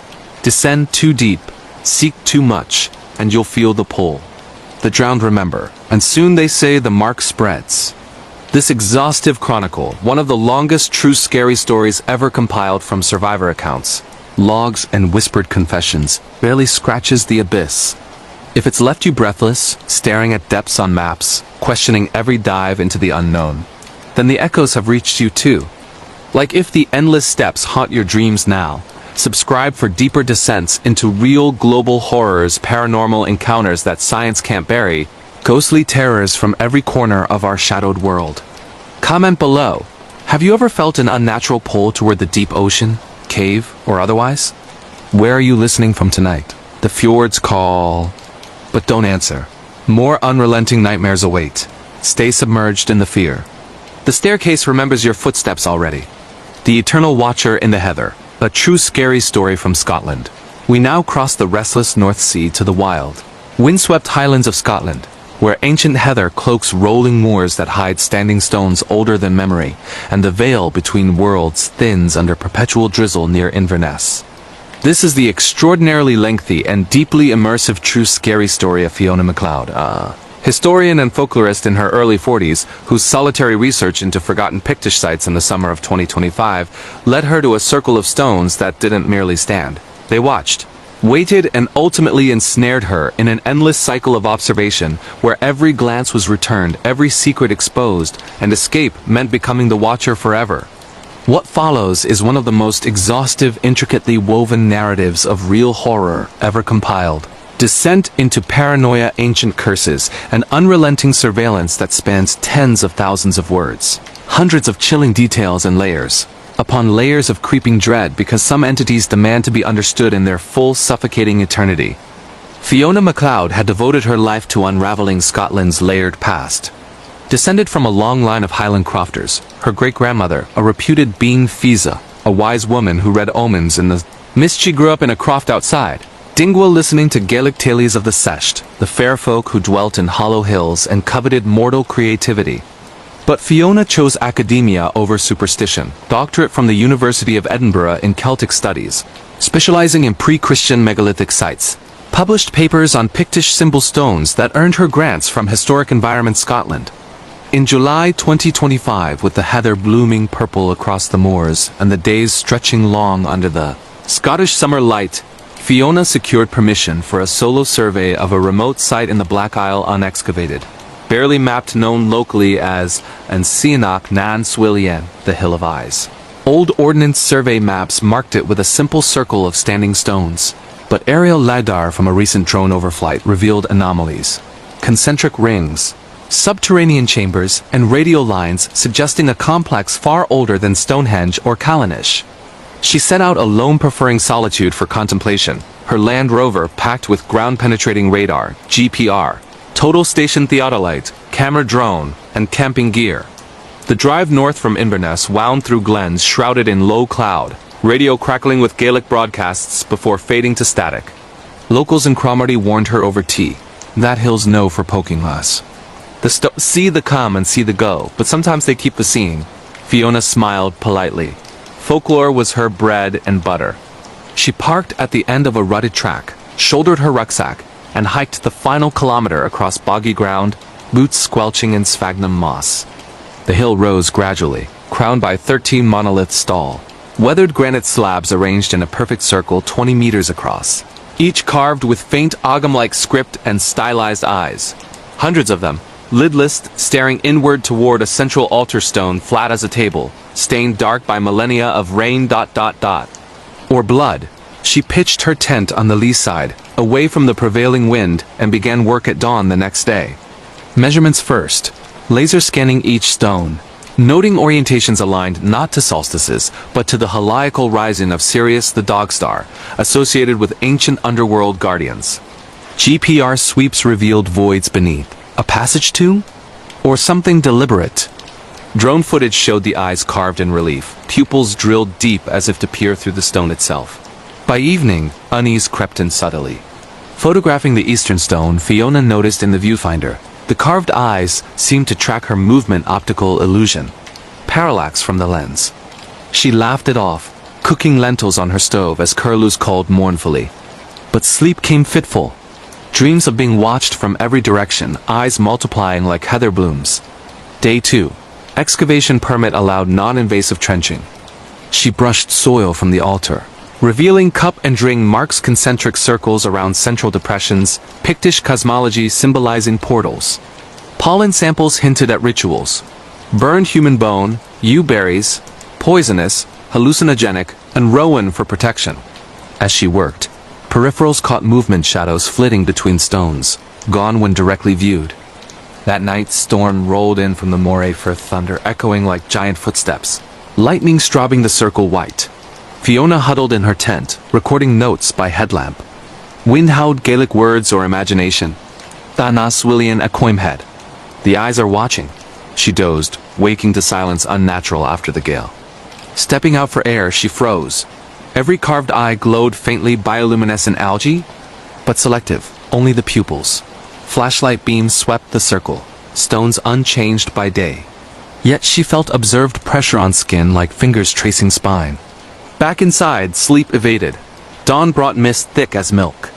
Day 3, deeper anomalies. GPR showed a spiral passage descending beneath the altar impossibly engineered for Bronze Age tech.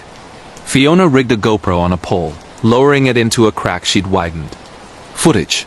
Smooth walls lined with more eyes, spiraling down 10-20. 30 meters, ending in a chamber where a single stone seat faced a wall of mirrors polished, obsidian slabs reflecting infinitely. Playback chilled her. In the mirrors, a figure sat on the throne, not the empty chamber, but a robed silhouette hooded, face obscured. Camera artifact? She repeated the drop same figure, now turned toward the lens, as if aware. Locals' warnings echoed. Research on her satellite hotspot unearthed fragments. 17th century witch trials mentioning the Watchers of Senach Nan Swilian, a coven bound to stones by Pictish curse, tasked with eternal vigilance against the coming blindness. Victims blinded before death, eyes offered to the circle. Fiona rationalized, suggestion, isolation. But that afternoon, hiking the perimeter, she found fresh offerings, rowan berries arranged in eye shapes, heather tied in knots. Not hers. Someone or something visited. Night 4. Full moon rose blood red through clearing mist. Fiona couldn't resist. She descended the crack with climbing gear harness, ropes, caving helmet. The passage tight, walls pressing like judgment. Eyes carved closer here, pupils inlaid with quartz catching her light, reflecting her own eyes back distorted. Pupils dilated, irises flecked with unnatural gold. 30 meters down, chamber opened. Circular, 5 meters across, air breathable but stale. Scented with earth and iron.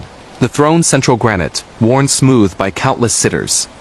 Mirrors ringed the wall's 7 slabs, each reflecting the throne from different angles, creating infinite regressions of the occupant. Fiona approached cautiously, camera rolling. Sitting felt compelled magnetic. The moment her weight settled, mirrors activated. Reflections not hers. Hundreds of figures passed watchers, Picts and woad, druids in robes, medieval monks, Victorian antiquarians, all seated, all staring forward.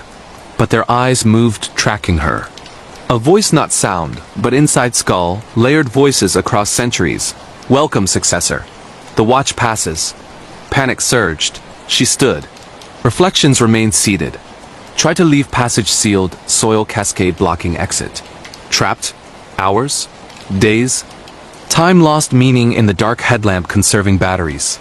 Voices narrated her life. Childhood secrets, academic jealousies, unspoken loves exposed, judged. Mirrors showed futures. Fiona aged on the throne, skin petrifying to stone, eyes carved open eternally. Delirium or truth? The curse originated with a Pictish queen blinded by Romans. Her eyes preserved in the circle to see the invader's downfall forever. Each generation, a sensitive soul-drawn folklorist, artist, seer to relieve the previous, transferring the watch. The last? A 1920s spiritualist who vanished, body never found.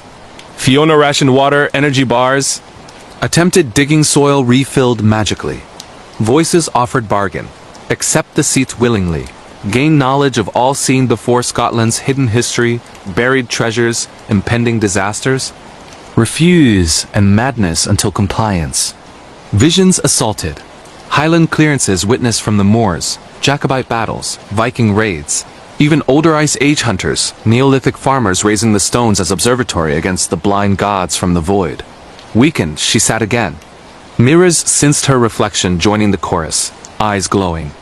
Power flowed, clairvoyance seeing through every carved eye topside, watching deer graze, ravens circle, clouds scud. But also through similar circles worldwide Stonehenge, Karnak, Göbekli Tepe network of watchers. Escape came not by force but acceptance partial. Voices allowed ascent. Carry the watch upward. Observe the modern blindness. She emerged after a week search parties, scouring, assuming exposure. Found dehydrated, babbling of eyes. Hospitalized in Regmore. Psychosis from hypoxia, they said. But her eyes changed, irises ringed gold, pupils reflecting light oddly. Released, Fiona returned to Edinburgh flat. But the watching never ceased. In crowds, every glance returned knowingly. Screens, phones, TV's eyes within pixels tracking. Mirrors at home multiplied reflections infinitely, past watchers whispering commentary. She tried destruction sledgehammer to bathroom mirror shards reformed overnight. Blindfolds visions penetrated lids. Alcohol, drugs enhanced clarity. Last correspondence. Email to colleague detailing the network. We're not alone. The stones see climate collapse. Wars brewing. They prepare. Then silence. September 2025. Hill sealed by authorities after instability. But drone footage leaked online shows the circle. Intact new carvings. Fiona's face among the eyes, lidless, vigilant. Highlands folklore evolves. Avoid lone moors at dusk. If eyes in heather follow, run, don't look back. The eternal watcher waits for the next sensitive soul, perhaps you. Reading this under electric light. Feeling that prickle on your neck. Because the stones see everything. And now, through this tale, they've seen you. This monumental chronicle spanning countless chilling details, psychological unraveling, historical depth, and cosmic implication stands as one of the longest true scary stories ever narrated from survivor journals, recovered recordings, and eyewitness accounts. If it's left you paranoid about glances, avoiding reflective surfaces, or questioning every ancient site, the watch has begun. Like if the eyes are upon you now, subscribe for more epic-length real horrors, paranormal sagas from the world's most cursed corners that demand hours of your night. Comment. Have you ever felt truly watched by something ancient? Where are you hiding from the gaze tonight? The heather hides many eyes, and they never blink. More eternal terrors soon if you dare remain observed.